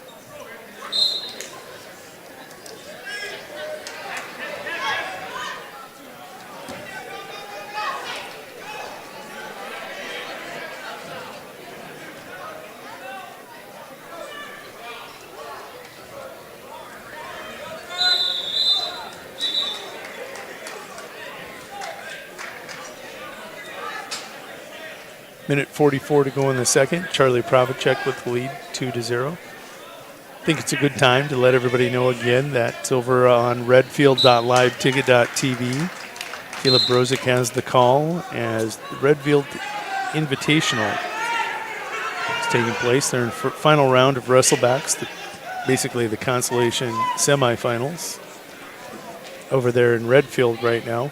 I know Parkston, Wagner, Burt Gregory, Redfield, Britton Hecla. Can't think of all the other teams that are involved up there. Those are the 5 that stick out in my head. Madison's there. Lennox is there. That's a great tournament, I'm telling you. Redfield's got a good one up there, as we do here in Fort Pierre. Parkview Gymnasium hosting the 2021 Big Dakota Conference Tournament here. Parkview Gymnasium. Over on mat 2 in a semifinal at 182, Spencer Hansen, the senior, 29-3 for Kimball White Lake Platte Geddes, taking on Richard Long, the senior out of Harding County. He's 11-17 on the year. Spencer Hansen checking in at number 2, ranked number 2 in the state.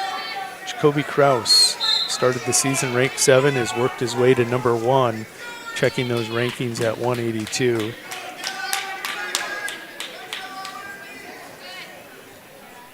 An escape over on mat 1 for Lane Kruger. That makes it 5-1.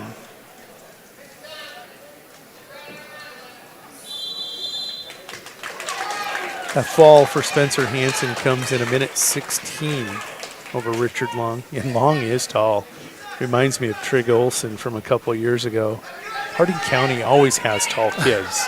And all their tall kids end up wrestling, seems like.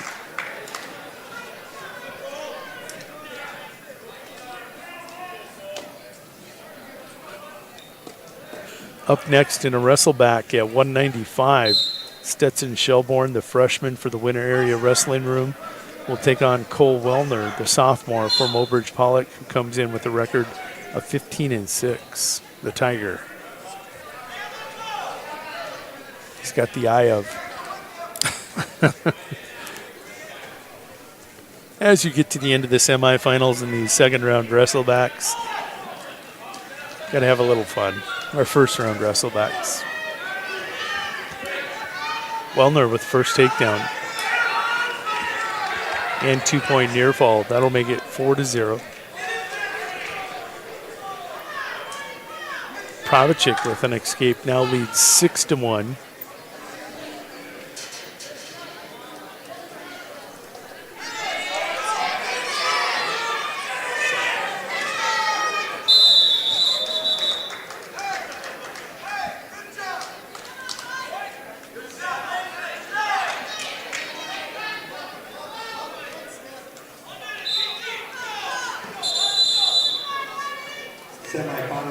My mid-afternoon yawn, and yours too, sorry. Oh, absolutely.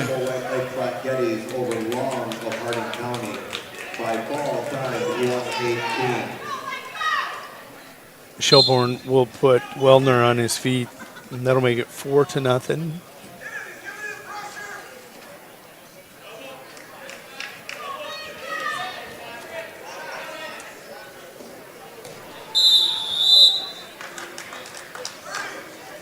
Wellner with a takedown now leads 6-0 in that wrestleback at 195. It's a semifinal on mat 1.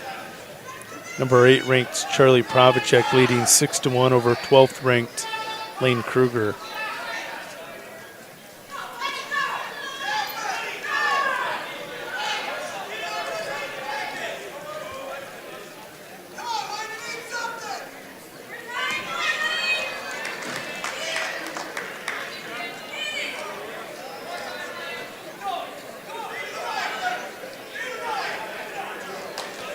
Pravicic with a takedown and a 3-point near fall. He'll get a major decision by a score of 11-1. And I thought Novak, I in his first round match, I had Novak losing, and he's actually advanced to the semifinal. So I apologize for that. I recognize my mistake from earlier. Jacob Novak, the junior for Kimball White Lake Platte Getty, is about to take on 19-1, second-ranked Preston Norrid. Novak ranked 9th, Norrid ranked 2nd. Wellner leading 8-1, 22 seconds to go here in period 2 on Stetson Shelbourne.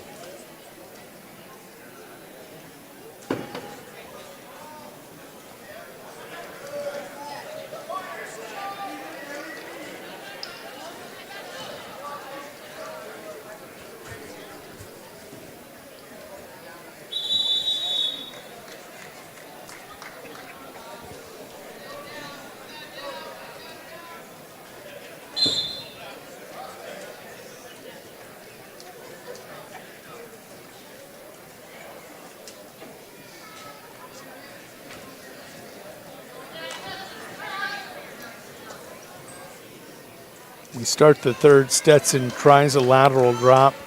Wellner will squat on it and get the takedown and give up a 2-point near fall. That will make that score 12-1.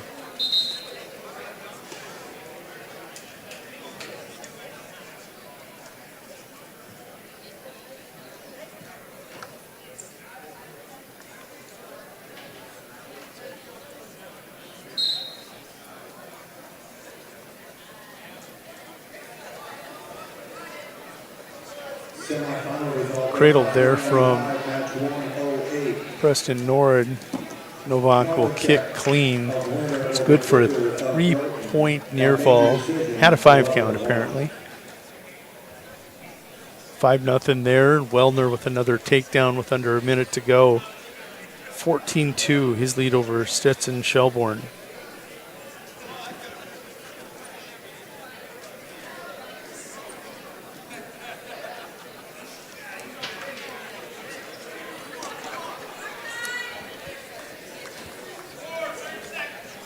Once again, coaches and wrestlers, we will have Wellner putting on a takedown clinic right now. Gets another takedown. That'll make it 16-3. And a 3-point near fall. Final will make it 19-3 for Cole Wellner of Mobridge Pollock at 195. Over Stetson Shelbourne. Up next, Garrett Ristow taking on Gray Gilbert. This should be a good one. Ristow at 220, senior for Chamberlain. He is 28-12. Gray Gilbert, a sophomore, 26-5. Checking those A rankings first. Ristow checking in at number 7 at 220.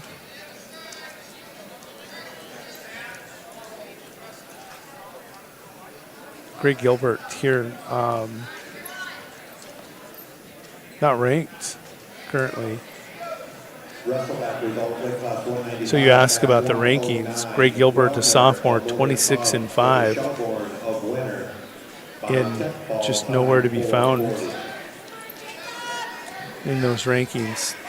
31 matches, and you've won 80% of your matches. 85% of them. Yeah. Norrid Molly Novak here with a 7-1 lead. He'll get the fall. That comes in 3:07. Preston Norrid on to the finals at 2:20.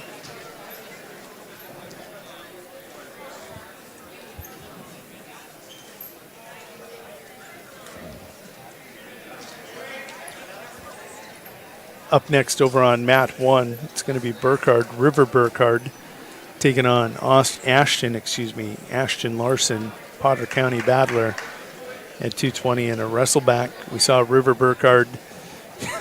He comes center circle and he give a big grin to his opponent, Ashton Larson. I mean a big grin, comical grin before they start wrestling.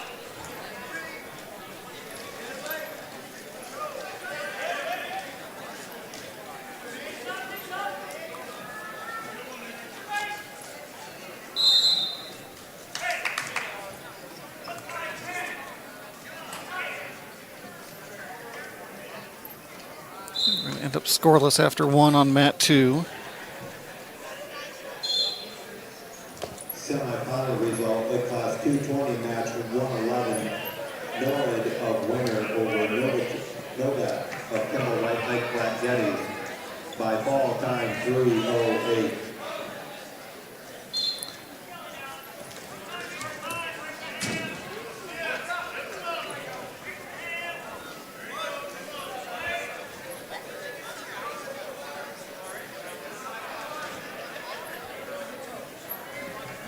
Kenyon Burkhardt and Dylan Andres on deck next here on mat 1. I'm very interested in seeing that match.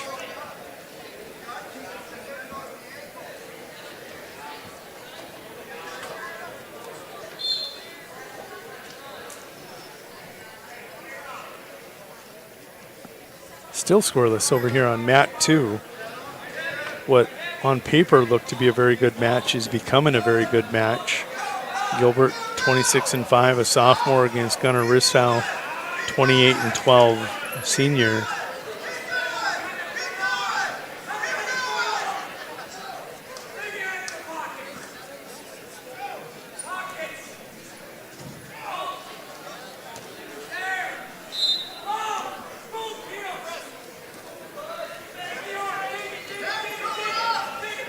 Five nothing over on mat 1. That'd be match 113 of the tournament if you're in the brackets. River Burkhardt, the reason he was smiling, he knew he was going to get out to a 5-0 lead.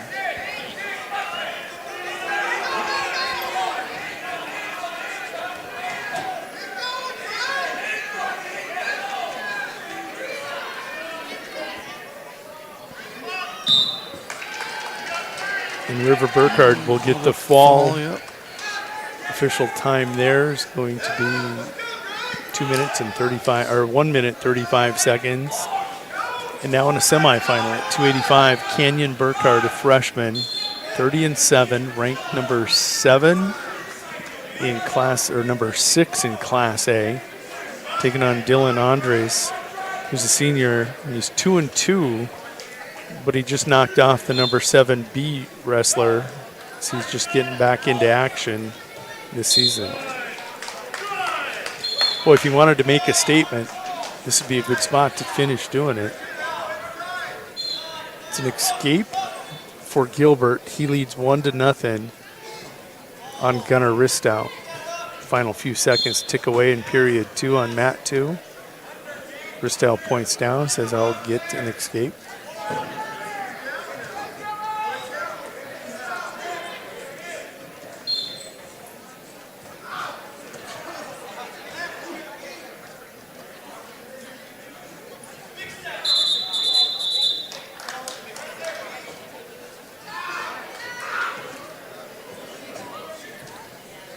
So we're going to have a blood timeout here on mat 1.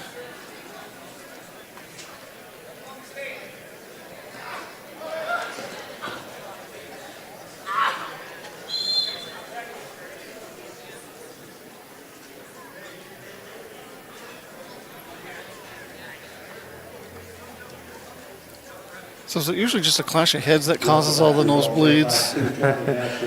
Depends. When they're on their feet, yeah, somebody whacking the top of your head as Dylan's keeping his head low will catch him in the noggin. When they're on the mat, it's normally somebody reaching across to crossface and try to get that butcher or crossface cradle.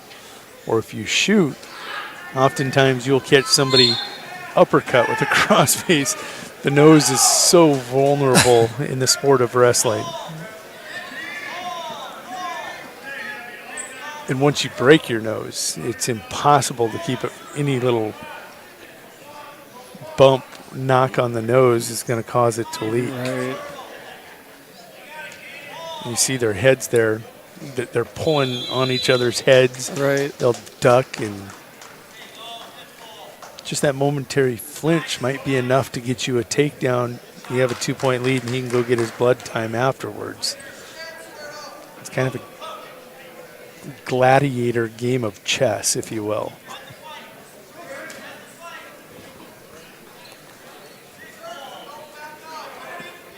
I didn't see who won this over here. I missed that result too. Gilbert led 1-0. We'll see if we can get a result here in a second. Tried for a takedown, ran out of room.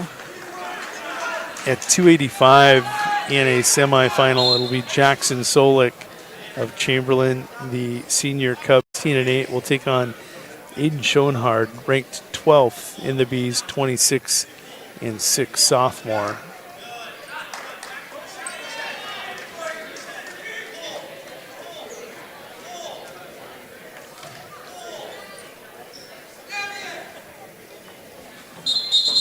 Yeah, Burkhardt likes to throw. He wants to be physical. You saw Andres do that in his first round matchup with Styles. He was throwing. 220, match 112. Gilbert of Hardin County over Ristow of Chamberlain by total time 5:01. Start of period 2 on mat number 1. Still scoreless. And there's a start down.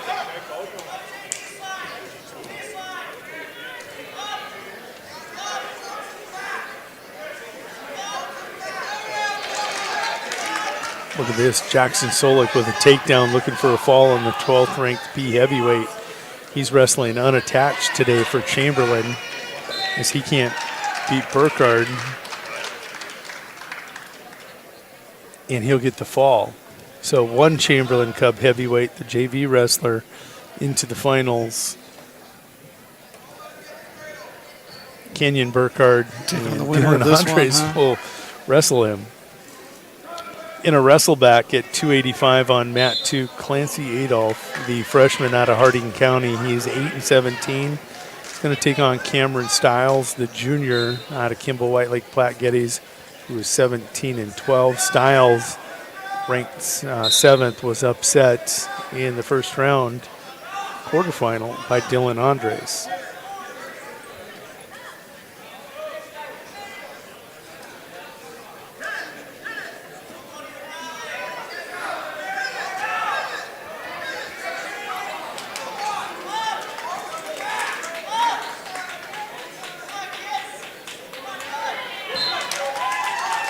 And Stiles will get the quick fall.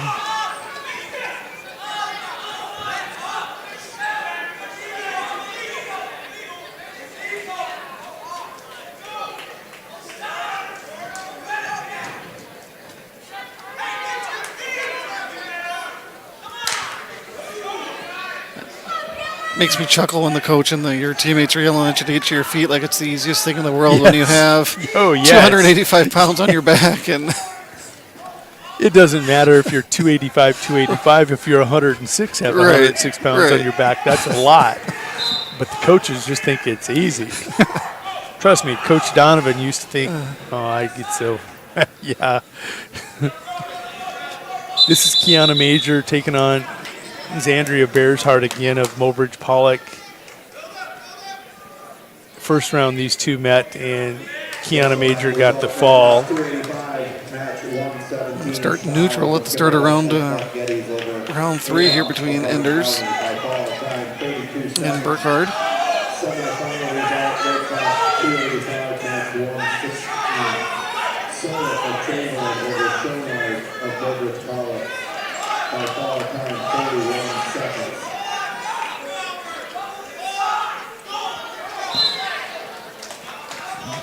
And Kiana Major will get another fall on Bearsheart. Once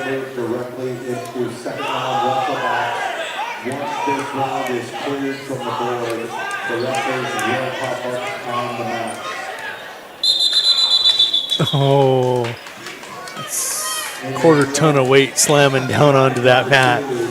That's a lot. Two big men there, Canyon Burkhardt and Dylan Andres. And now Dylan in trouble as Canyon's got that body lock. We're going to go to one camera view for this so you can see as the other mat has went silent. And that's what Canyon Burkhardt has done this year. Under a minute now for Dylan to try to get an escape, and they're going to get pinned.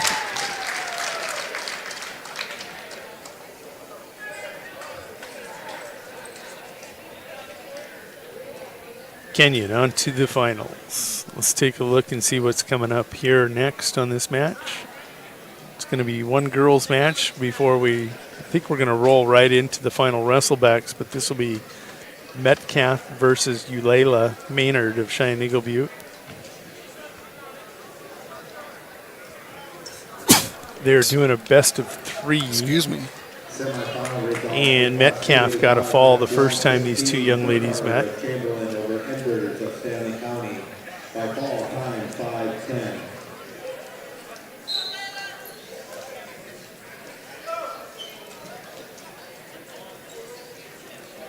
Once again, wrestlers and coaches, we will move directly into second round wrestlebacks. We will be loading those matches shortly. Oh, we're going to have a toss fest here.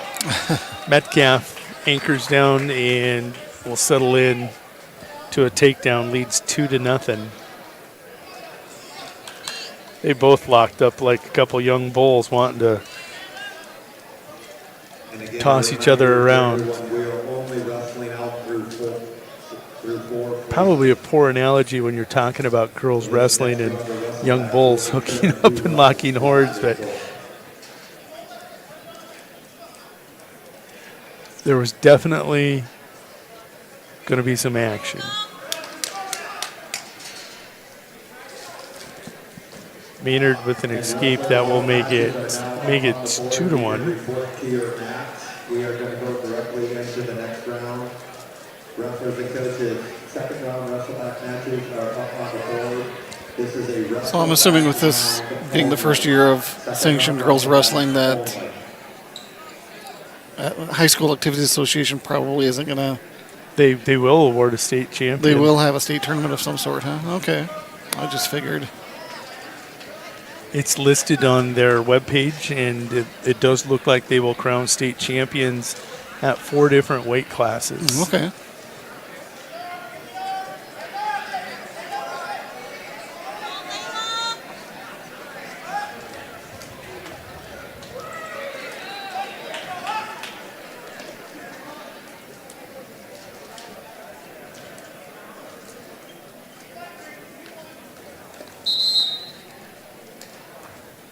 That'll be the end of the first period. Metcalf leading Maynard by a score of 4-1.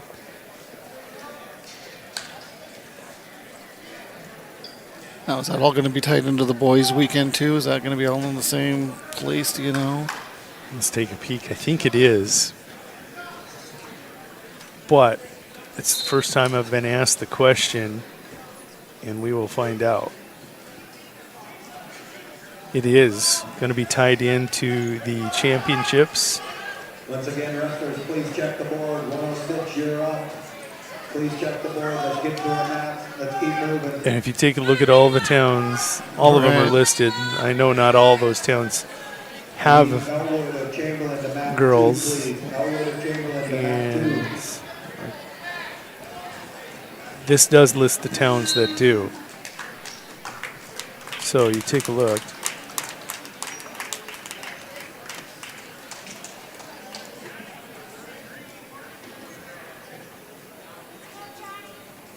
"35 teams, towns with girls wrestling this year."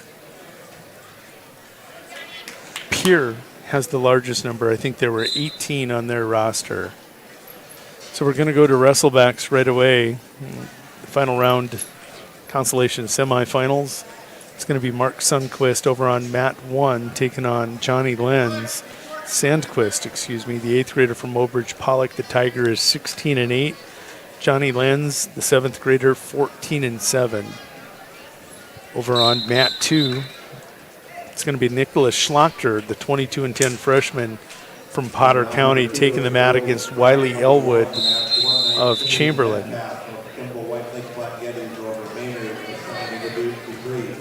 Elwood comes into this match with a 9-15 record for the Cubs.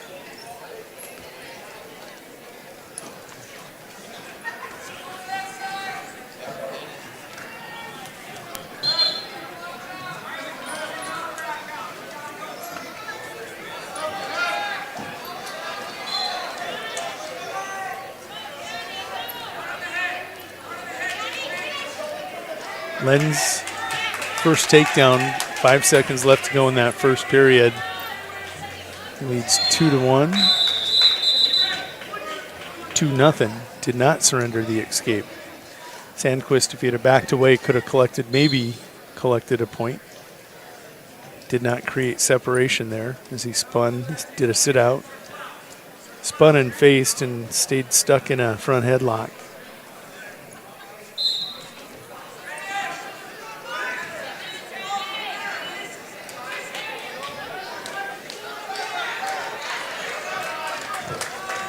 Hard return there by Schlachter. He'll take a 2-0 lead with 9 seconds to go here in that abbreviated first period and collect a 2-point near fall. Leads 4-0.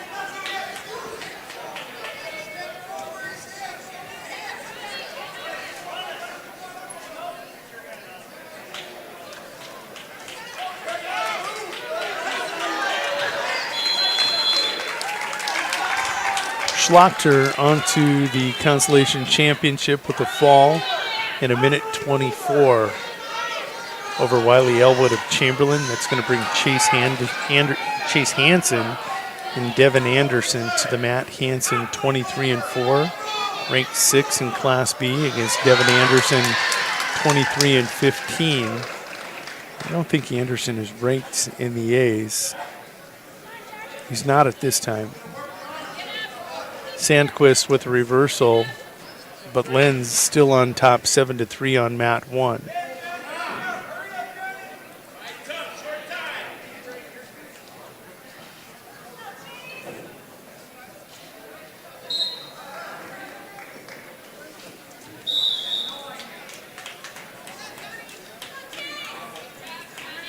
Wrestleback result, weight class 106, match 122, Schlocker of Potter County over Elwood of Chamberlain.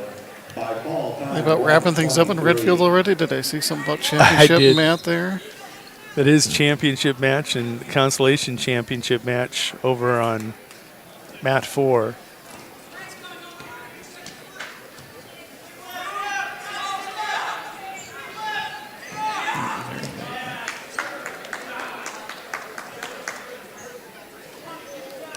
Things must be moving right along up in Redfield. They probably took no breaks.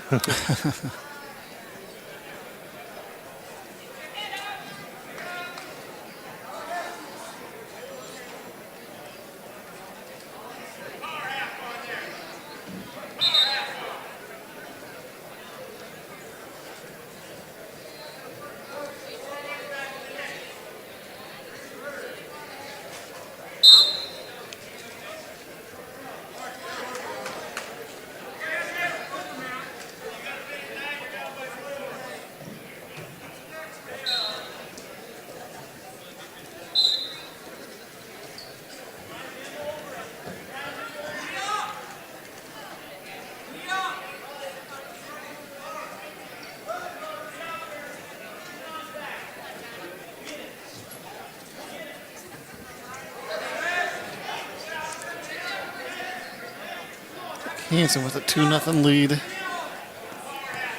Minute 30 to go in period number 2 over on mat 2. Len still with his 7-3 lead with 35 seconds to go in period 3.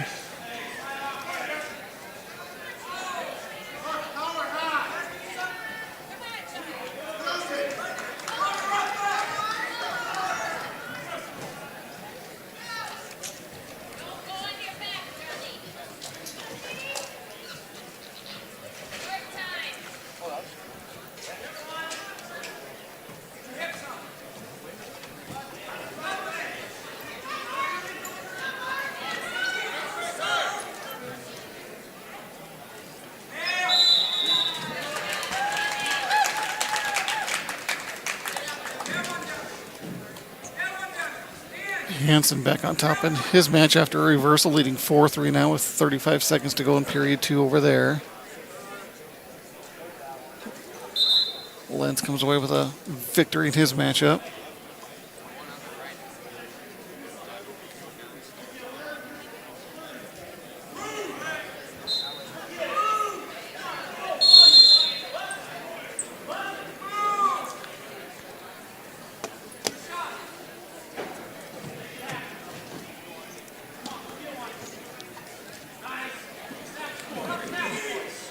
Apologize, folks. We'll get you back to the 2 mats there. Did I do?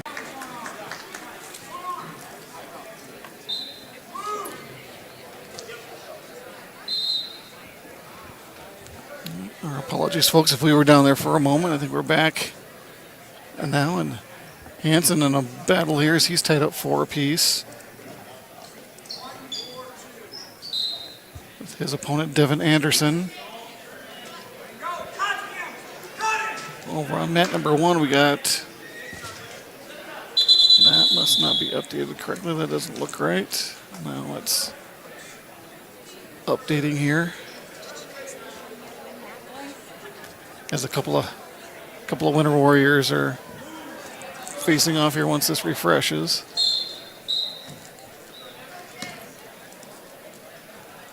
Wrestleback result, weight class 106. Connor Osborne taking on his teammate Carson Keyser. I'll bet they've wrestled over the years quite a bit. I would guess they've met probably 10 times in tournaments. Hanson able to take a 5-4 lead now with under a minute 30 left.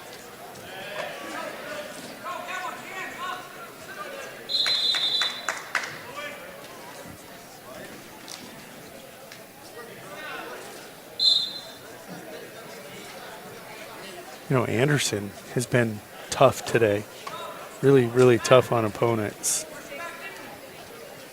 I've talked about Pierman of Mobridge Pollock because of his length being a matchup nightmare.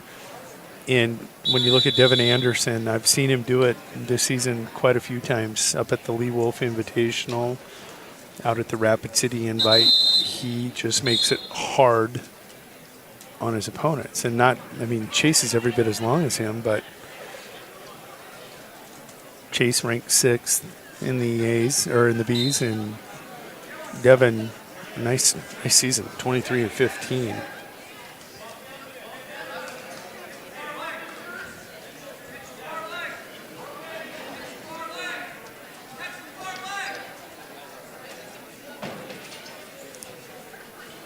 Wonder how long we were down there.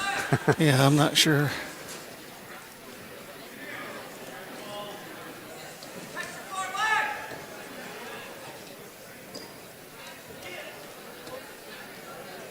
Looks like Hansen will hang on for a hard-fought 7-4 victory.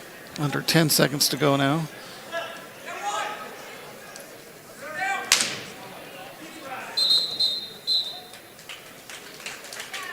Officially now. That gives a point for an escape there towards the end. Hansen on to that Consolation Championship. Up next is going to be Lucas Lenz taking on Lincoln Stewie. Lenz, 15-10 8th grader. Stewie, a 5-4 senior here for Potter County.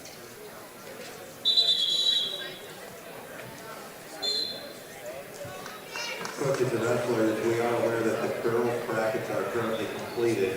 We will do the girls' awards after 106 championship match is finished. We will hand out the girls' awards at the completion of the 106-pound championship match.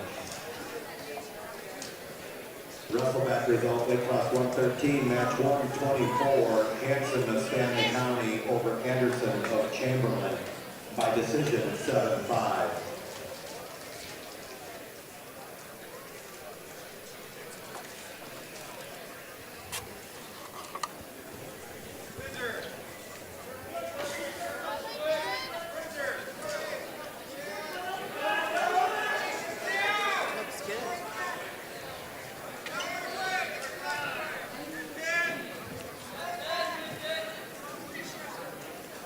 What are you doing? Getting into the system? No. My phone's squawking at me to change my passcode. Squawking at you. Is that a tech term? Kind of like leaking is a wrestling term.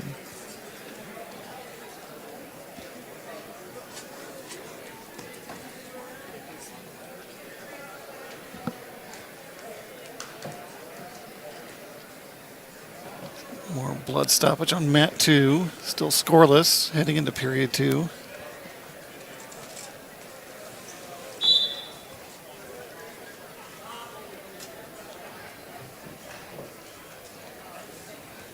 Whose attention were you trying to grab there? Kellen's. Oh. Just letting him know his grandmother was behind me.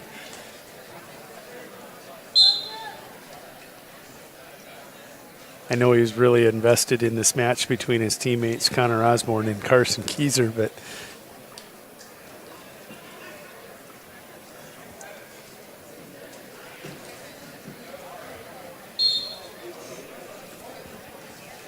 this is known as the blood round, because if you win, you place. If you lose, guess what? You had a good day, but you go home.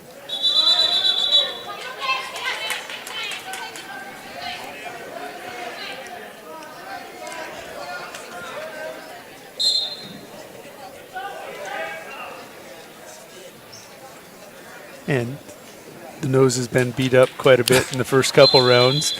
Get a lot of blood time in this round, too. Carson Keyser going to be victorious. Final will be 5-2 over Connor Osborne.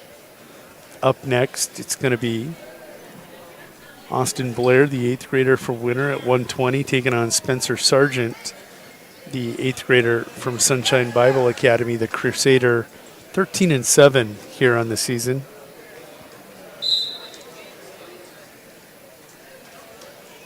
Stewie trailing Lenz 2-0 over on mat 2.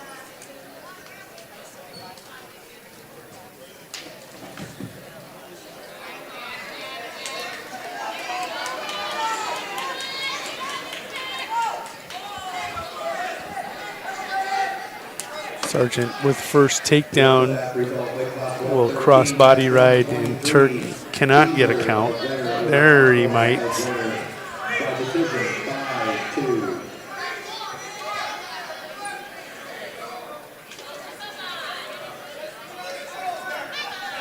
Lynn's trying to get a count here going too for some back points, but I haven't seen a count yet.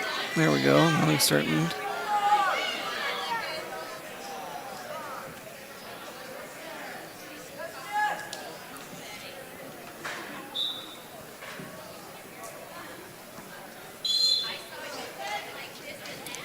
So Lynn's will pick up 3 more at the end of the period and lead 5-0 heading into period 3.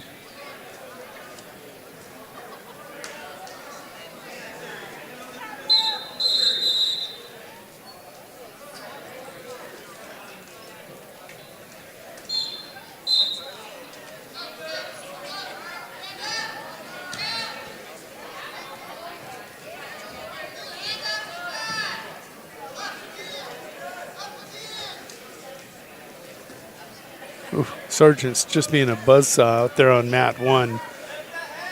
Leads 5-0. Going to pick up another at least 3-point. Well, no more. The maximum 3-point near fall. We'll have an 8-0 lead.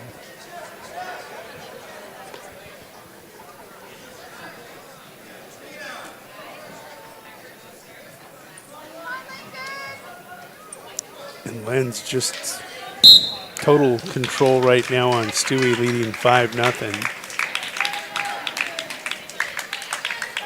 Sargent will get the fall. Up next, you're going to get to see Christian Irisman. He's an 8th grader, 26-4. He's ranked 5th in Class B at 126. He's taking on Lincoln Wickstrom, 7th grader out of Harding County. He's 8-20. Wickstrom and Irisman. I'm not sure how to pronounce that. What's your best guess? Irisman, sure. But he is checking in. We will learn it, I promise you, because he's ranked 5th as an 8th grader. He's got 26 wins, been in about 82% of his matches this year.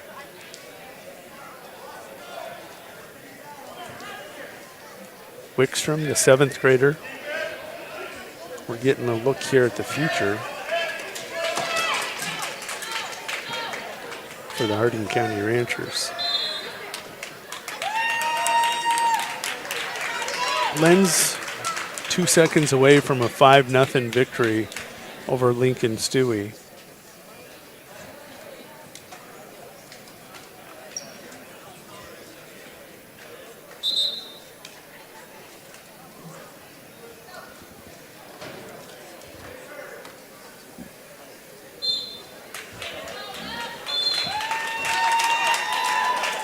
Len's victorious 5-0. We're going to get Bryce Ryer over on mat 2. Ryer, he's a 15-18 freshman for the Chamberlain Cubs. He's going to be taking on the senior, Braden Schlachter. Schlachter of the Potter County Battlers. Got to say it that way, Battlers.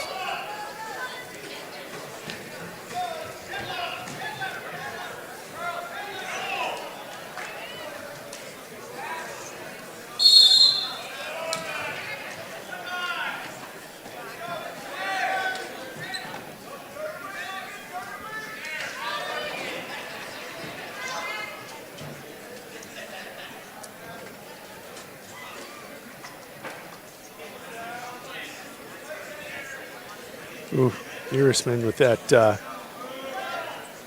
arm bar and a chin whip. He's going to get the fall. The official time 1:57. Goes to 27-4 on the season as an 8th grader.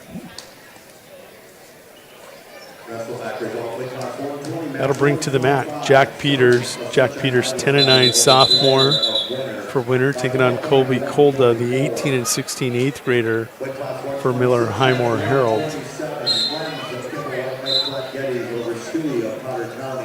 by decision 5-0. And at 126 pounds, match weight 28, Erdman of Brook Area over Whitstrom of Harding County by fall time 157.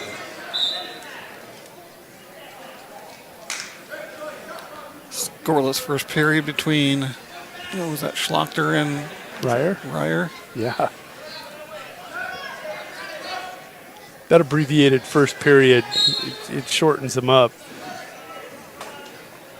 these matches, but you think about kids in the wrestlebacks taking 1 minute away from, you get into tournaments like the Rapid City Invite, sometimes there's 8 rounds of wrestlebacks, and it's basically 8 minutes you're taking off for a full match. Reduces that toll, wear and tear on the body coming through the wrestlebacks, especially after probably a difficult loss in the championship bracket. Peters with a takedown, looking for a fall, not going to get it as final seconds tick away. 5-0 Jack Peters. Schlachter. Looks like with a takedown and a 2-0 lead.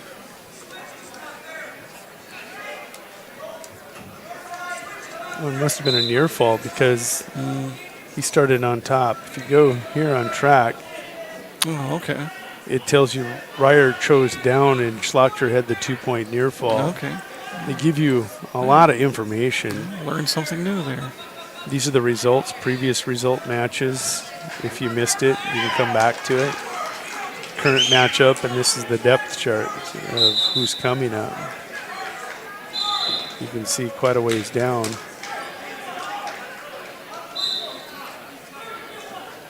But once in a while before, I used to always stick my foot in my mouth, and people like to make fun of me on my cell phone or on YouTube. Hey man, they started on bottom, that was a near fall, not a takedown. So I've learned to rely on this. Now there's a reversal by Ryer. That's 2-2.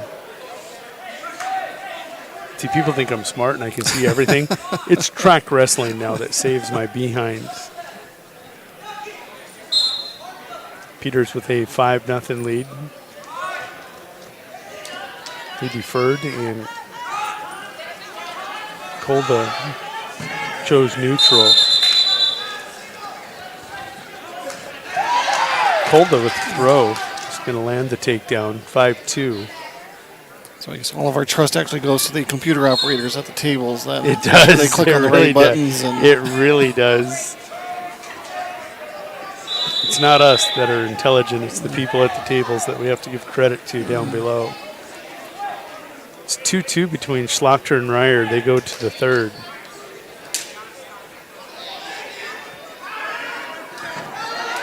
Oh, Peters in trouble here against Kolda. He's got that cross-body Turk, and he's scissoring the body.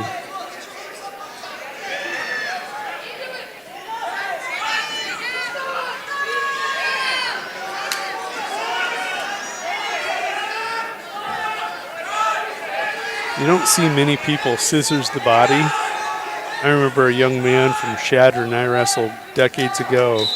He had quads like tree trunks, and he would scissors people. You tried to pin yourself. It hurt so bad.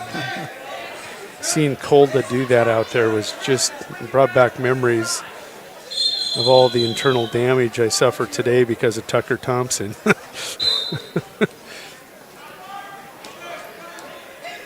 Peters gives up a back count, will kick out of it into a headlock. Kolda did get credit. No, he did not get any back points. His headlock was tight.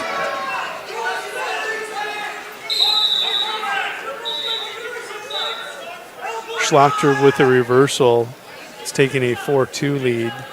Peters will take a 10-6 lead. He'll get the reversal, 3-point near fall, and give Kolda a penalty point.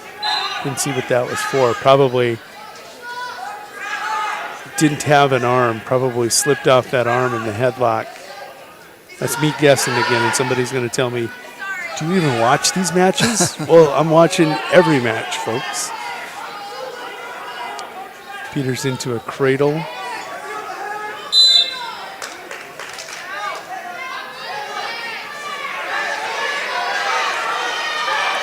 Schlocker with a 2-point lead with 47 to go. And now a Mat reversal over here on Mat 1 for Good one on Colda. Mat 1, too. That got tight, 10-8. If he could come up with a near fall. Peters just reaches over and pulls him under.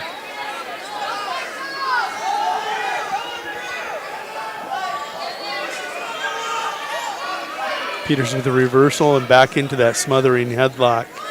He'll take a 12-8 lead.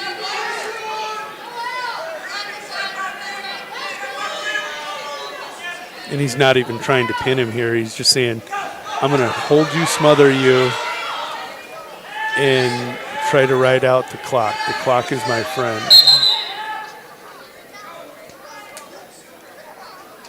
Peters with a 3-point near fall is taking a 15-8 lead. Final. Schlocker will hang on to a 4-2 victory. Schlocker to 25-13. That was his 38th match with 3 weeks left to go before the state tournament. He's going to get to 50 this year, and that's in a COVID cautious season. I was just going to say that's pretty incredible for a COVID-related year. So this is number 8, Thomas Powell, the 24-9 junior, number 8 in Class A for the Chamberlain Cubs. He's taking on Brueggemann, and this is Gunnar Brueggemann, the sophomore from Miller Highmore Herald, the Bandit, 11-15. Jack Peters to the Consolation Championship, final 15-8. At 145, it's going to be Logan Peterson of Miller Highmore Herald, first to center circle. The freshman is 6-4. He'll take on Cameron Pierman, the senior, who's 15-9 of Mobridge Pollock. Weight class 132, match 129, Schlocker of Potter County over Ruber of Chamberlain by decision 4-2.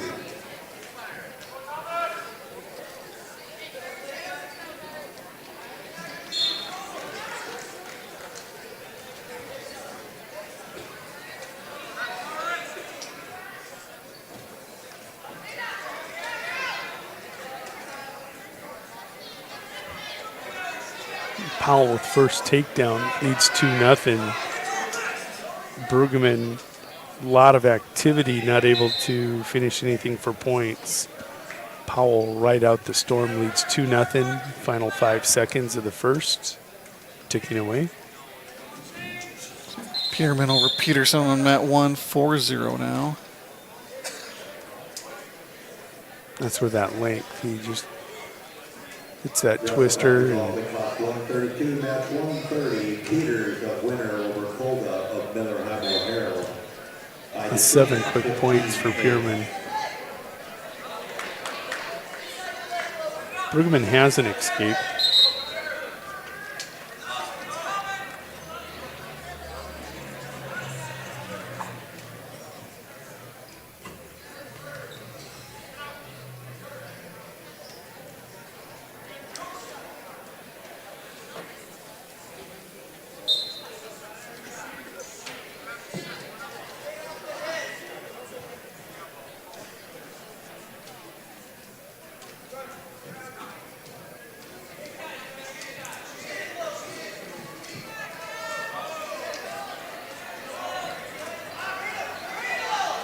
Great continuation wrestling over on mat 2 by Tom Powell. Tried to hit a fireman. It was countered beautifully by Brueggemann, and he continued to chain wrestle through.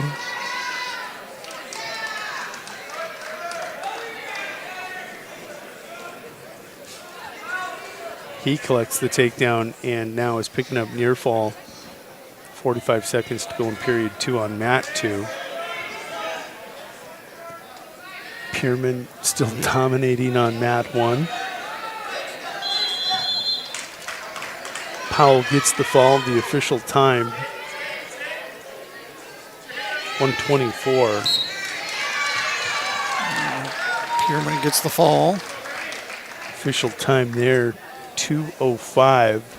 So we'll roll over both of these mats. And 152, Carter Lukens, freshman, 15-13 from Potter County, will take on Hunter Brueggemann, a senior, out of Miller Highmore Herald, a 14-11 senior. Over on mat 2, Trent Bientum. No, it's not Trent yet. It's Josh Van Huvelen of Sunshine Bible Academy, the Crusader. I think this is Remington Ford. As Track Wrestling has thrown a commercial video up. In case you didn't know it, Track Wrestling this week bought out, actually I think on Thursday, by Flow Wrestling. Could be changes coming. We hope not to Track Wrestling, or else Flow typically does pay-per-view audiences, and that would eliminate the free nature that Track Wrestling has put together over the years. It is Remington Ford, the sophomore from Old Bridge Pollock, 12 and 15. You thought that was rough. Yeah, that was. Ford will take a 1-0 lead. So there's no cautions on anything like that. It's just an automatic point when it's potentially dangerous like that. And because a penalty point was awarded, had Remington not been able to continue, he would have won the match by an injury forfeit.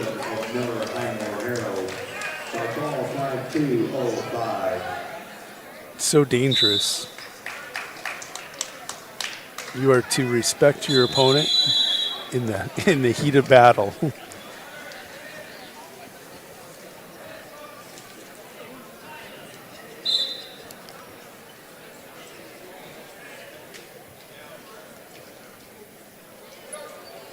You know, Van Huvelen looking 11 and 11. It wasn't him. It was at 138. Van Huvelen will tie at 1-1, but one of the Sunshine Bible Academy kids is coming back from injury at 38. Let me see who that is.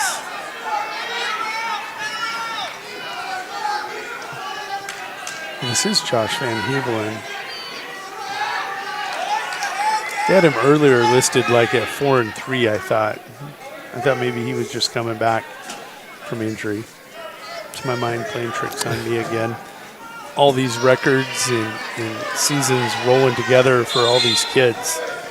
Total number of kids here today, just taking a look. You got 35, 53, 63, 70, 84, 90, 102, 105 kids wrestling here today at the Big Dakota Conference Tournament. A lot of stuff goes through your brain in a day. All right.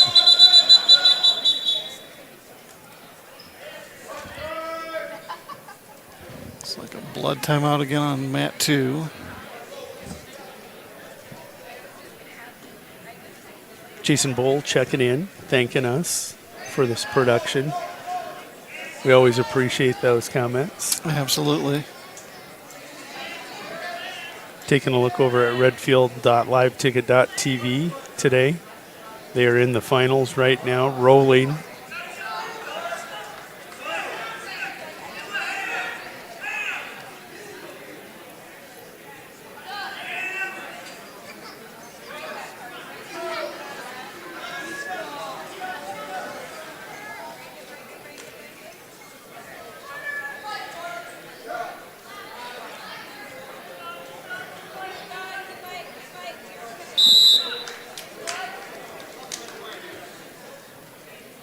Miller Highmore Herald wrestler with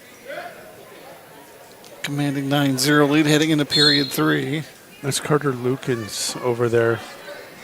He was the 5 seed that suffered that first round loss to Riken Oral, the 7th grader.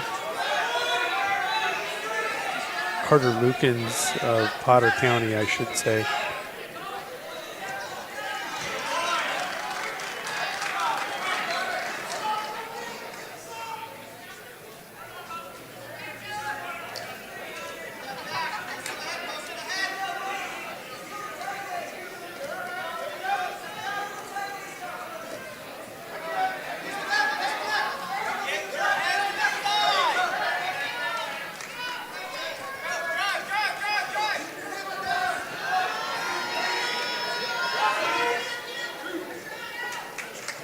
Van Huvelen, just so much energy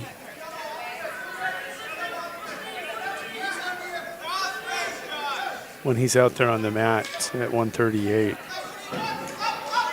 He's taken a 5-2 lead with a takedown right before the end of the second on Remington Ford.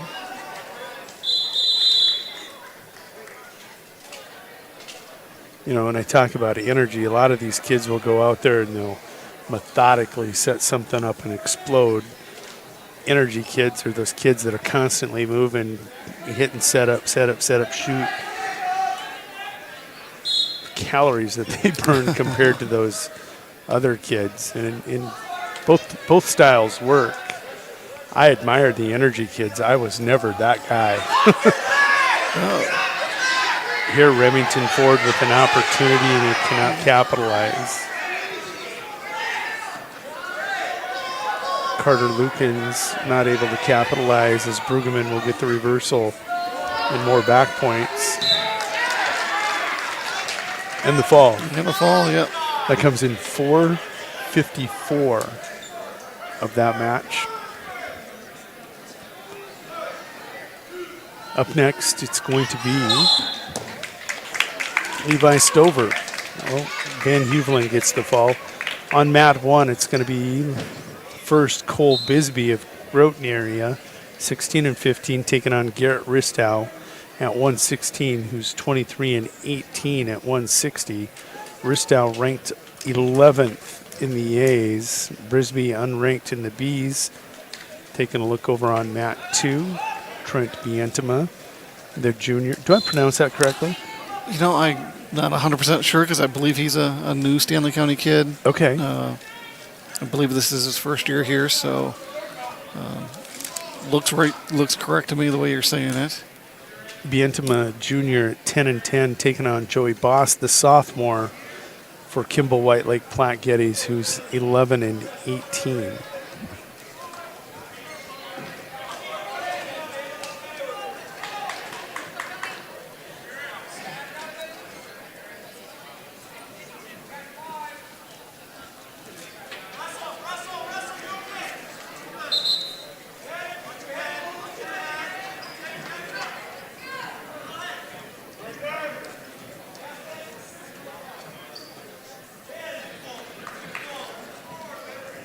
If I remember correctly, I believe Bientema also a linebacker for the Buffalo football team. How did you pronounce it then? Like I remember that far back. Do you remember last week? No, I don't. Do you know what's coming next week? I don't. I just kind of roll with the schedule. And memory's not my strong suit whatsoever. So. Ristow a 3-0 lead here on mat 1 on Bisbee.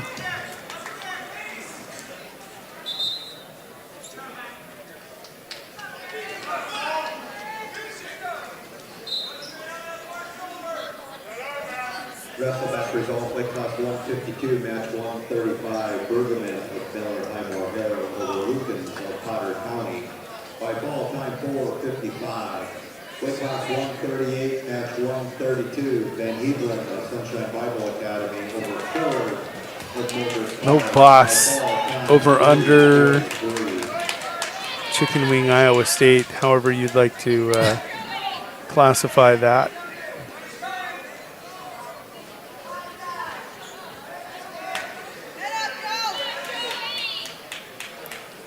Classify that as uncomfortable is what I classify that as. Yeah. Boss will wrestle for a 3rd and 4th.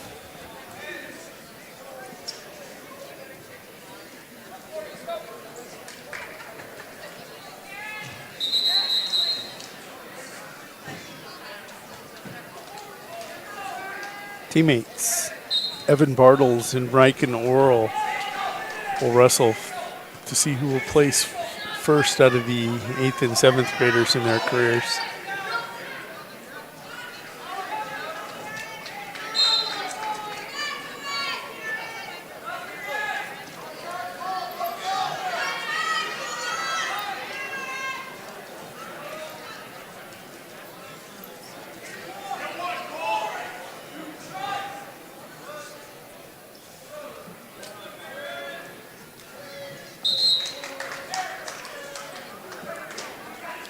So Garrett Ristow over on mat 1 will take a 5-0 lead heading into period 3.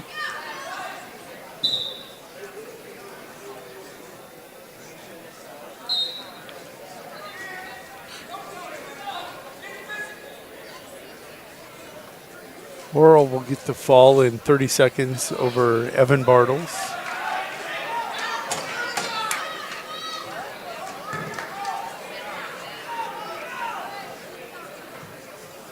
And that will roll over mat 2. Swade Reese and Tate Hoffman. Hoffman ranked 10th in the A's. He's 29-9. Swade Reese, the sophomore for the Cubs, 10-9.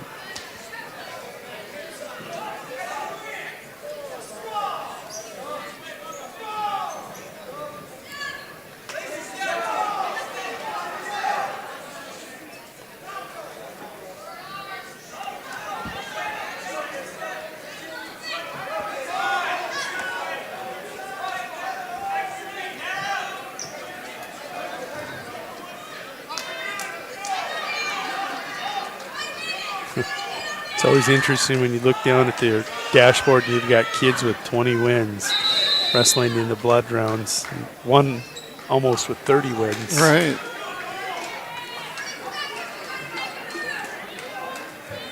Hoffman, this will be his 39th match of the year. He leads 2-0 over Swade Reese.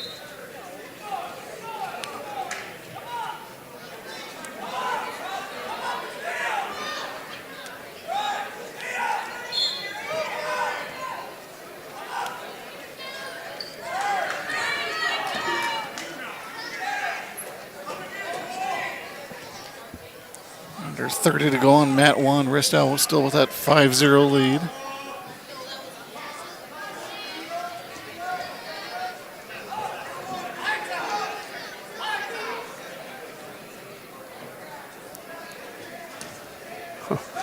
Reese is able to jump the trip, but it's going to be hard returned.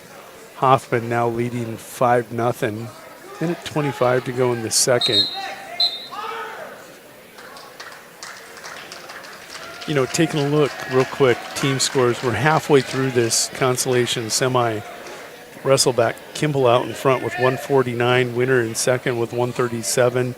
Chamberlain in third with 103.5. Miller Highmore Herald in fourth with 70. Harding County in fifth with 43. Stanley County right behind them in sixth with 37. Groton area in seventh with 32. Potter County in eighth with 20. Overbridge Pollock in ninth with 19.5.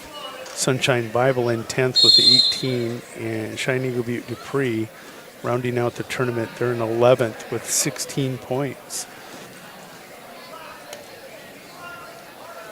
Now over on mat 1, that is Levi Stover, the 15-8 junior, taking on the 3-3 junior from winner Adam Bonnet.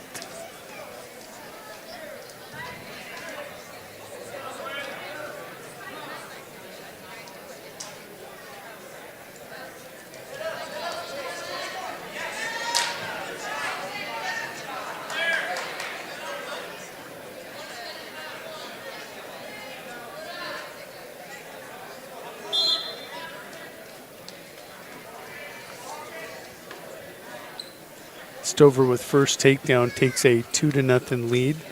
Hoffman goes to the third period. He leads 10-0 as we whistle and start period 3.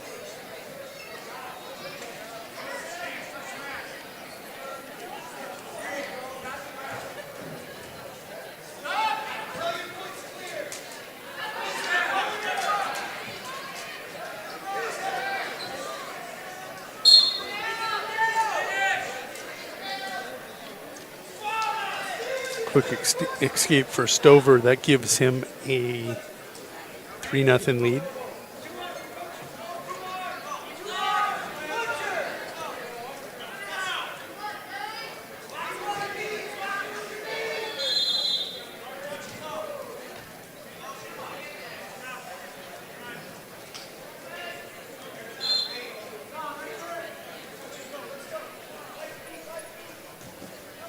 I'm just watching Levi and Adam.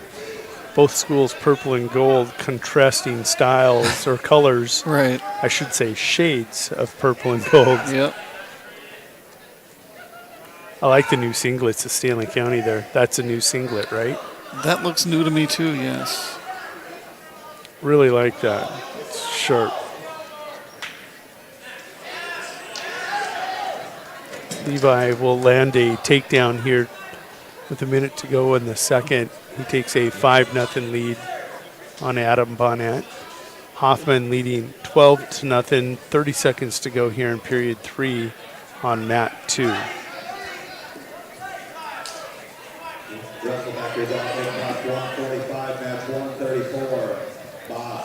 Warriors and Buffalo's office, they had the same scheme in mind, and when it comes to picking out that singlet, as they both have the gradient shading from gold to purple. Right. Yeah. Levi, another takedown, has taken a 7-1 lead.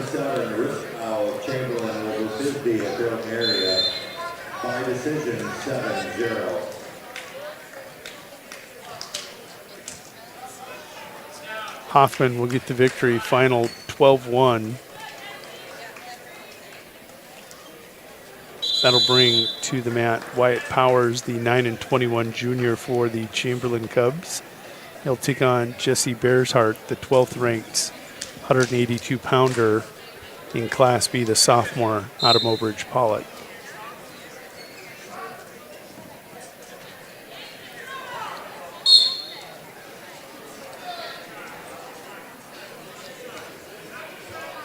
Wyatt with connections back to Winter, his mom graduating from Winter High School.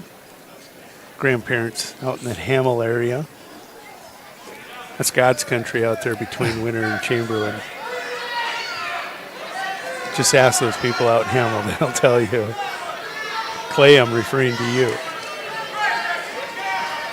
I'm sure Ann would second that. Levi working that cross-body Turk in here in the third period.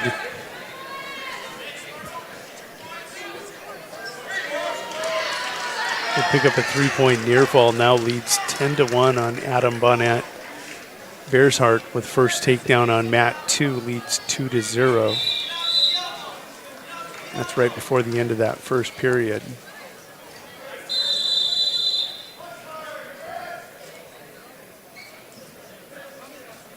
Blood timeout on mat 1.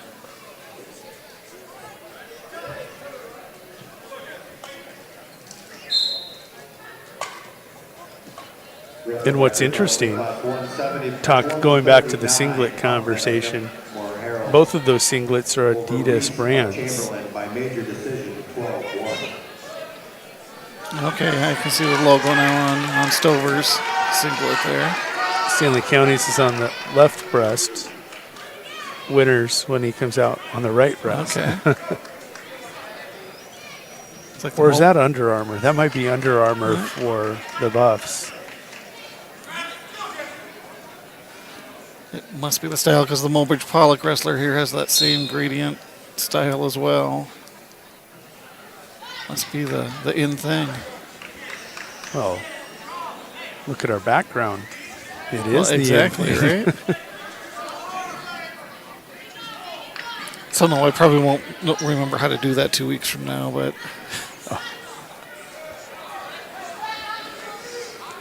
we'll see. We can just leave it up and saved. Well, we could do that too. 5-0, Bearshart with the lead on Powers over on mat 2. And Stover about 15 seconds away from a 10-1 victory on Adam Bonnet here from Winter.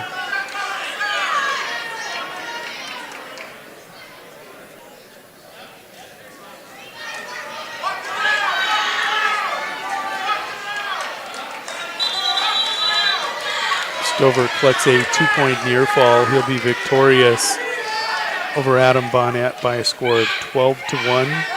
Up next, Jaden Kaler, a sophomore out of Kimball White Lake Platte Geddes, and CJ Yost, a sophomore out of Chamberlain for the Chamberlain Cubs.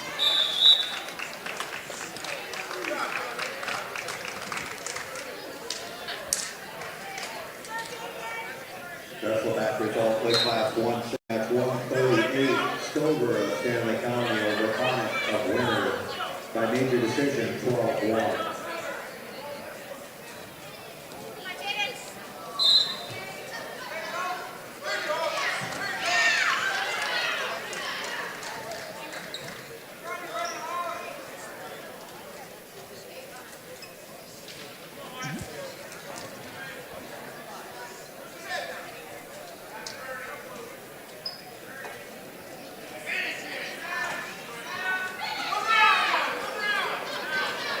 Yost and Kaler, I was going to say, a lot of energy there. Kaler lands a throw. He's got 10 seconds to try and get a fall here for the Wildcats. Don't forget, they lead this tournament right now, 156 to 144.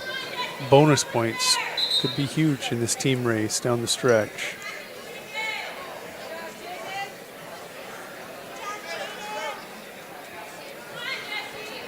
$10-0. Bears Heart with the lead.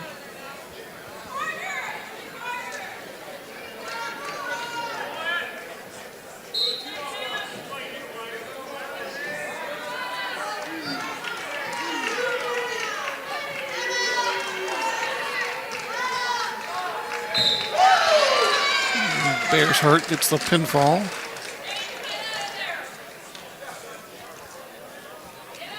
It's going to be another set of teammates coming to the mat. Carter Santiago will wrestle against Noah Hutmaker. Have not seen teammates take it easy on each other at all here today. Sometimes you see that, sometimes you don't. We'll see what Noah does with Mr. Santiago, as he's the varsity wrestler, ranked 4th in the A's. I'm guessing he's the favorite to win this match, right? Wrestle back result, weight class 182, match 141. Bears Heart of Mowbridge College over Powers of Chamberlain. By fall time 4:18.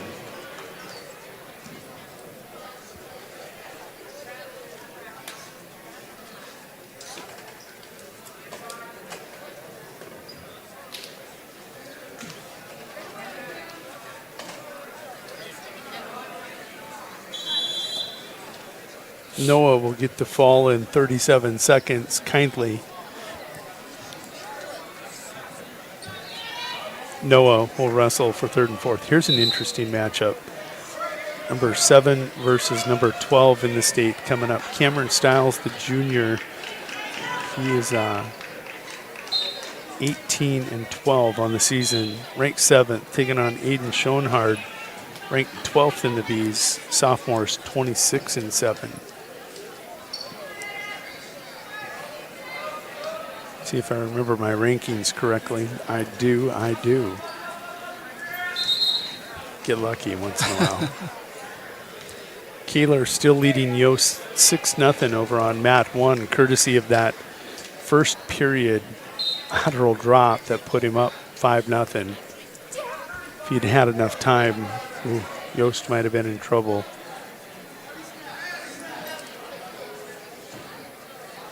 Kaler was locked on tight.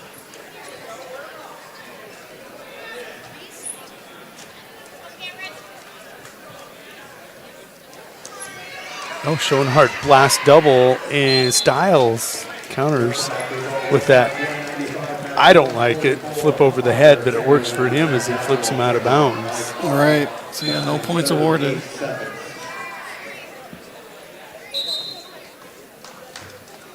But if you're a heavyweight, that's how you shoot a takedown. You blast double. You get in there like you're tackling somebody on the football field and drive through them. Stiles will go down to start period 2. Kaler leading 8-0 over on Mat 1.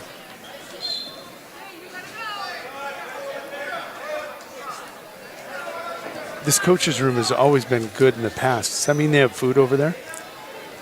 I know they didn't at the invite because of COVID-related. Cautions. Right, so I don't know if they have a hospitality room here today or not. I would rank it number 2 in the state out of all the ones I visit.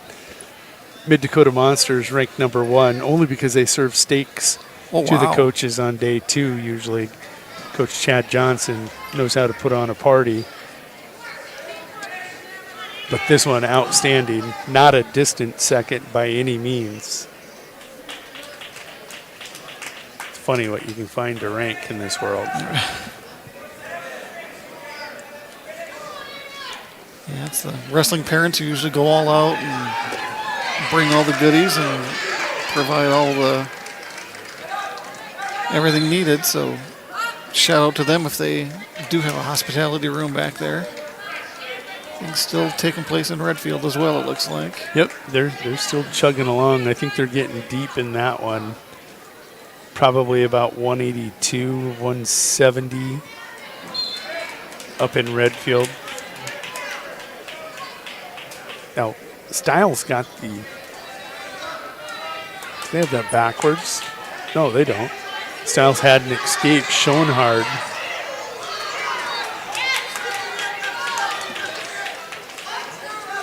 Oh, this is freestyle wrestling now. Cameron Styles going to get a 2-point near fall. And Schoenhard, will get an escape. That'll make it 3-3. It's Kaler will hand his matchup. 3 additional points, so 13-0 officially, I should say. That's a good win for Kaler. He's still, even though that's his 26th match this year, that shoulder still learning how to wrestle. So we got to stoppage here just to verify what I think they wanted to double check the scoring. So it is 4-2 Schoenhard with the lead. Lane Kruger, ranked 12th in Class B at 195, is on mat 1, 17-5. Taking on unranked Cole Wellner, the sophomore for the Mobridge Pollock Tigers, who's 16-6.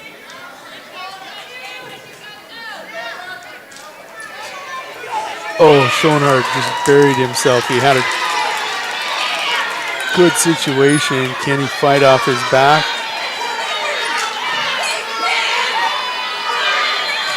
Cannot.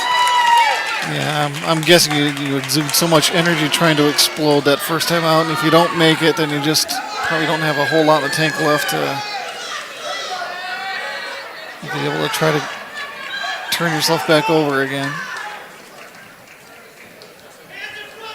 Schoenhard eliminated the person he beat 1-0 in the first round, Adrian Knutson. Now will wrestle Dylan Andres. Andres 2-3 on the year. Knutson 10-16. The winner advances to the Consolation Championship. Loser goes home. Blood round. Fight. Kruger leading Wellner by a score of 4-3 in a very competitive first period. I mean, in 1 minute they put up 7 points over there. Just an oddity that I've noticed the last 2 matches here for Dylan is the ankle. I guess, for lack of a better term, bracelet, if you will, that they normally wrap around their ankles, just too small for Dylan. Yes. And if you notice, also Knutson not wearing the ankle bracelet or band. Wellner with the reversal has taken a 5-4 lead on Kruger of Groton. Andres. So not to be Mr. Obvious, but those must be some pretty big ankles then. Yes. Oh, I mean, in the old days, they'd take 2 of them and strap them together and try to put them around some of those kids that had cankles.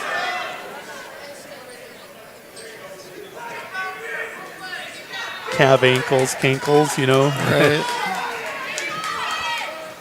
Now they just let the kids go without them.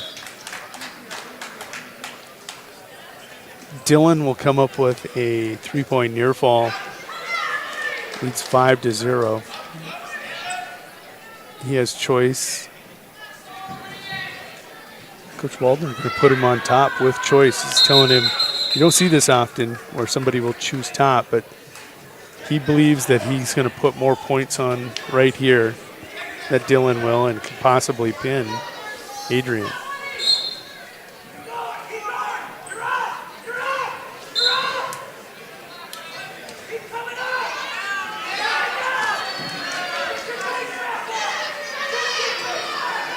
For those girls that still have a match left, going to be a fall. Wellner led 5-4. Kruger got busy, took a 9-5 lead, and we'll get the fall official time, 2 minutes and 31 seconds. We're going to go to teammates, fourth set of teammates here in this Consolation semifinals. It's going to be River Burkhardt taking on Gunnar Ristow. Chamberlain teammates, Cubs, Burkhardt 1-1, Ristow 28-13 at 220. Ristow is currently ranked number 7. River would love to punch his ticket and get through. Dylan. Yep, comes away with his pinfall. Oh, people are digging on my Cankles comment.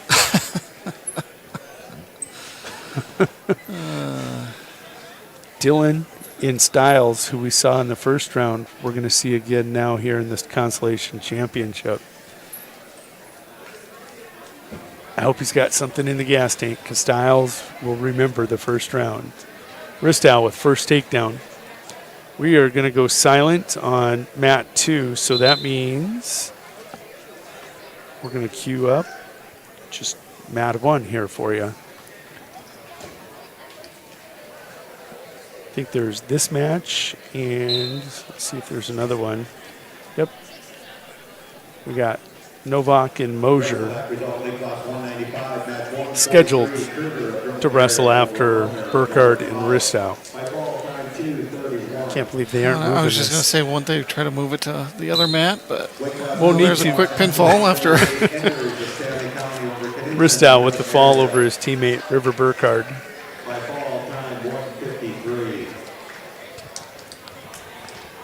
So Lane Mosier will go to center circle. He will face the number 9, 220-pounder Jay Novak of Kimball White Lake Platte Geddes.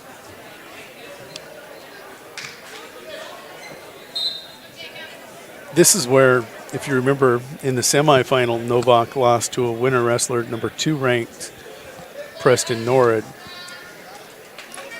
This is a little bit of payback and retribution here. I don't forget. I'm going to go get the fall in 15 seconds.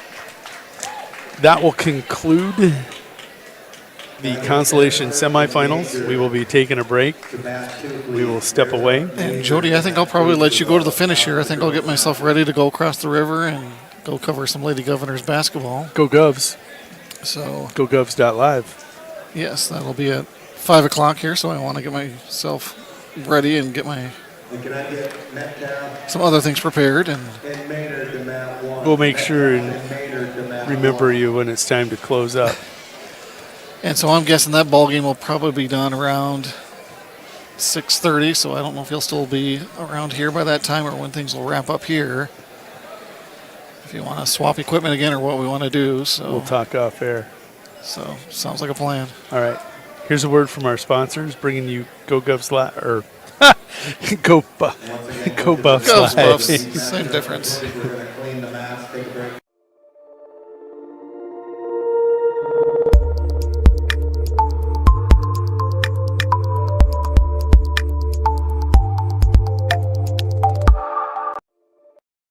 The Corner Station Convenience Store and the Crossing Pub are both conveniently located on Pleasant Drive in Pierce, South Dakota. At the Corner Station, grab your favorite hot and cold beverage.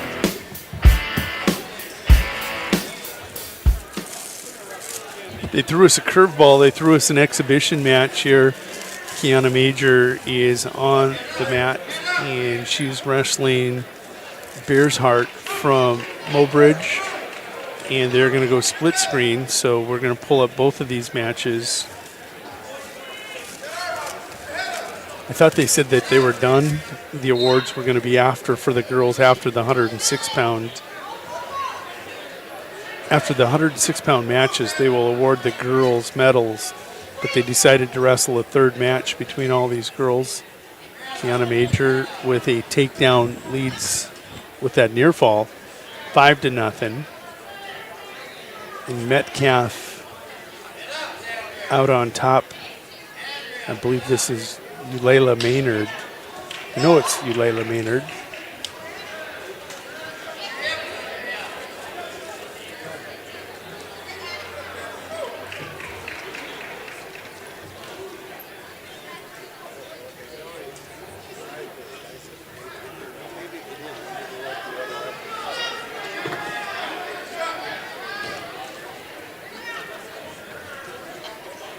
Major gives up an escape, gets a takedown, now leads 7-1, and will Turk Bear's Heart over to her back. Can she finish?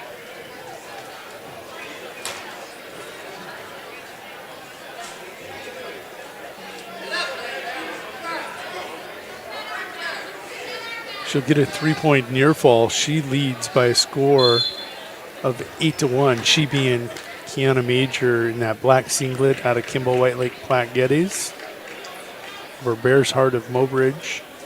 Maynard and Metcalf in the purple and green singlet. Maynard in the red and blue, Carolina blue as I like to call it, singlet of Cheyenne Eagle Butte Dupree. Oh, nice shot by Metcalf. Explosive little shot. She gets deep on the single and comes around the corner, and you see Kiana Major do it over on mat 2. Almost identical looking explosive shots between these two young ladies. This round they should have exhibitioned these two and let them wrestle, Major and Metcalf.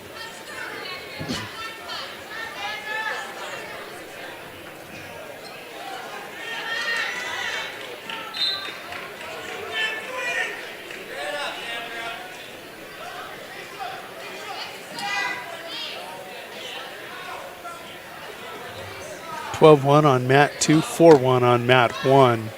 Metcalf will hit that long sit and come clean for an escape.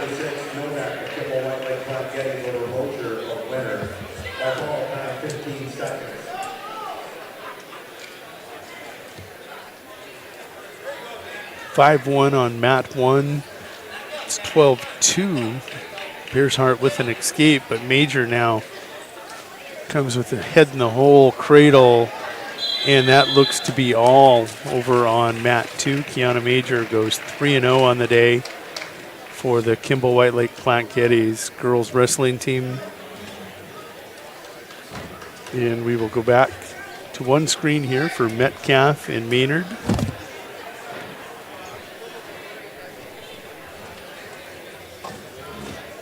And at the conclusion of this match, we will take a break. Right now, team scores in the boys' side. Kimball White Lake Platte Geddes in first, 170. Winner, 140. Chamberlain, 122.5. Miller and Highmore Herald in fourth with 76.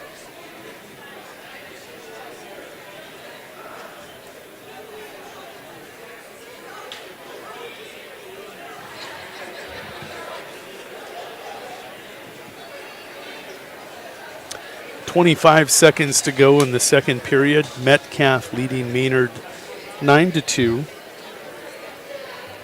Metcalf trying to go 3-0 here on the day. Maynard looking for that elusive win for her this afternoon.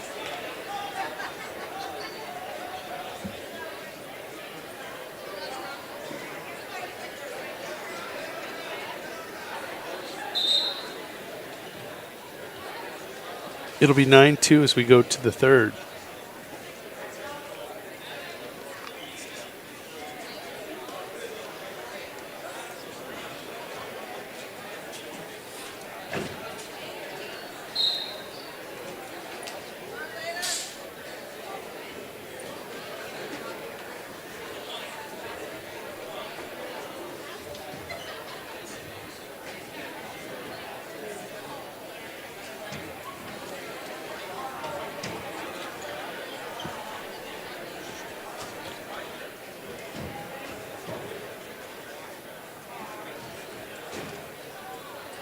Metcalf, I talked a lot about energy, wrestling with explosive energy. She's very methodical, but when she goes, she goes. Maynard with an escape, 9-3. Trying to set up a sweep single. Metcalf just walking her backwards, and she's trying to set up a headlock, it looks like.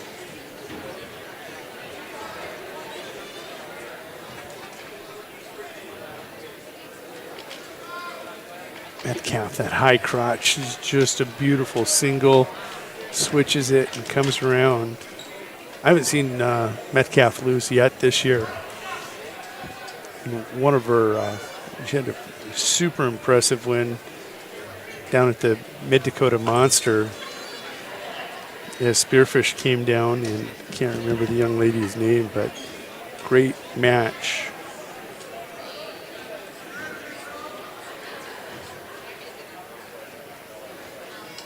.25 seconds to go here. Maynard trailing by 7, needs to go big, foot to back, meaning she's got to take Metcalf from her feet here to her back and pin her in a short time. There you see Metcalf getting those hips back, cross-facing, spinning, and stepping over. And she's going to try for a fall here late. 2-1. Metcalf with a takedown and 2-point near fall. She will win 15-4. So we will take a break now, scheduled break. Get back to those sponsors. We'll be back here, and I'm guessing 15 minutes.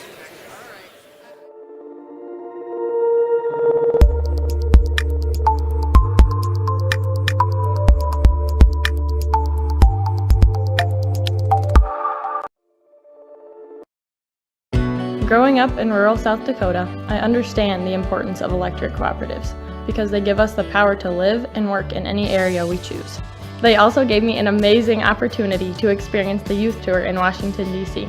I'm currently a student at SDSU, but one of my favorite things in life is coming home to be with my friends and family, especially my little brother Lane.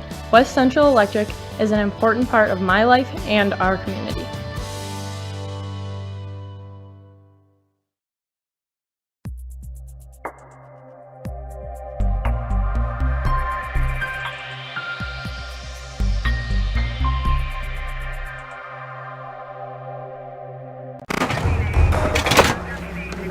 Everyone says they want to change the world.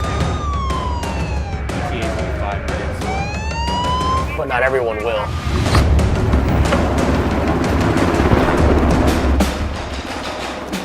We are not everyone.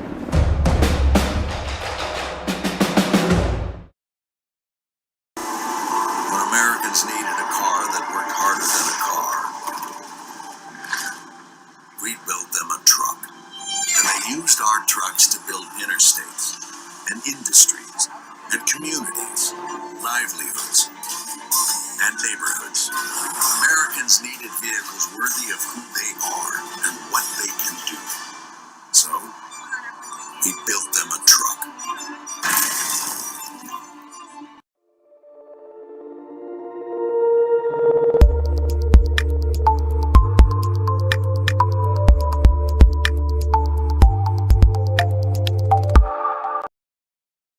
Growing up in rural South Dakota, I understand the importance of electric cooperatives because they give us the power to live and work in any area we choose. They also gave me an amazing opportunity to experience the youth tour in Washington, D.C. I'm currently a student at SDSU, but one of my favorite things in life is coming home to be with my friends and family, especially my little brother Lane. West Central Electric is an important part of my life and our community. Snacks while filling your vehicle up with Cenex brand gasoline. The corner station also features a super tunnel car wash to keep your vehicle sparkling clean. At the crossing, grab a cold beverage and check out their selection of appetizers while watching the Stanley County Buffalo. This is Randy Schumacher, owner of Capital City Monuments. There is a difference in monument companies. Families should never be pressured. It is my policy that out of respect for families that have lost a loved one, that I will not call them. I will send you a gentle letter along with my services that I have to offer. My reputation has been built on knowledge, quality, trust, and caring service to families before, during, and after the memorial is complete. Call Randy Schumacher at Capital City Monuments, 224-4411. Harry K. Ford is your only dealer who does $29.95 oil changes every day. Yep, that includes all the oil for the vehicle. Those other guys don't do that. Growing up in rural South Dakota, I understand the importance of electric cooperatives because they give us the power to live and work in any area we choose. They also gave me an amazing opportunity to experience the youth tour in Washington, D.C. I'm currently a student at SDSU, but one of my favorite things in life is coming home to be with my friends and family, especially my little brother Lane. West Central Electric is an important part of my life and our community. A message from West Central Electric, your local Touchstone cooperative. We hope you are all enjoying the student productions of your school. Tonight's event and every event produced by your school during the school year are created, filmed, and produced by the students you love to follow and support. Become a booster of your school's live event coverage by becoming a sponsor. It's a great way to show your support of the athletes and students in your community. As a sponsor, you'll get great visibility for your business, organization, or family by supporting the live productions of your school. Harry K. Ford, your go-to dealer for transparency and the lowest prices. From sales to service, we pride ourselves on transparency and low prices. It's who we are every day. Family, friends, and Fords, in that order. Service Master of Pier is your go-to service experts for a wide variety of cleaning needs. Since 2003, we have developed the most effective methods and products to service virtually every type of industry. We're known for our exceptional carpet and upholstery cleaning, but did you know we also offer cleaning of all types of flooring, along with providing fire and water restoration, commercial cleaning, janitorial services, and construction cleanup. Service Master of Pier is a proud sponsor of TF Riggs Governors and Lady Govs, as well as Stanley County Buffaloes and Lady Buffs activities. If you're hunting for a great deal on your next ride, get into Gateway Ford Lincoln Toyota in Pierre. We're locked and loaded on all of our new and used inventory, like this 2018 Toyota Highlander, only $28,495. Looking for low price reliability? Try a 2011 Honda Accord for only $6,995. Who wants a loaded up truck? We have a 2014 Chevy Silverado 1500 LTZ for only $17,995. Get to Gateway Ford Lincoln Toyota in Pierre, 518 East Sioux Avenue. Call 605-224-7378 and visit gatewayflt.com. Dosey's Signs in Chamberlain isn't your run-of-the-mill sign shop. Todd and Doug take the time to listen to your needs and come up with an innovative and effective design to fit your budget and take your advertising to the next level. Dosey's specializes in any size or event sporting banners, storefronts and awnings, and letters or numbers for windows, vehicle boats, and enclosed trailers. Need something more flashy? We can do a vehicle wrap, illuminated signs, billboards, and LED lighting. If you can dream it, we can design and build it. Dosey's is a proud sponsor of local sports and communities activities. Peace of mind for you. Most soldiers serve because they want to give back to their country. Then they find out that being part of the South Dakota Army National Guard comes with other rewards. Beyond earning additional pay and getting help with education costs, South Dakota soldiers and their families will enjoy even more real benefits, such as inexpensive health care through the TRICARE system and low-cost life insurance that pays up to $400,000. Take care of your health, your family, and your future. For more information, go to nationalguard.com/tools/life insurance or 1-800-GO Guard. Peace of mind.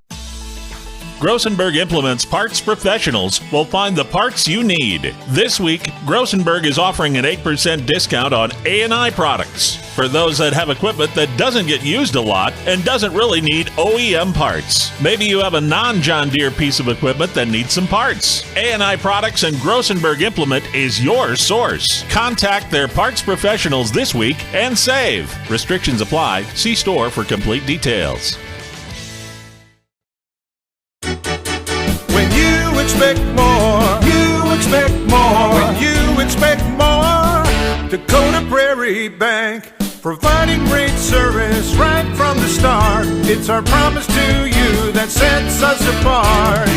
With every handshake and a smile, we go that extra mile. When you expect more, you expect more. When you expect more, Dakota Prairie Bank.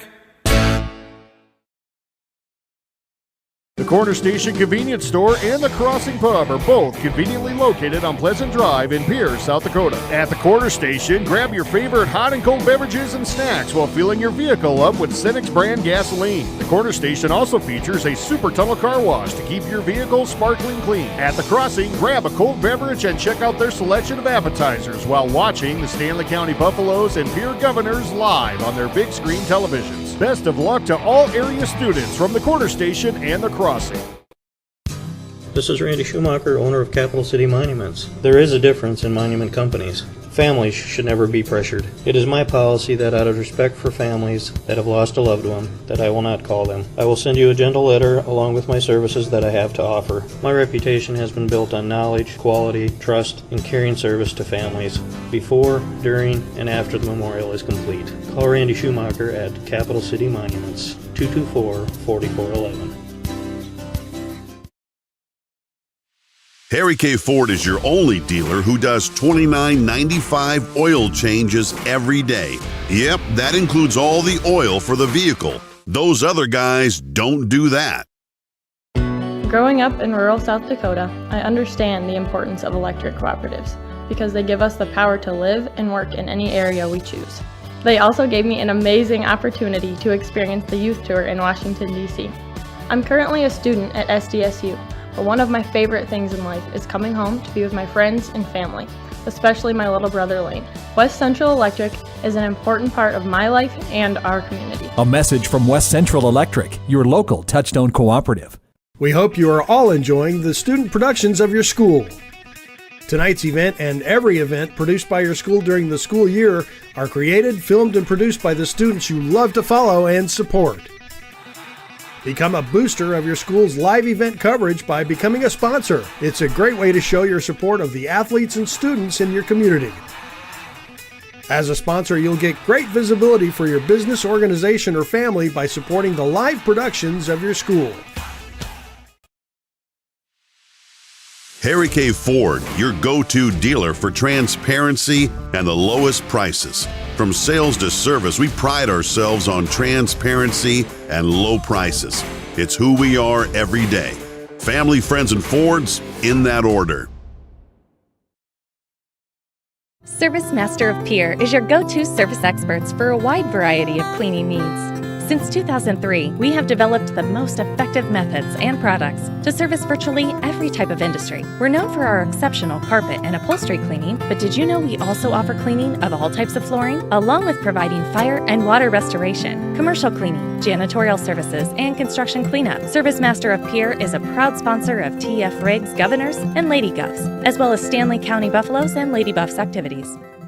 If you're hunting for a great deal on your next ride, get into Gateway Ford Lincoln Toyota in Pierre. We're locked and loaded on all of our new and used inventory, like this 2018 Toyota Highlander, only $28,495. Looking for low price reliability? Try a 2011 Honda Accord for only $6,995. Who wants a loaded up truck? We have a 2014 Chevy Silverado 1500 LTZ for only $17,995. Get to Gateway Ford Lincoln Toyota in Pierre, 518 East Sioux Avenue. Call 605-224-7378 and visit gatewayflt.com.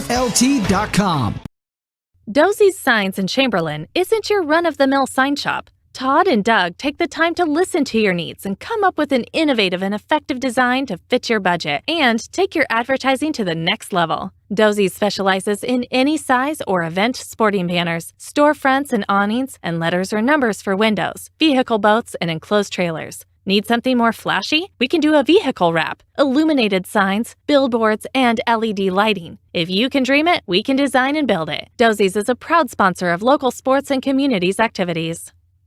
Peace of mind for you. Most soldiers serve because they want to give back to their country. Then they find out that being part of the South Dakota Army National Guard comes with other rewards. Beyond earning additional pay and getting help with education costs, South Dakota soldiers and their families will enjoy even more real benefits, such as inexpensive health care through the TRICARE system and low-cost life insurance that pays up to $400,000. Take care of your health, your family, and your future. For more information, go to nationalguard.com/tools/life insurance or 1-800-GO Guard.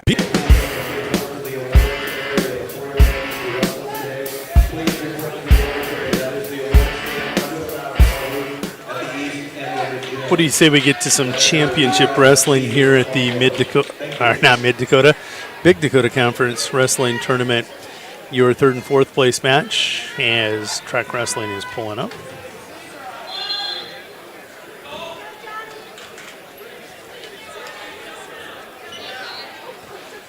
Of course, that's Johnny Lenz, the seventh grader out of Kimball White Lake Platte Geddes in that black two-piece singlet, wrestling at 15-7 against Nicholas Schlachter, the freshman, 23-10 out of Potter County. Your championship match over on Mat 1, Kason Constance, freshman, top ranked, 28-0, taking on Tegan Hedrick. Tegan Hedrick, the freshman for the Miller Highmore Herald Bandits. He's 18-9 this season.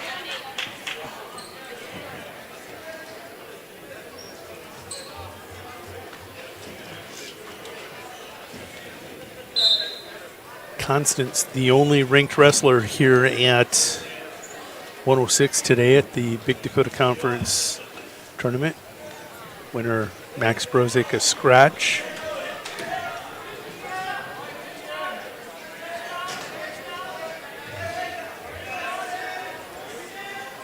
Two nothing Schlachter with a takedown. 7-0 Constance with the lead. Constance final 10 seconds here in period 1. Looking for more. And has a 10-0 lead, and will get another 3-point near fall. Make it 13-0 after the first period. Constance making a statement here at the Big Dakota Conference tournament. It's 2-0. Schlachter goes down to start period 2. Lenz covers. They're off and rolling with the whistle.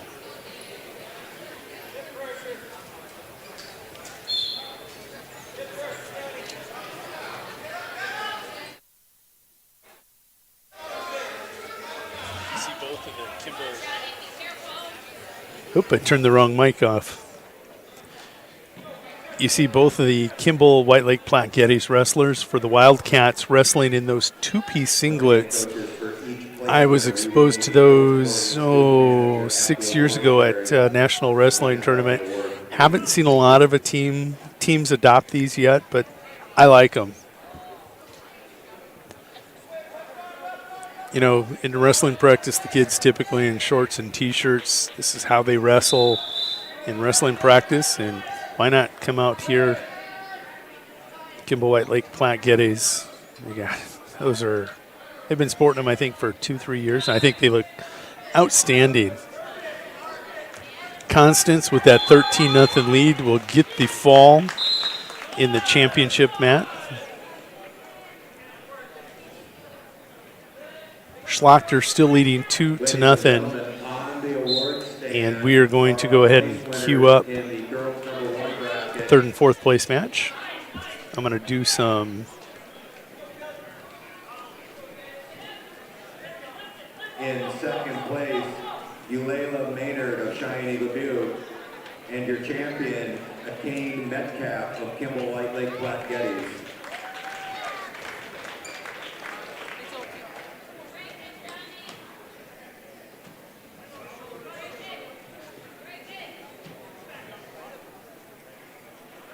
Next up on the award stick is our second bracket for the girls.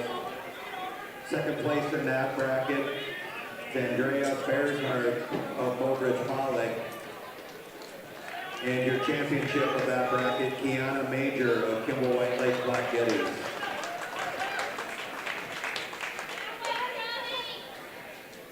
Parents, if you're trying to take pictures, if you want, you can step up onto the mat as long as your shoes aren't wet. So you can get a straight-on picture. You don't have to try to take it from.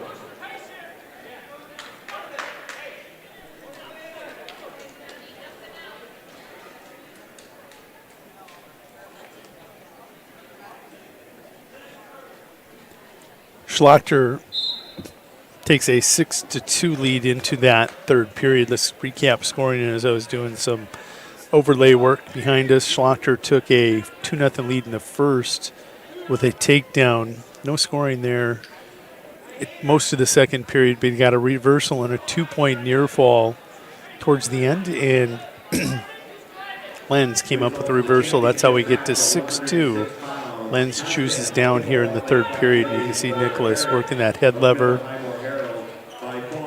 trying to pick up more near fall. Once again, the 106-pound place winners, please report to the awards area. And actually, Schlachter picked up a 2-point near fall, and now Lenz with an escape. 8-3 is your score.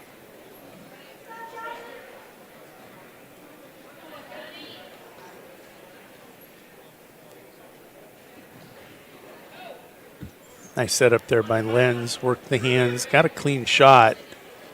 Right now, maybe just wrestling a little undersized, tries that headlock, and Schlachter will roll through.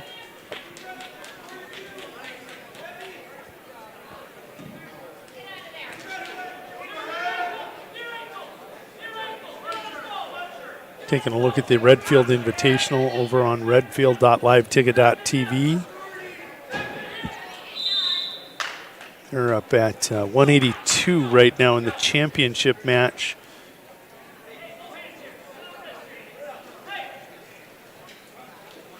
Looks like Corbin Schwartz and well,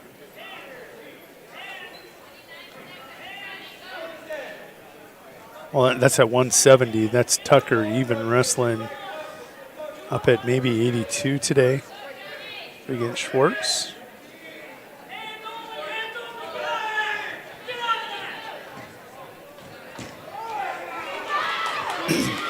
There you see Lenz get a reversal. He's going to tie this match up, trying to get the fall, and he does get the fall on Schlachter with 1 second remaining in that match. Worst case scenario, Schlachter would have gotten to overtime where it would have come to sudden victory. The fall by Lenz at 4:59. Let's go ahead and set your championship match and your third and fourth place match. Just drop this, do a little more. Results of the third place match at 106 pounds. Lenz of Kimball White Lake Flat Gettys over Schlachter of Potter County by fall time 4:59. At 113 pounds in the third and fourth place match, Kaiser of Benner versus Hanson of Stanton County. In the championship match at 113, Monson of Grove area and Hurd of Millennium area. Okay. Got everything set where I wanted it. We're scrambling here as we roll quickly through this tournament. For third and fourth, it's 5th ranked Carson Kieser. He's an 8th grader, 26-5. He's taken on 6th ranked sophomore Chase Hansen, who's 24-4 for the Stanley County Buffaloes. 15 seconds to go here in period one, and no score between Kieser and Hansen. Your championship match is top-ranked Groton area Tiger Drager Monson. The senior is 30-0 on the season. He is taken on number 2 Kellen Hurd, the 8th grader, who's 32-4 for the Miller Highmore Herald Bandits. Monson in the black, white, and gold banded singlet. Hurd in that smoky gray singlet. Kieser will collect a takedown right at the end of the first period and take a 2-0 lead as Kieser wrestles through the end of the period. Hurd with an escape cuts that lead to 5-1. Monson being physical, working under ties and warning him, you come too hard, we're going for a ride.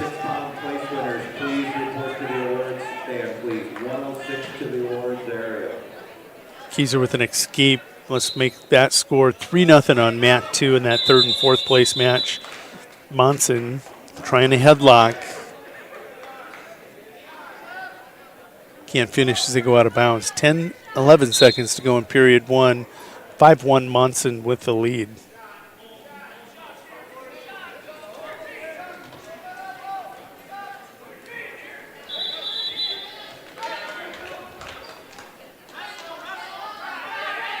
Kieser in deep again. No points scored, and what looked to be a Kieser takedown was a switch by Hansen, which looked to be 2, and it was a switch by Kieser. We still have no points scored. Great officiating, letting the action play out before awarding anything prematurely over on mat 2. Now it's 5-1. And over on mat 2, they're going to come back neutral with nothing scored, and that's the way it should be. Great job there by Stover. Or not Stover, but Dozark. Looking down at Brad Stover at the scorer's table, and Freudian slip.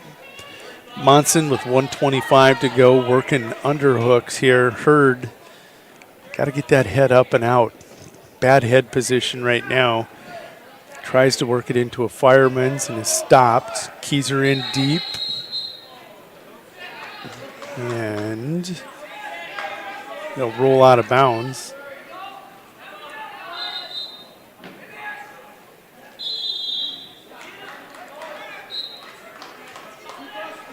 .30 to go over on mat 2. Double shot by Keyser and Hansen. Stalemate each other. Monson, great shot. Countered well by Hurd, getting that right leg back and that left elbow down. Good defense. The shuck doesn't work for Hurd. Monson, powerful blast double. 7-1. And Hansen tries to throw, and Keyser will trap it at the end of the period. That'll make it 5-0. Hansen says both up. Look for another throw here out of Chase Hansen.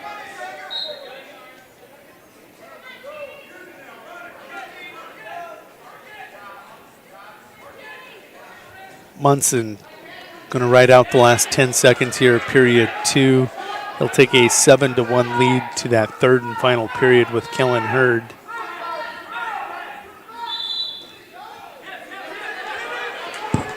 Hansen will win the takedown. Minute 35 to go. It's 5-2 in your Consolation championship match. Championship match being led by top-ranked Traeger Munson. Now, we've had the top-ranked wrestler in the Bs here today at 106 and 113. Both of them so far showing exactly why. Well, Constance finished the job quickly, leaving no doubt.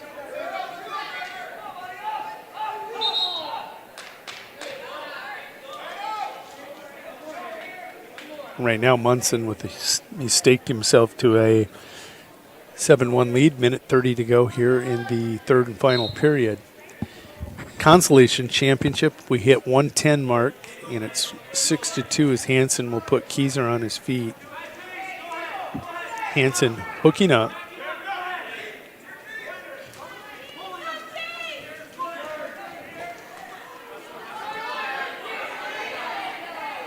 Both kids here love to throw over in that Consolation Championship match. Keyser attempts a throw, and Hansen will chuck him off.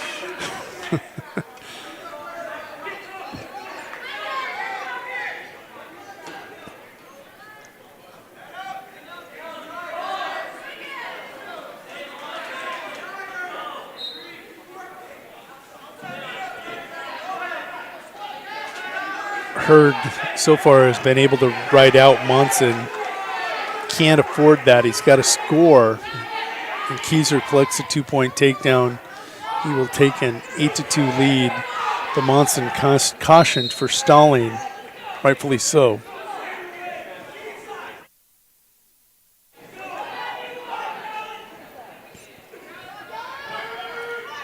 There's 1 point against Munson for stalling. Hurd still bringing it. A lot of energy out of Kellen. 8-2 your score. On both mats, actually. Championship match will go to Draeger Monson by a score of 8-2. Keyser trying to swim for the head here. 8-2 lead, final 10 seconds.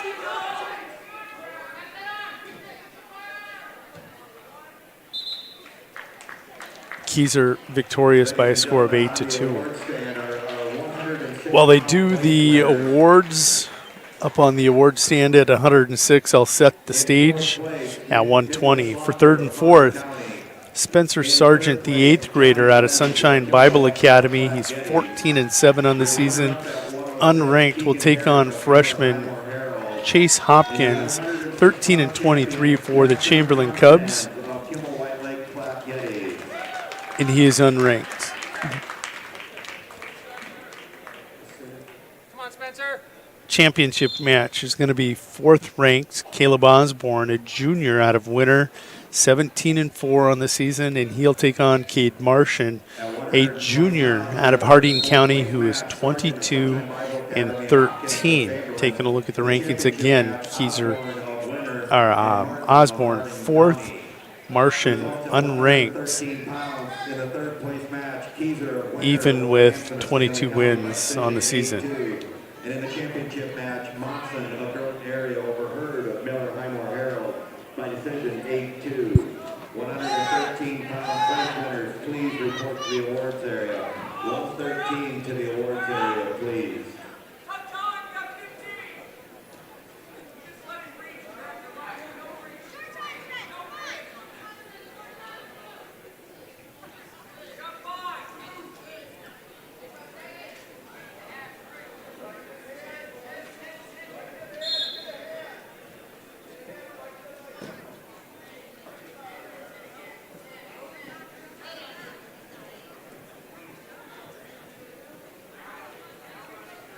Hopkins and Sargent go to the second period. That match is scoreless. Osborne 2-0 lead with 50 seconds to go in the first, leads again 2-0. There's an escape for Sargent. He'll take a 1-0 lead.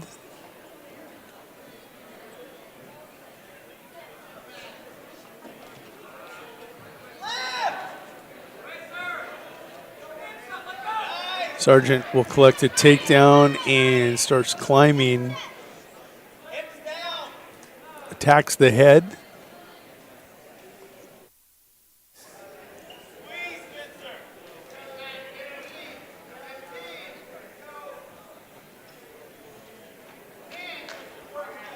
Osborne and Martian about to close out period one. Final 5 seconds.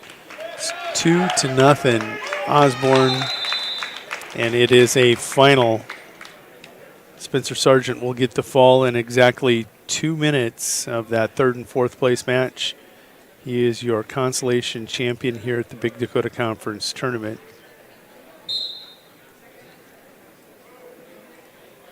£113 place winners, please report to the awards area. 113 to the awards area, please. With a coach and or student manager for your medal. We'll go to one screen for the championship. Caleb Osborne tied 2-2 here with Martian. Got to check the scoring there. I don't know what I missed. Oh, Martian got a reversal at the end of that second or first period. 2-2. Osborne with choice went down and he has a reversal now. He leads 4-2 over the junior from Harding County, Martian.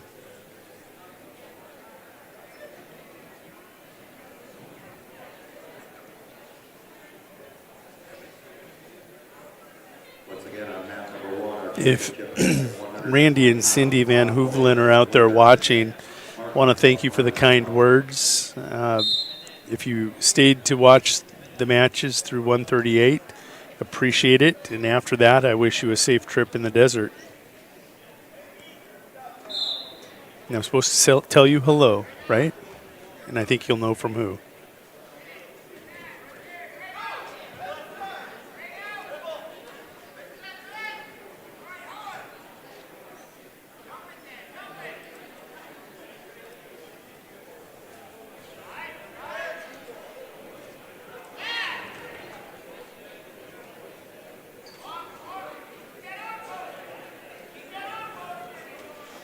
Osborne with a 2-point near fall leads 6-2, and he has a smothering, it's not even a reverse half.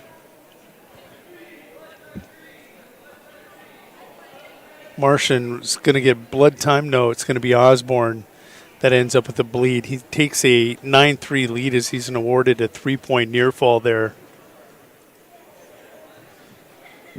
Again, if you have time and are interested, you can jump over to redfield.liveticket.tv or go to liveticket.tv online and you can see the finals of the Redfield Invitational. Looks like they're at about 195 or 220. Yes, that looks to have been a really good tournament today up in Redfield. Thank you to George Seiler and company for allowing us the opportunity to come up and serve you and all the schools that participated. And thankful for Go Buffs Live having me on board, Jody Brozick of LiveTicket.tv, here to bring you the call today of the 2021 Big Dakota Wrestling Tournament.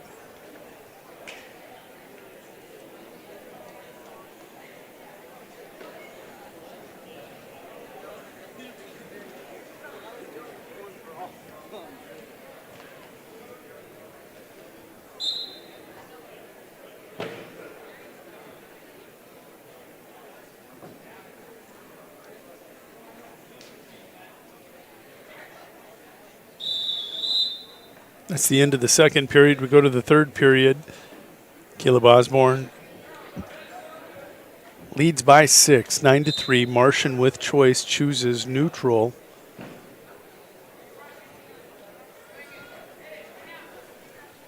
Both these young men juniors in high school.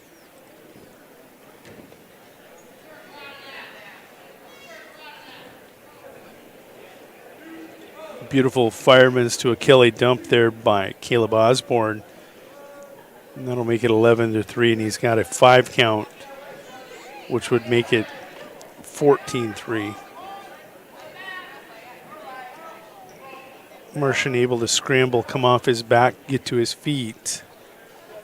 Scores 14-3, make it 14-4.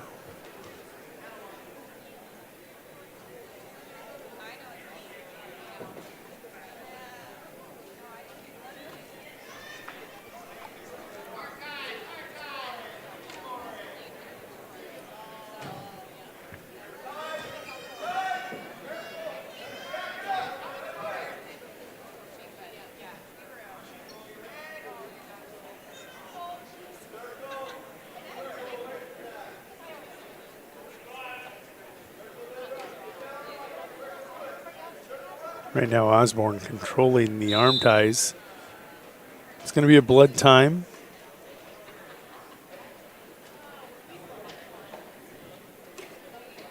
Osborne's going to have to get another swab put in.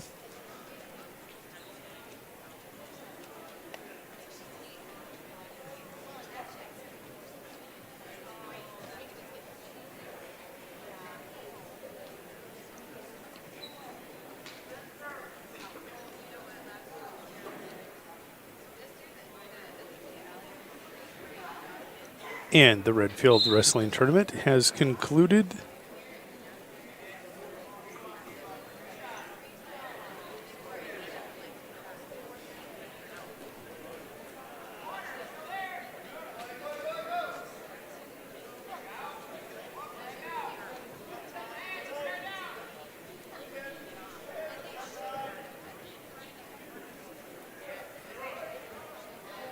Back to live action here at Parkview Gymnasium. It's a 14-4 Osborne lead.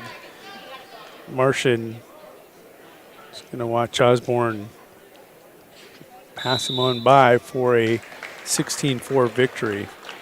Ladies and gentlemen, on the award stand. Caleb Osborne, 16-4, your champion here at the 2021 Big Dakota Conference Wrestling Tournament. Let's go ahead and set your matches at 126. In third place, it's going to be Kimball White Lake Platte Geddes is Lucas Lenz. He's an 8th grader, 16-10 on the season, taking on an 8th grader out of Groton, Christian Erisman. We're still struggling with that one.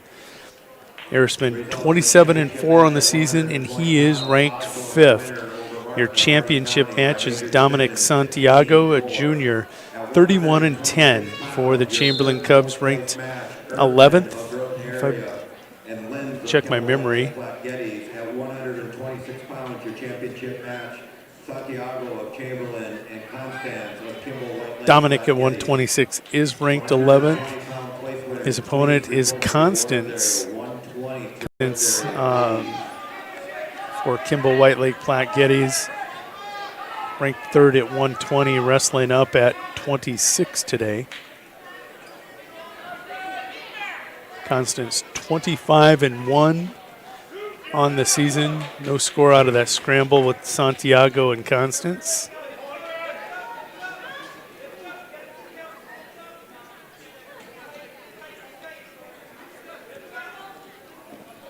third and fourth place match. Lenz leading 2-0. He'll pick up a 2-point near fall. He leads by a score of 4-0 after one. Battle of eighth graders, it's Lenz winning the first period. You'll hear me say it often. Wrestler with the best technique will win period one. The best stamina will win period two, and the one with the largest heart, if you get to the third period, usually wins that period.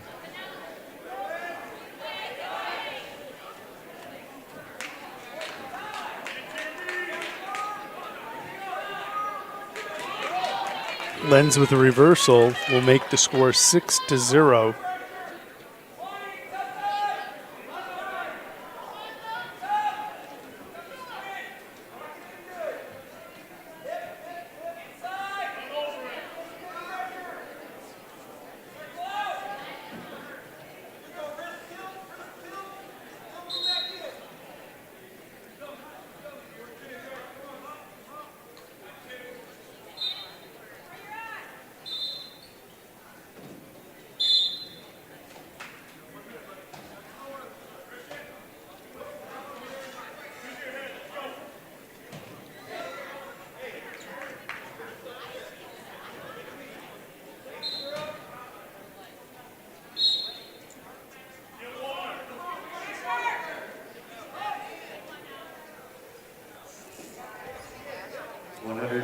Scoreless to the second period in your championship match between Constance and Santiago. Lenz still commanding lead. 2-point takedown, 2-point near fall in the first. A reversal here in the second. You have a score of 6-0 in that Consolation championship match.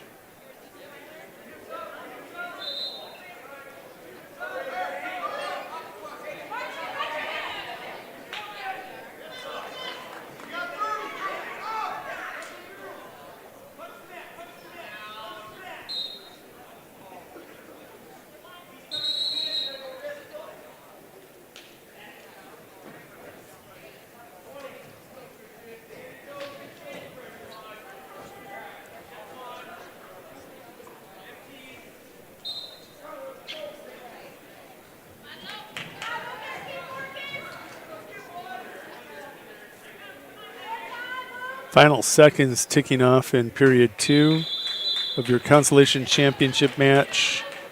Lucas Lenz takes a 6-0 lead to the third period on Arisman.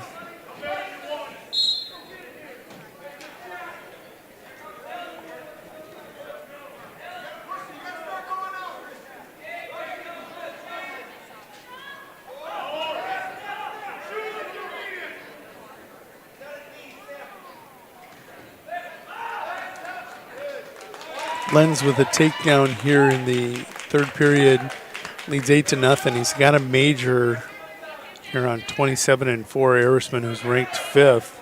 Lenz unranked, 16-10, looking to finish third at the Big Dakota Conference tournament. Santiago and Constance, they are scoreless here with about, there's exactly 15 seconds to go here in the second period. Santiago looking for a right out. At the least, now starting to work a cheap tilt.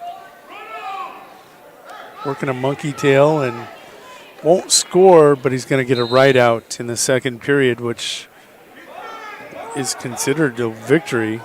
Santiago will go down. And Constance says, nope, we're going on our feet. I'll give you the escape. It's going to come to a takedown. 1-0, Dominic Santiago, ranked 11th. In Class 11A at 126, wrestling the number 3 ranked 120-pounder, Kyler Constance. Lucas Lenz with 30 seconds to go leads 8-0, and it's been a dominating performance. It's Lucas frustrating Christian Arisman.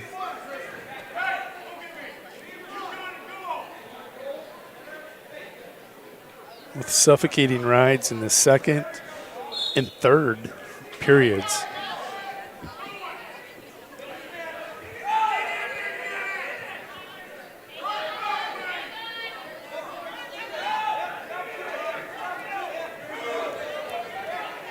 Santiago had a takedown.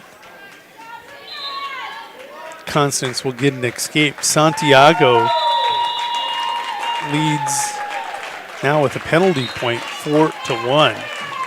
Congratulations to Lucas Lenz for an 8-0 victory over Christian Erisman, the 5th-ranked 26-pounder. We're going to go single mat for the remainder of the championship match. Santiago in red with a minute left now leads 6-1. He's ranked 11th in the A's. Kyler Constance ranked 3rd at 120 here in the Bs, wrestling up this weekend at 126.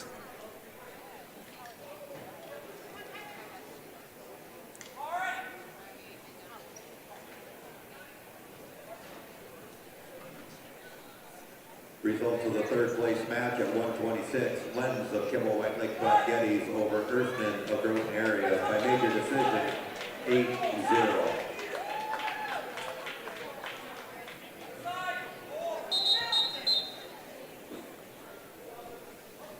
Santiago will surrender a penalty point as he was grab riding there. He touched hands in a brief momentary full Nelson.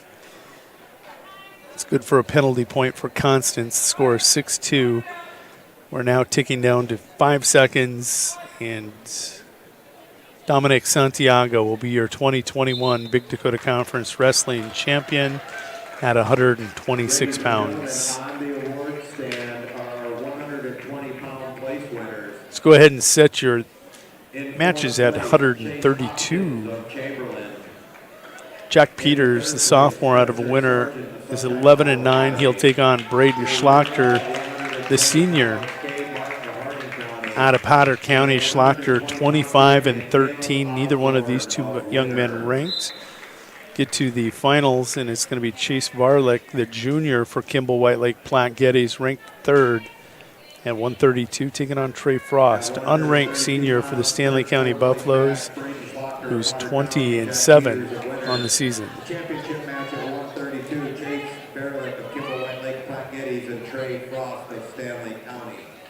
Results of the championship match at 126 pounds.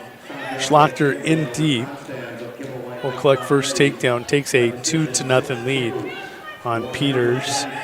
Varlick working head in the hole to a chin whip, and will come around, spin drilled to a 2-0 lead.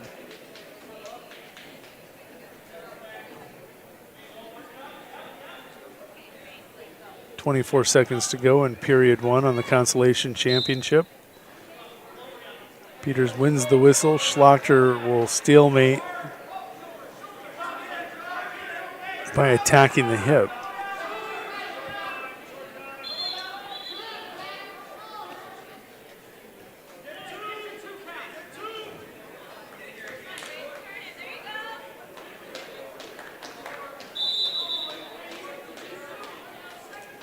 Schlachter picks up a 2-point near fall on a 4 count. That makes it 4-0. Minute 5 to go in the championship in period 1. Varlick leading 2-0.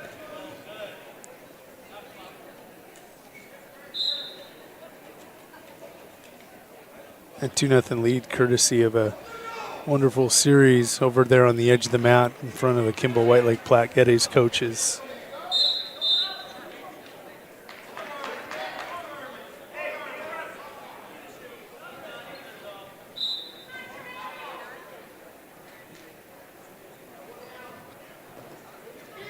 Schlachter goes fireman to a Kelly dump.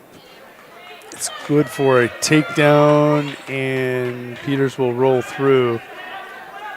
He was so close to picking up extra back points there. Frost with an escape makes it 2-1. There's 14 seconds to go here in period 1.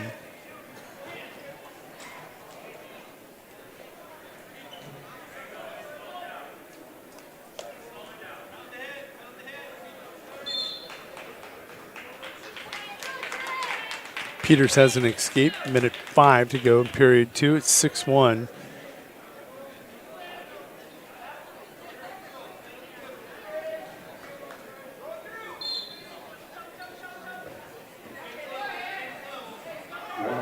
126-pound place winners to the awards area, please.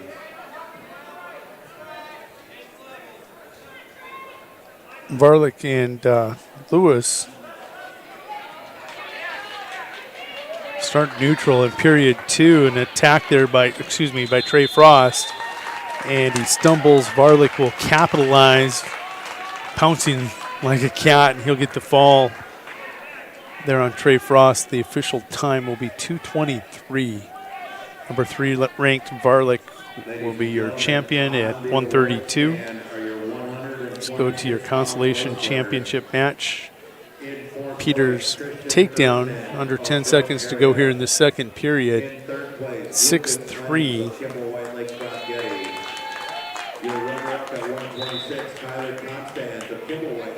And no back points. And your 126-pound champion, Dominique Santiago of Chamberlain.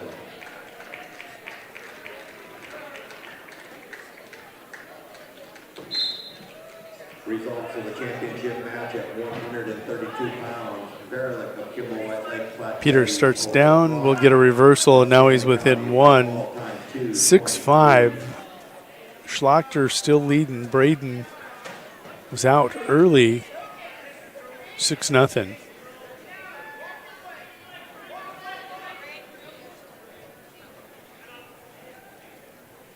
Going to recap the scoring. I think it was 6-0 here by Braden. A takedown and a 2-point near fall made it 4-0. He got a takedown, led 6-0. Since that time, Peters with an escape and a takedown in the second and a reversal here in the third. That gets you to 6-5 with 1:15 to go.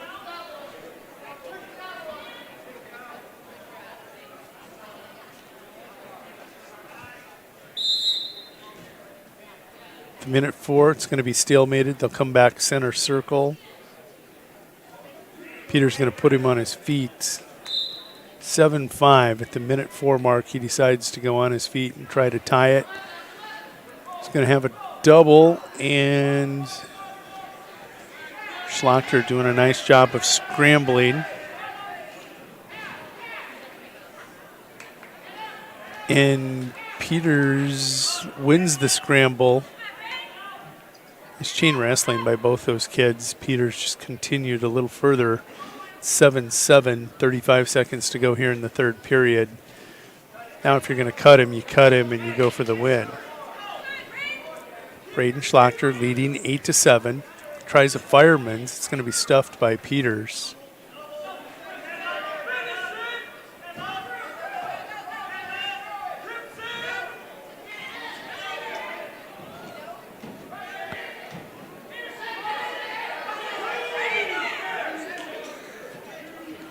Schlachter will get the reversal with 5 seconds to go, and he lands in a Peterson and will collect 2 and 3. Final score. Braden Schlachter will win 13-7 final. Let's go ahead and get to the 138-pound matches. In your Consolation Championship match, going to be Tom Powell, the junior, 25-9. He's ranked 8th in Class A, taking on Josh Van Hoevelen, the sophomore, who's 12-11 out of Sunshine Bible Academy and unranked. In championship match at 138, Carter Lenz, sophomore, 21-4 for Kimball White Lake Platte Geddes, taking on Aaron Gilchrist, senior out of Winter, 27-5. Lenz wins the first matchup of these two. This one's important going towards regions. Lenz ranked 10th, Gilchrist ranked 11th.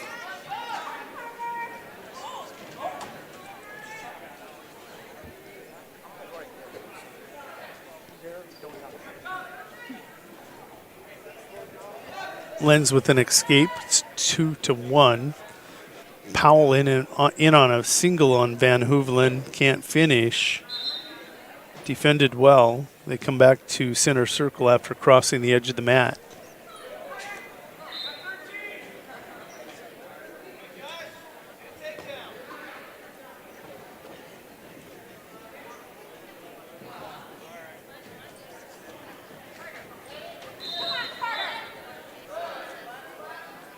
Gilchrist with a takedown now leads 4-1 with 40 seconds to go. They go to period 2 on mat 2 in the Consolation Championship match. Scores scoreless.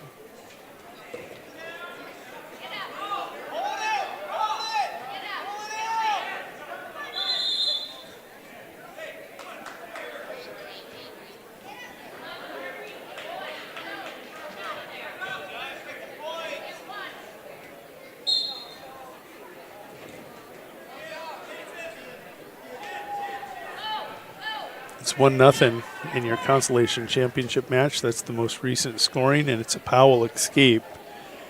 Final 10 seconds in your championship match. Gilchrist with a pair of takedowns has given up an escape. Powell takedown right at that 125 mark. Leads Van Hoevelen by a score of 3-0. Powell with a tight cradle. I mean, that's up underneath the ankle. Oh, it's actually behind the knee. I was looking at it incorrectly, but it's still tight. By no means is it a rip cradle, an Austin rip cradle, but it was good. Powell collects a 5 count for a 3-point near fall. Score on mat 2 is 6-0. Gilchrist over on mat 1. See who had choice there in that period. Gilchrist deferred, and bottom was chosen by Lenz. He has an escape. It's 4-2, 25 to go in the second.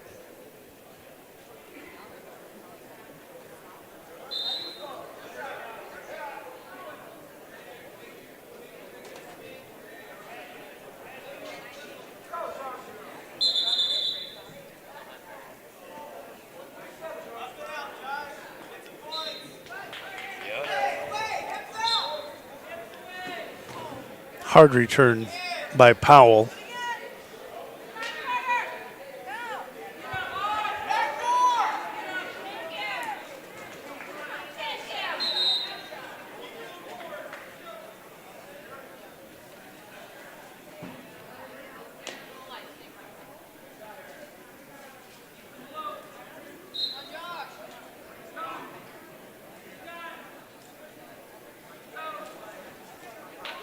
Gilchrist almost gets caught with a, we'll call it a sloppy arm drag.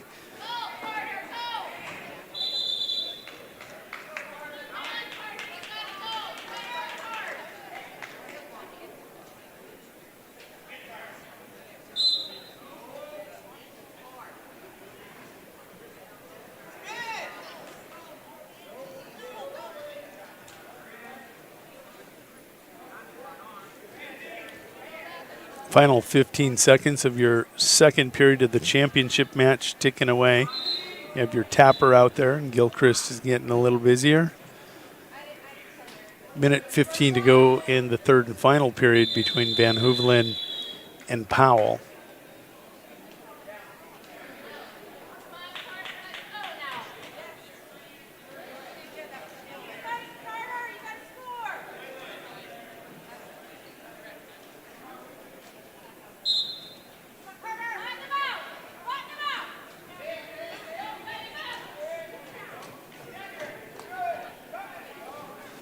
Gilchrist has secured an escape that will make the score 5-2 in the championship match. Blood time over in your Consolation Championship match. Still trying to get Van Hoevelen sealed up. Looks like it's his hand. Lenz in deep on a double, trying to elevate Gilchrist. Heavy hips and trying to get to ankles, can't. Keeping those hips back might save him. He'll work it to the perimeter, and we'll come back center circle. Gilchrist leading Lenz by a score of 5-2.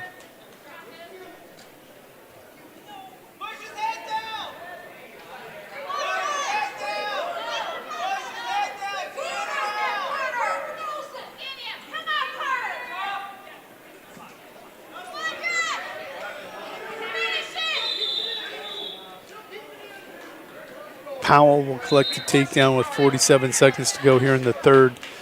Powell now leading 8-0. Minute to go in the third period, and Gilchrist, I don't want to say a match-ending double leg, but this is why. If you give Lindsay escape, he's on his feet, and he's 1 foot to back away from an 8-7 lead.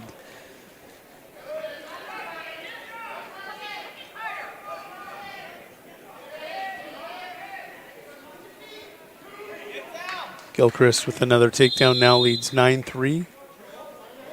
Powell closing out final 20 seconds with an 8-0 lead. Both these matches are going to end at about the same time.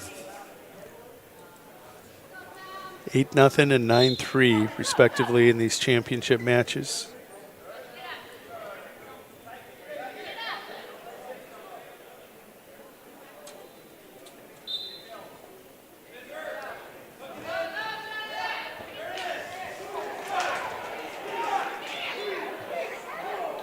Gilchrist in a spladle nearly gets pinned.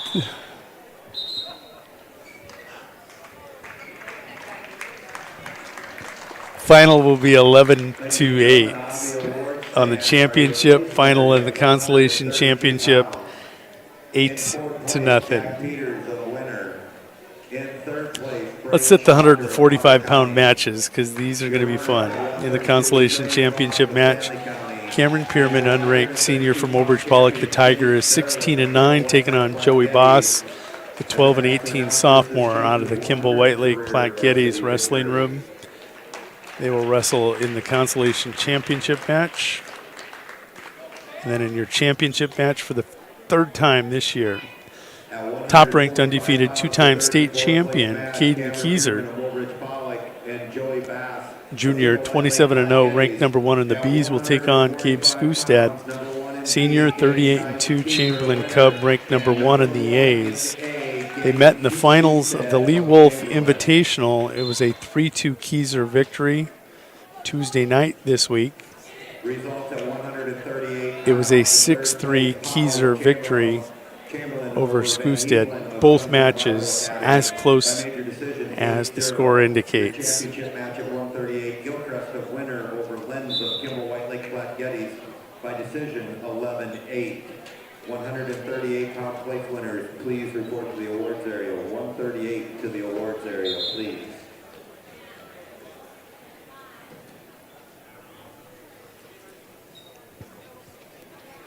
Both matches momentarily stopped. Pierman and Boss will resume with 30 seconds to go here in the first. Keyser, blood time? Wasn't sure what happened there. It looks like his nose.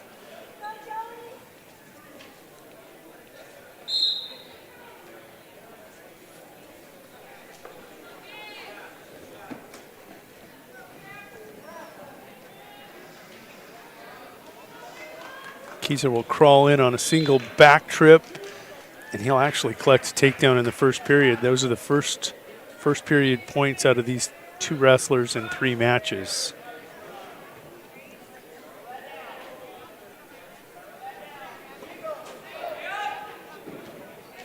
Skustad's free. Scores 2-1. Pierman with the takedown. I don't want to say that. They haven't scored it yet. It's 2-0 Pierman, so he got a 2-point near fall here in the second period.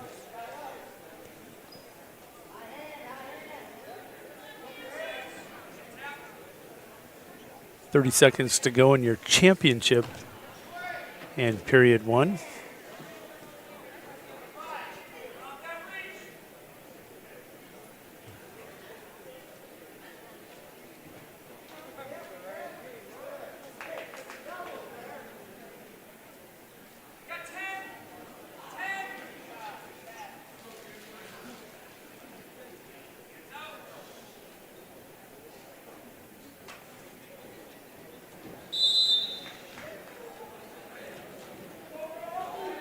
Skustad with choice will select down here in period 2.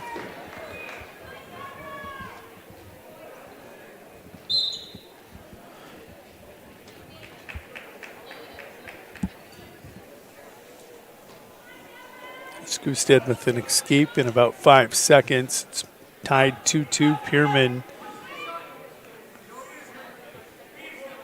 leading 4-1. To recap the scoring, that's no score after 1 actually. An escape by Boss, takedown, and 2-point near fall by Pierman, and now he's looking for a fall. They're at 10 seconds to go about in the second period.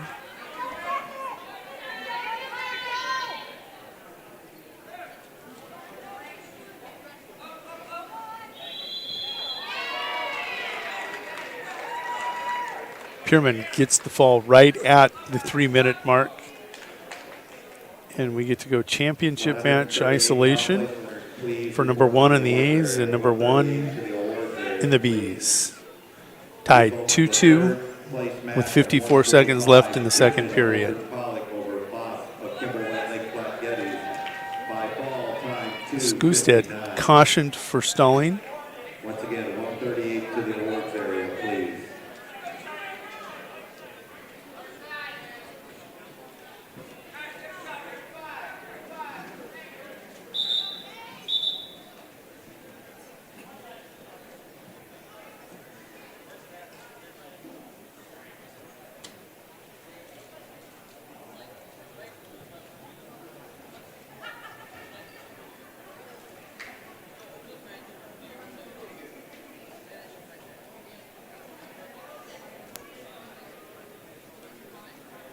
Blood time, and while we have blood time, we'll take a look at team standings through 138 pounds.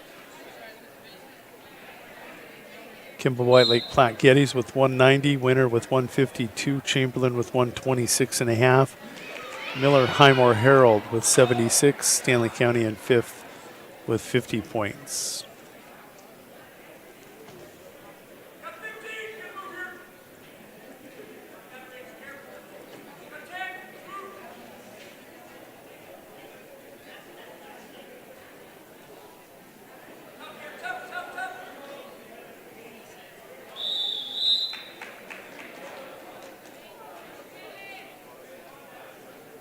Kieser has choice here in the third period. He will select down, which is the scenario we've seen the previous 2 times. It's going to come down to a takedown late in this third period. Kieser with an escape takes a 3-2 lead. Again, number 1 in the A's versus 1 in the B's. Caden Kieser has a 3-2 victory and a 6-3 victory to his credit against Gabe. Gabe would love nothing better to get the last one here in this series. Gabe was caught on that sweep single.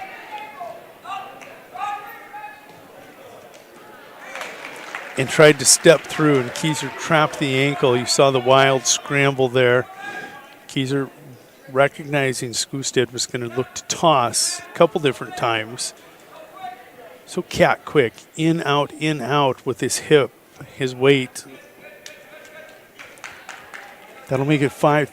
Skustad with the takedown would really make it close. Now, Skustad has a warning to him back in the second period. I don't think being down 2, that'll come into play, but think ahead. If he gets a takedown here and makes it 5-5 and it gets to overtime, boy, that caution. Always got to be wrestling and aggressive. Skustad, good attack, goes left single.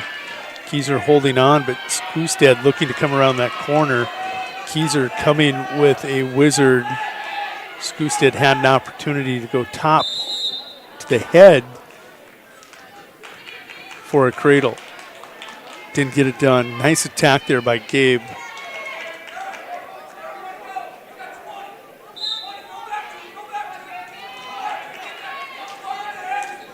Goes opposite direction again. Head fake up top. goes low. We're short time, 12 seconds left. And Keyser steps up, out, and attacks. 3 seconds, 2 seconds, 1. Now, people 5-3, 6-3, and 3-2. The scores between these two young men. I would pay to watch championship matches like this all day long out in Rapid City. Mutual respect there from Caden and Gabe. So we'll go back to split screens. Let's cue them up. Consolation championship match tonight. Reichenauer, the 7th grader, is 4-3 on the season. He was the 4 seed. He pinned Hunter Bergman. No, he's meeting Hunter Bergman, the senior, who's 15-11. I think he was the 3 seed. Championship match, Grayson Hansen, ranked at 152, currently number 5, is taking on Trey Nealon of Chamberlain, who is ranked at 152. Nealon ranked 11. 5 in the Bs versus 11 in the As. Grayson, a 23-4 junior for Kimball White Lake Platte Geddes, in on a single. And hard return on Trey Nealon, the senior, who's 28-15. Nealon's 44th match of the year. 2 weekends still to go. And I know Chamberlain takes next weekend off, and you won't see them again till regionals. Coach Donovan likes to rest them that final weekend before the region to get ready for Region 3A. This is Chamberlain's last full hard go. This is their tune-up, if you will, before the Region 3A. Brueggemann with the takedown and a 3-point near fall. Takes a 5-0 lead on the 7th grader. Reichenauer at 152. Hansen with a takedown leads 2-0.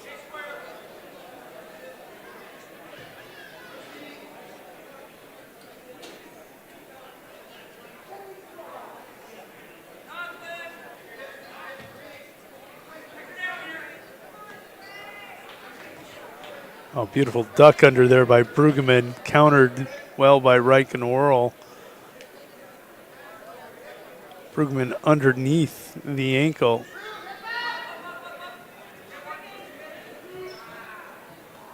Reichen will get credit for the takedown, Brueggemann for the reversal. 7-2, minute 18 to go in that Consolation championship in the second period. Grayson Hansen leading 2-0, 20 seconds to go here on Trey Nealon in your championship match. Good first whistle, or good whistle, and was won by neither. Nealon out of the chute, off the whistle, what you like to see out of your wrestlers on bottom. Countered well by Hansen. Getting to the ankle, picking it, returning him. Please report to sports area 145 to the awards area, please.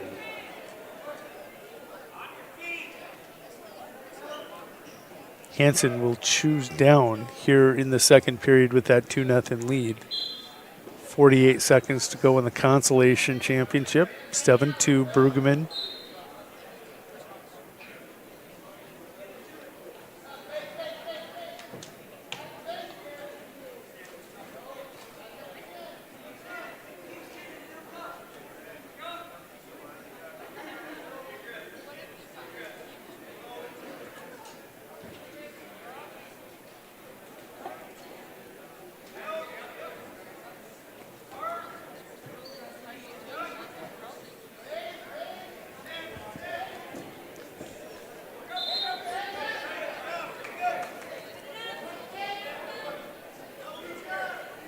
An escape for Hansen will make the score 3-0.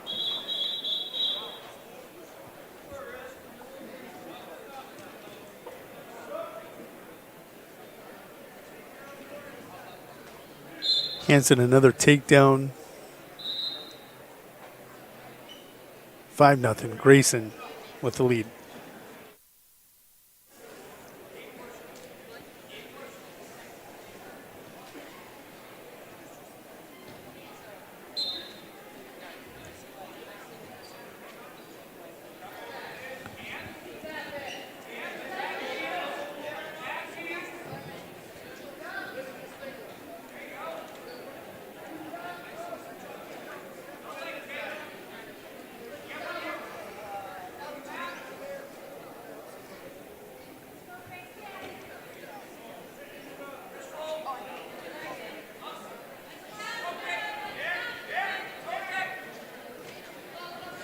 Nealon knees up, and he's going to be returned by Grayson. Brueggemann picked up another 2-point near fall. He's stretched that lead out to 11-2.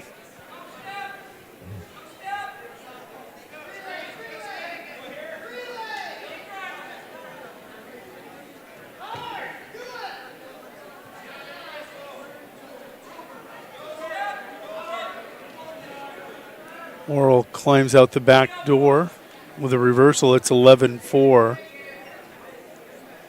And final seconds tick off in the championship match. That'll make your third and final period a 5-0 Hanson lead. Nealon wants to go neutral, become center. Nice attack. Fakes right, goes left. Hips back there by Hanson.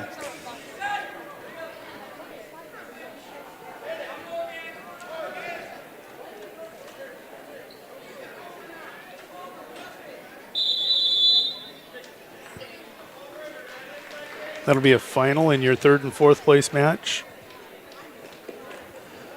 Brueggemann, the 3 seed, is victorious 13-4 over the 4 seed Reichenauer. Results of the third place match of 152 pounds. Brueggemann of Highmore Herald, Miller Highmore Herald over Oral of Winter by major decision 13-4.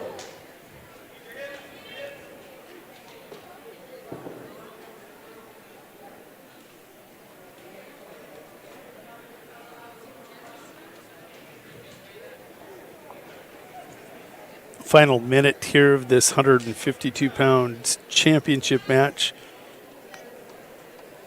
Grayson Hanson has controlled this match since the first whistle. It is 7-0. He is ranked 5, Class B, taking on number 11 here in Class A.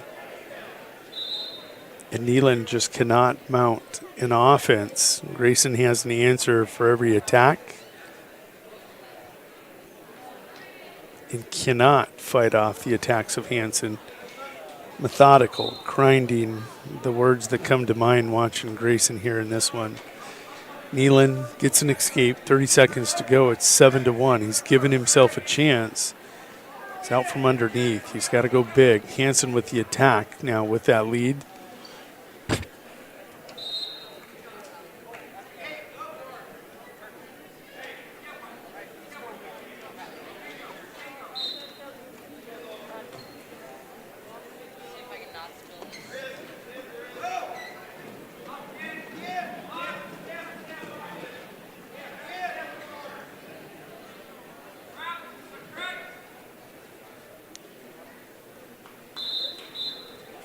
Grayson Hanson will be your champions. Final score 7-1 over Trey Nealon. Let's go ahead and set your 160-pound matches. At 160 in the Consolation Championship match. Levi Stover, the junior, makes the cut from 70 to 60. He's 16-8 for the Buffaloes. He'll take on Garrett Ristow, the senior, who is 24-18. Ristow ranked 11th in Class A against Stover, your championship match. Jack Kruger ranked 5th in Class B, 23-4 on the season, taking on the freshman out of Miller Highmore Herald, Peyton Coyle, 20-7 on the season at 160.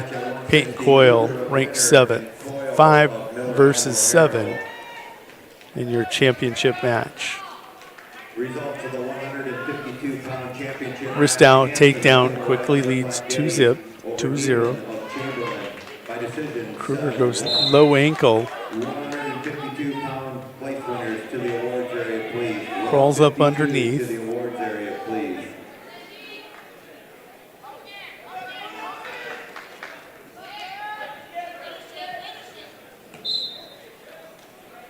Jack Kruger with first takedown, 2-0. That comes 38 seconds into that first period. Stover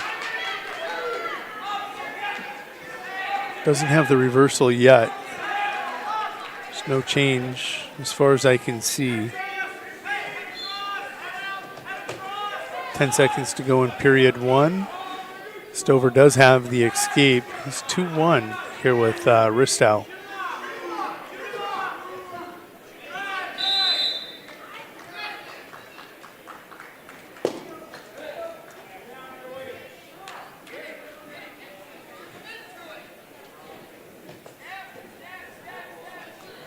.50 seconds to go in period one in the championship. Kruger leading 2-0. The whistle is, we're underway here in the Consolation Championship. And Stover attacking the head. Ristow has him high. No, he does. Levi not giving up on that inside head roll. He'll give up the escape, but it could have been a lot worse. 3-1, Ristow with the lead. Kruger, final 15 seconds of period one. Tapper goes to the wrong official. That can happen.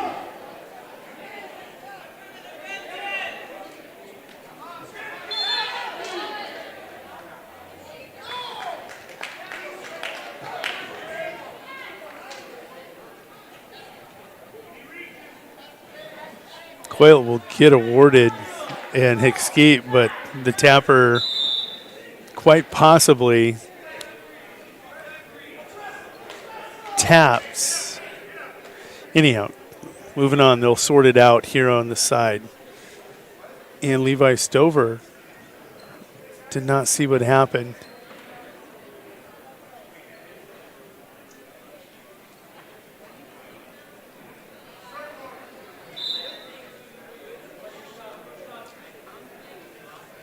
They'll resume action as they sort out that escape at the end of the first period. They do give it to Coyle. It's 2-1.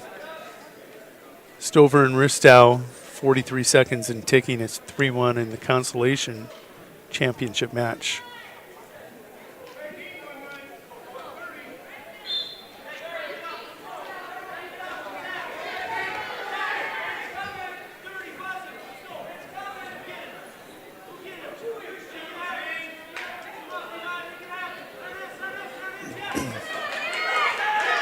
Stover crawls in on that single. Can he finish? Ristow bouncing towards the boundary.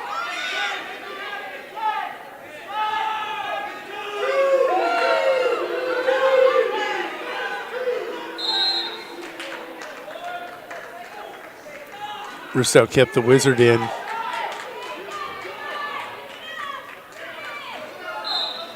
.3-1. Coyle starts down here in period two, trailing 2-1. There's a minute 14 and ticking in that second period, and he has worked himself into a reversal. He'll take a 3-2 lead.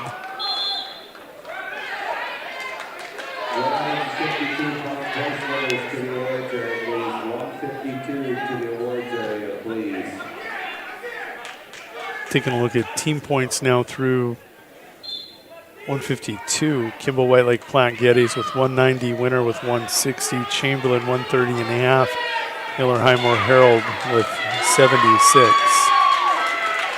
Stover with a takedown and a 2-point near fall.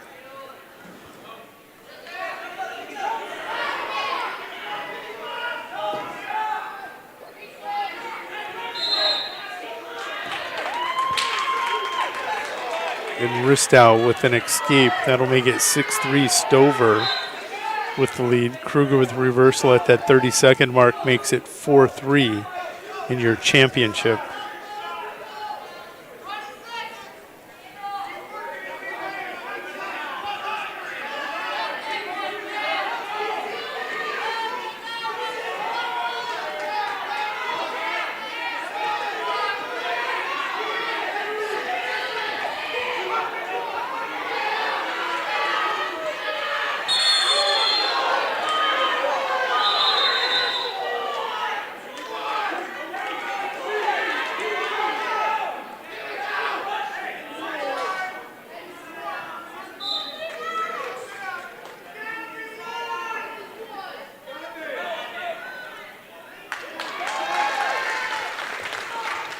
.64, 35 seconds to go in period three. Stover Just got to realize mat awareness. If you give up this takedown, you got to get going. And they do give the takedown. That'll tie it up 6-6, but Stover's still with an opportunity. He'll be on bottom and has 23 seconds to get an escape. 4-4 here in the third period, minute 49 to go between Coyle and Kruger. 15 seconds for Stover, wrist out clinging. And there it is, Stover with an escape. Coach Waldron wants him to run the mat. Final 5 seconds. Got to watch for Jap Wizard. Levi Stover going to be your consolation champion by a score 7-6. Championship match, Peyton Coyle has just taken a lead. No, it's tied 4-4. Kruger started this period on bottom. Coyle working the hips and trying to pry under an Iowa State. That allows Kruger to come to his base.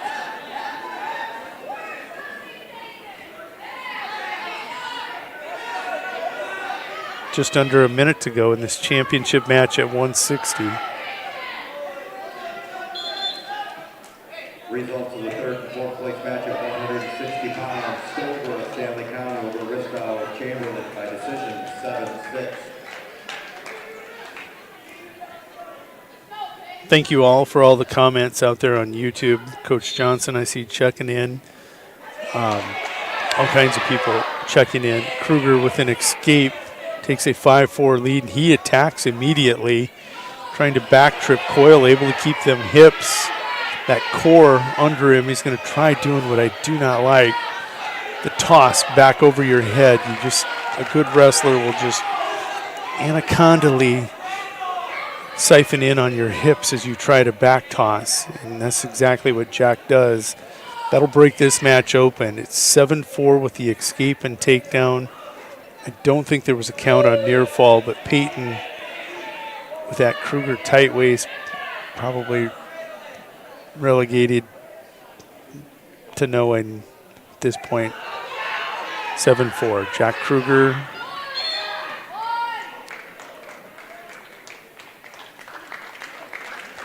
That'll be a final 7-5, fifth-ranked Jack Kruger over seventh-ranked Peyton Coyle. Great match between these two. Let's go ahead and set the matches for 170, and I have to hurry because Sam Kruger does this to me often.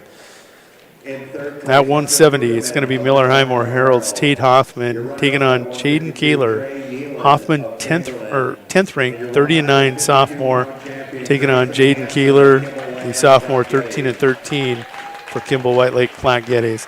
Holden Havlick, the 8th grader, 26-6, unranked, wrestling up here at 170 for Kimball White Lake Platte Geddes. The Wildcat taking on Sam Kruger, 25-0, the two-time state champ and top-ranked 70-pounder.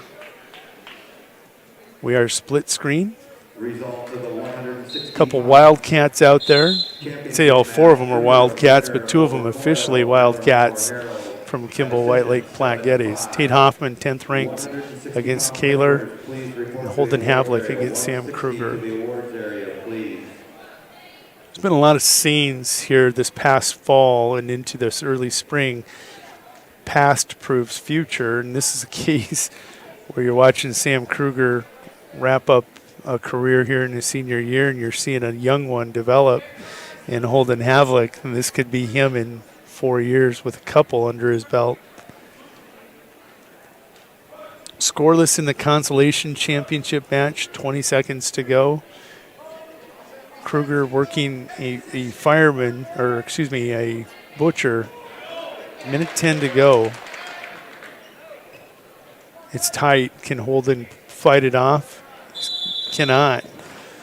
Sam Kruger going to be victorious in 56 seconds in that championship match. He will go to 26-0. Holden Havlick will fall to 26-7. But a nice tournament here at the Big Dakota Conference tournament. We'll go to Kaler and Hoffman. Taking a look at the rankings, neither one of these two, well, yes, Hoffman ranked 10th at 170. He's a sophomore again. Kaler, you've seen him at 82. You've seen him come down to 70. He's been trying to heal up since that shoulder injury. It's just still recovering. Rehabilitation, even though you go out and compete, is not necessarily always over, which is the case here for Jaden. He's 13-13.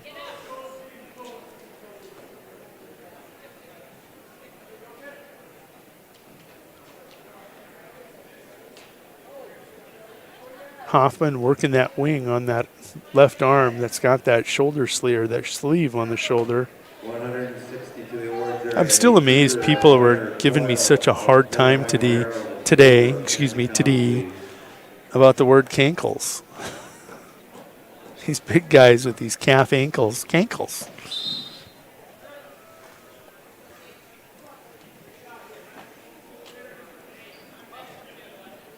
Score is 7-1. Hoffman having his way right now. Recapping the scoring here in this match, he got a takedown in the first period. Kaler deferred, Hoffman went down. He's got a reversal and a 3-point near fall. Kaler with an escape, and there you see that. Is that the shoulder, the head, or the arm? Where's the athletic trainer? Here he comes. In fourth place, Garrett Ristow of Chamberlain. In third place, Levi Stover of Stanley County. Your runner-up at 160, Patton Coyle of Miller Highmore Harrow. And your 160-pound champion, Jack Kruger of Winter.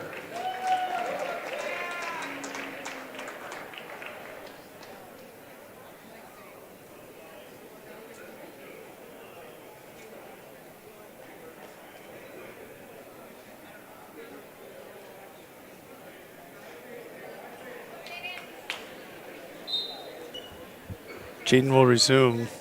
41 seconds to go here in the second period.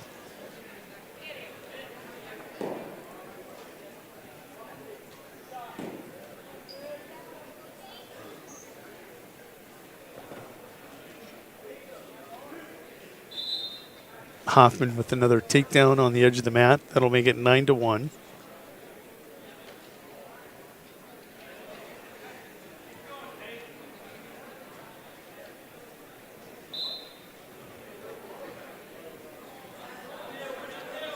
Kaler was trying to work himself into a Peterson.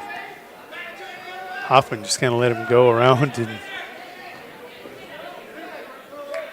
better to give up 2 than 5 and potentially more.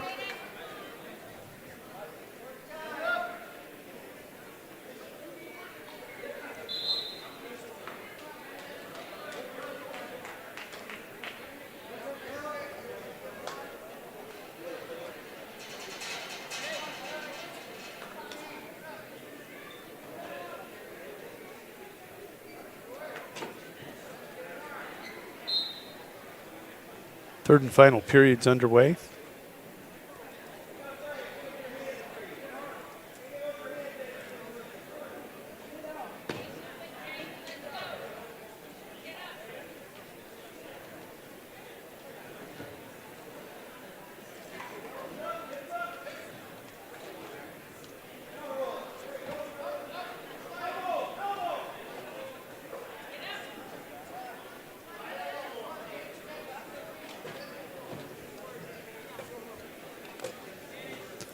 Hoffman working that left arm again.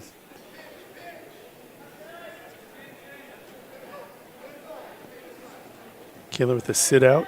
He's going to spring free for an escape. Just sat out, faced him. It's good for 1. 9-4 your score. Minute 5 to go here in the third and final period at 170.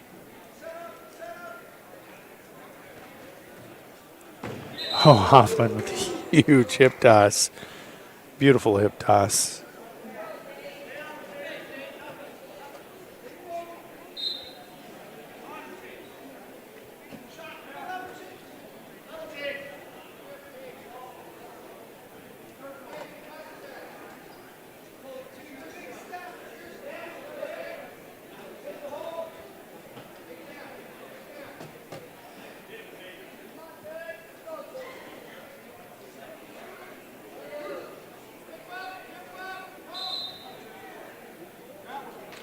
No takedown. Consistent with the last match. Kaler kept that wizard in, didn't surrender it. 29 seconds to go. He looks up knowing 9-4. He's got to go foot to back, and he's got Hoffman still attacking him.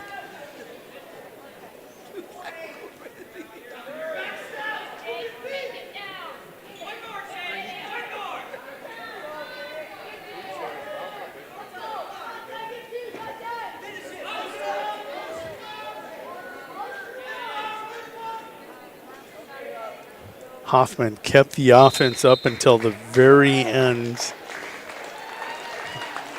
Will catapult him to a 9-4 victory in this consolation match, championship match at 170. Let's go ahead and take a look at the 182-pound matchups.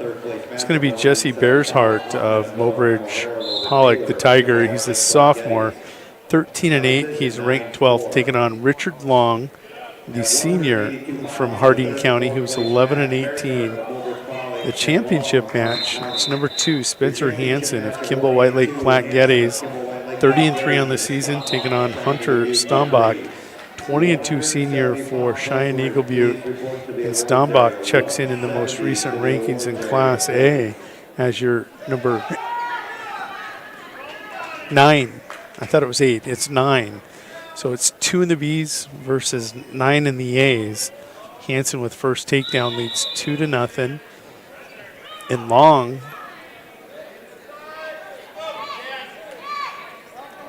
in that same region with Mobridge Pollock, this could be a statement match for him, as Bearsheart is currently ranked 12. And you start taking a look at Region 4. At 82, you've got Gunnar Johnson, you've got Jesse Hostutler, 2 very good wrestlers. Keaton Bissonette. They have Jesse Bearsheart popping through. These two would be 4-5 right now in the seedings, probably in Region 4. And it's 7-0. Richard Long with the lead, which might catapult him into the rankings. In that number 4 seed, setting up a matchup in the first round of the regional, or for sure the quarterfinals. Hansen still only a 2-0 lead. Stombach's been staunch. Oh, that's an illegal slam.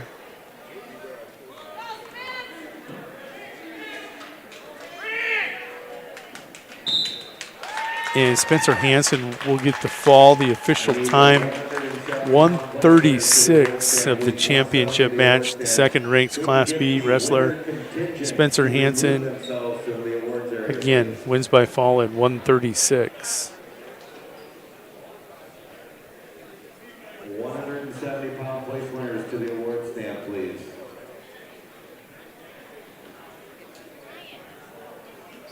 I need Hoffman of Miller Highmore Herald to the awards area, please. Bearsheart's able to continue.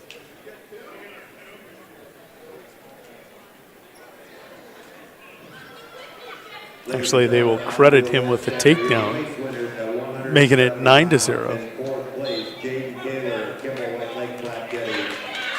In third place, Kate Hoffman of Miller Highmore Herald. Your runner-up at 170, Holden Hoblet of Kimball White Lake Geddes. And your champion at 170 pounds, Sam Cougar of Winter.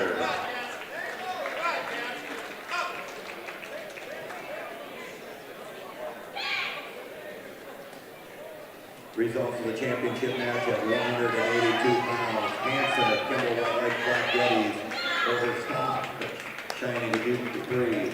Long now leading 9-0 over Bearsheart.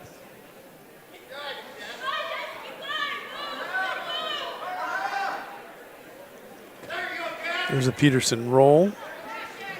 Long defending it well. Step over and looking for a fall. If he doesn't get the fall, he has the tech fall here in the second period. Richard Long making a statement here at the Big Dakota Conference Wrestling Tournament for the Harding County Ranchers. He'll get the fall, the official time, 3:33.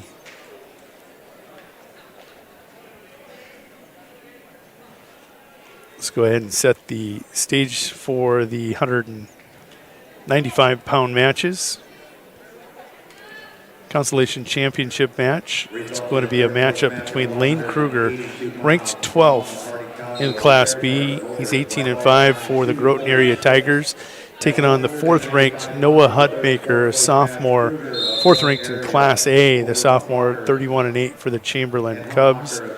Championship match is Levi Nightingale, 28-3, ranked 3rd in Class B for the Kimball White Lake Platte Gettys. Wildcats taking on Charlie Provacek, the junior, 15-9 for the Winter Area Wrestling Team. 3 versus 8 in the championship, and 4 in the A's versus 12 in the B's here in your Consolation Championship match.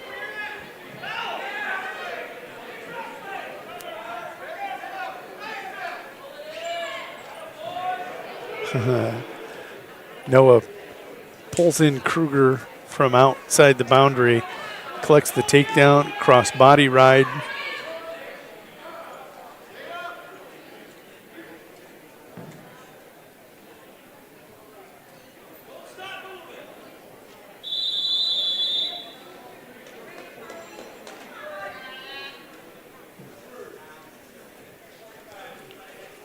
Noah with a 5-0 lead there going to the second period.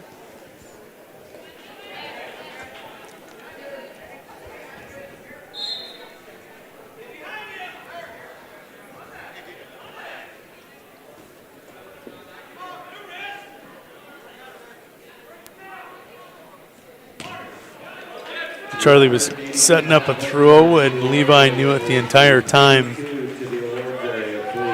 This could be quick. Charlie's got a tough fight. He can't do it. Levi was sitting and waiting for the throw.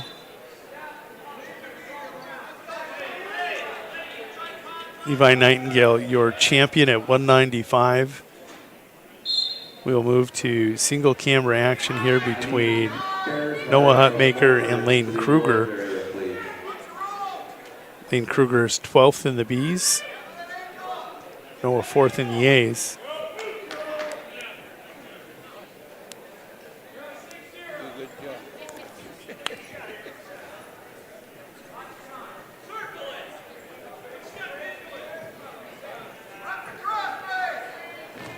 That takedown on the edge of the mat will make it 8-0 with a minute to go here in the second. Ladies and gentlemen, on the award stand are your 182-pound place winners. In 4th place,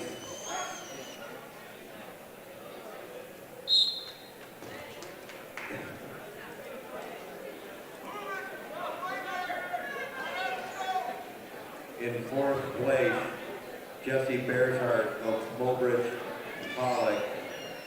In 3rd place, Richard Long of Harding County. In 2nd place, Hunter Stombach of Cheyenne Dubuque Dupree. And your 182-pound Noah will wrench over that over-under. Results of the 195-pound championship match. 27 seconds to go here. Noah has a 5 count. That's a fall. Noah will get the fall. The official time will be 2 minutes and 39 seconds for the young man out of the Chamberlain Cubs wrestling room, Noah, sophomore. Let's go ahead and set your 220-pound matches. 195-pound place winners, please report to the awards area. At 220 pounds, your 3rd and 4th. At 220, Gunnar Ristow, the senior for Chamberlain, he's 29-13. And he is ranked 7th in Class A, will be taken on Jacob Novak, ranked 9th in Class B, the 5-7 junior for Kimball White Lake Platte Gettys. Your championship match is 2nd ranked, once beaten senior out of Winter Wrestling Room, Preston Nord, the senior taking on sophomore Gray Gilbert, who's at 220 and unranked here in Class B. We went through the rankings all over, and we were looking at Region 4. You have Marcus Harkless. I can understand that. Davis. And then you start taking a look at some of these kids that are ranked ahead of him. He's probably going to come out of that Region 4. And then he's chasing the likes of DJ Reeb, Novak, who I think he's got a victory over, Gilligan, Tanner Davis of Hill City, who's just a huge 220-pounder. Then you get to the likes of Grady Fay, Clayton Smith, Cole Pranger. Gilbert Young, though, for the Ranchers. Gilbert only a sophomore and posting a 27-5 record.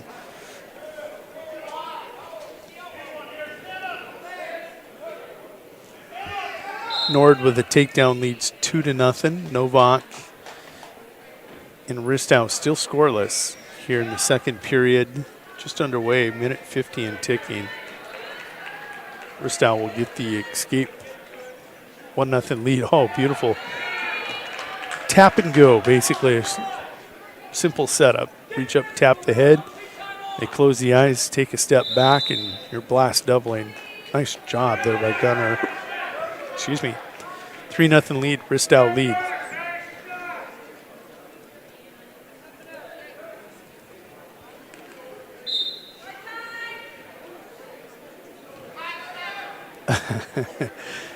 D. Rezick trying to figure out if it's Sam or Jack or both out there.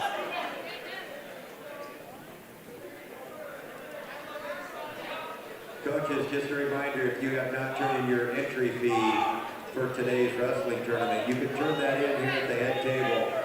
Small bills preferably. Gilbert with an escape now has that high single there on Nord. He's able to kick it down. 2-1. Let me recap that scoring there. Gilbert taken down by Nord and gets an escape in the first. He defers. Nord goes down, and Gilbert can't hold him. He'll kick free for a 3-1 lead. Ristow, 3-0 lead with an escape and a takedown on Novak. Novak in that head tap blast double. Still just a nice setup for the 220-pounder.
Simple little arm drag, and Preston Nord, quick takedown. 5-1 lead here with 10 seconds to go.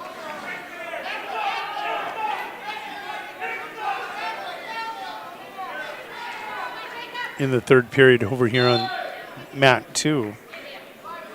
Ristow with a 3-0 lead. Taking a look here in this choice in the third period. Novak chose neutral. Knows he needs to get a takedown, possibly give up an escape and go takedown again.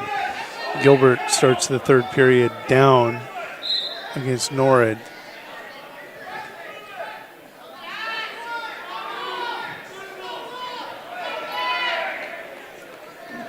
Nord using the strength will get the fall. The official time 4:18. Nord with the fall here in the championship match. Now, team points, it's not going to matter. Kimball White Lake Platte Getty is going to win this tournament. They're at 200 points. Winner will pick up 7 there. They'll be at 177. And depending on what Novak does, Oh, they just updated. Kimball went to 206. Winner at 170. Chamberlain at 135.5. Miller Highmore Harold at 83. In Stanley County in fifth with 53. Ladies and gentlemen, We're going to go back to that single screen. 95-pound place winners. In fourth place, Lane Kruger of Groton area. In third place, Noah Humpmacher of Chamberlain. In second place, Charlie Pravacek. And Ristow leading 5-0 with 10 seconds to go here in the third. Looking for the fall. Can he get it? Results of the championship match at 220 pounds. Norrid, a winner over Gilbert. And that'll be a final. The score will be 8-0. Ristow will get the victory here in this Consolation Championship match at 220. Let's go split screen for the big boys, or the little guys, however you want to look at it, in a rematch of the first round quarterfinal. 7th-ranked Cameron Stiles was pinned by Dylan Andres. They'll meet for 3rd and 4th here tonight to end the Big Dakota Conference Tournament. Cameron Stiles, ranked 7th, junior, 19-12, taking on the senior Dylan Andres, 3-3. Championship match, it's Jackson Solik, 17-8 senior for the Cubs, taking on Canyon Burkhardt, the 6th-ranked Class A heavyweight, who's 31-7 here in his freshman campaign. Solik with a takedown, Burkhardt with an escape.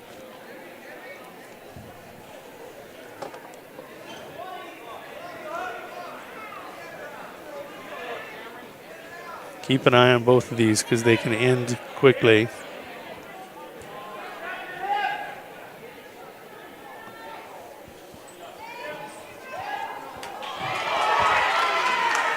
Andres with a takedown.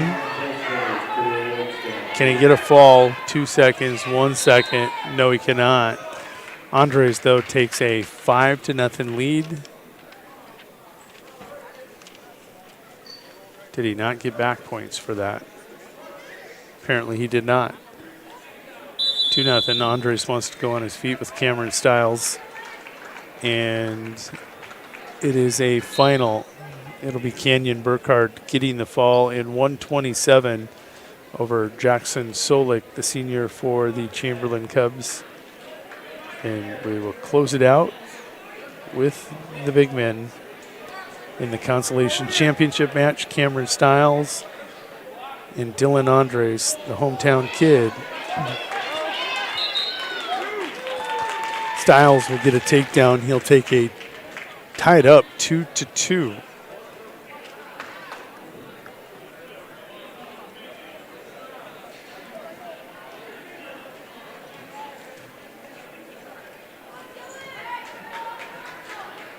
.220 to the award stand, please.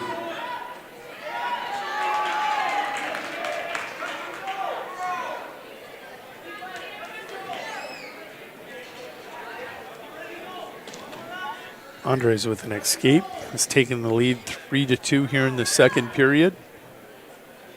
Results of the championship match at 285. Burkhardt of Chamberlain over Solik of Chamberlain by fall time 128. Ladies and gentlemen, on the award stand are your 220-pound place winners. In fourth place, Jacob Novak of Kimball White Lake Flat Getty. In third place, Gunnar Ristow of Chamberlain. Your runner-up at 220, Greg Gilbert of Harding County. And your 220-pound champion, Preston Norred of Winter.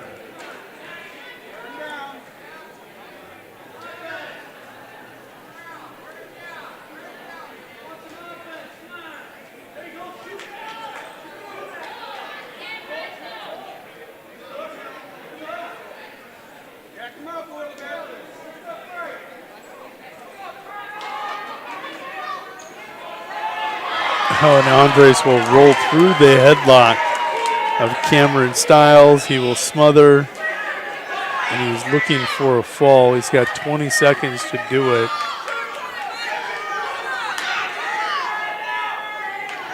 Andres has taken a 5-2 lead.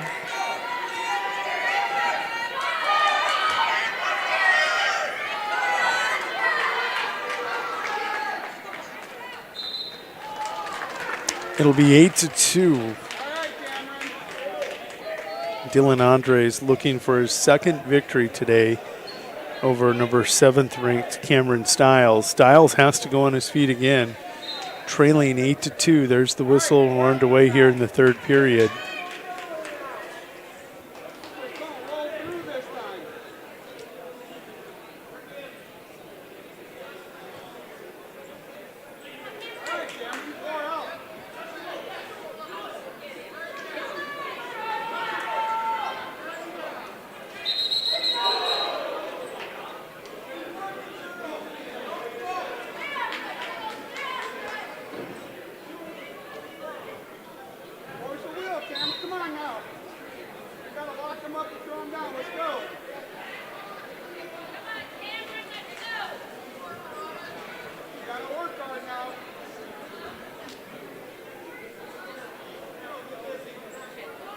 Just letting these two men do the talking out there on the mat.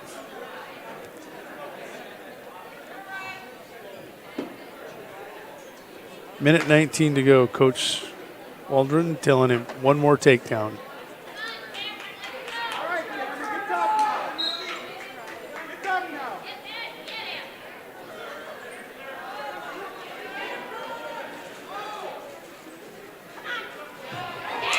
This time, Stiles will land it.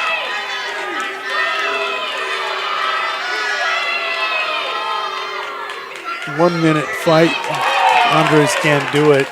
Stiles will get redemption with a fall in 4 minutes and 2 seconds.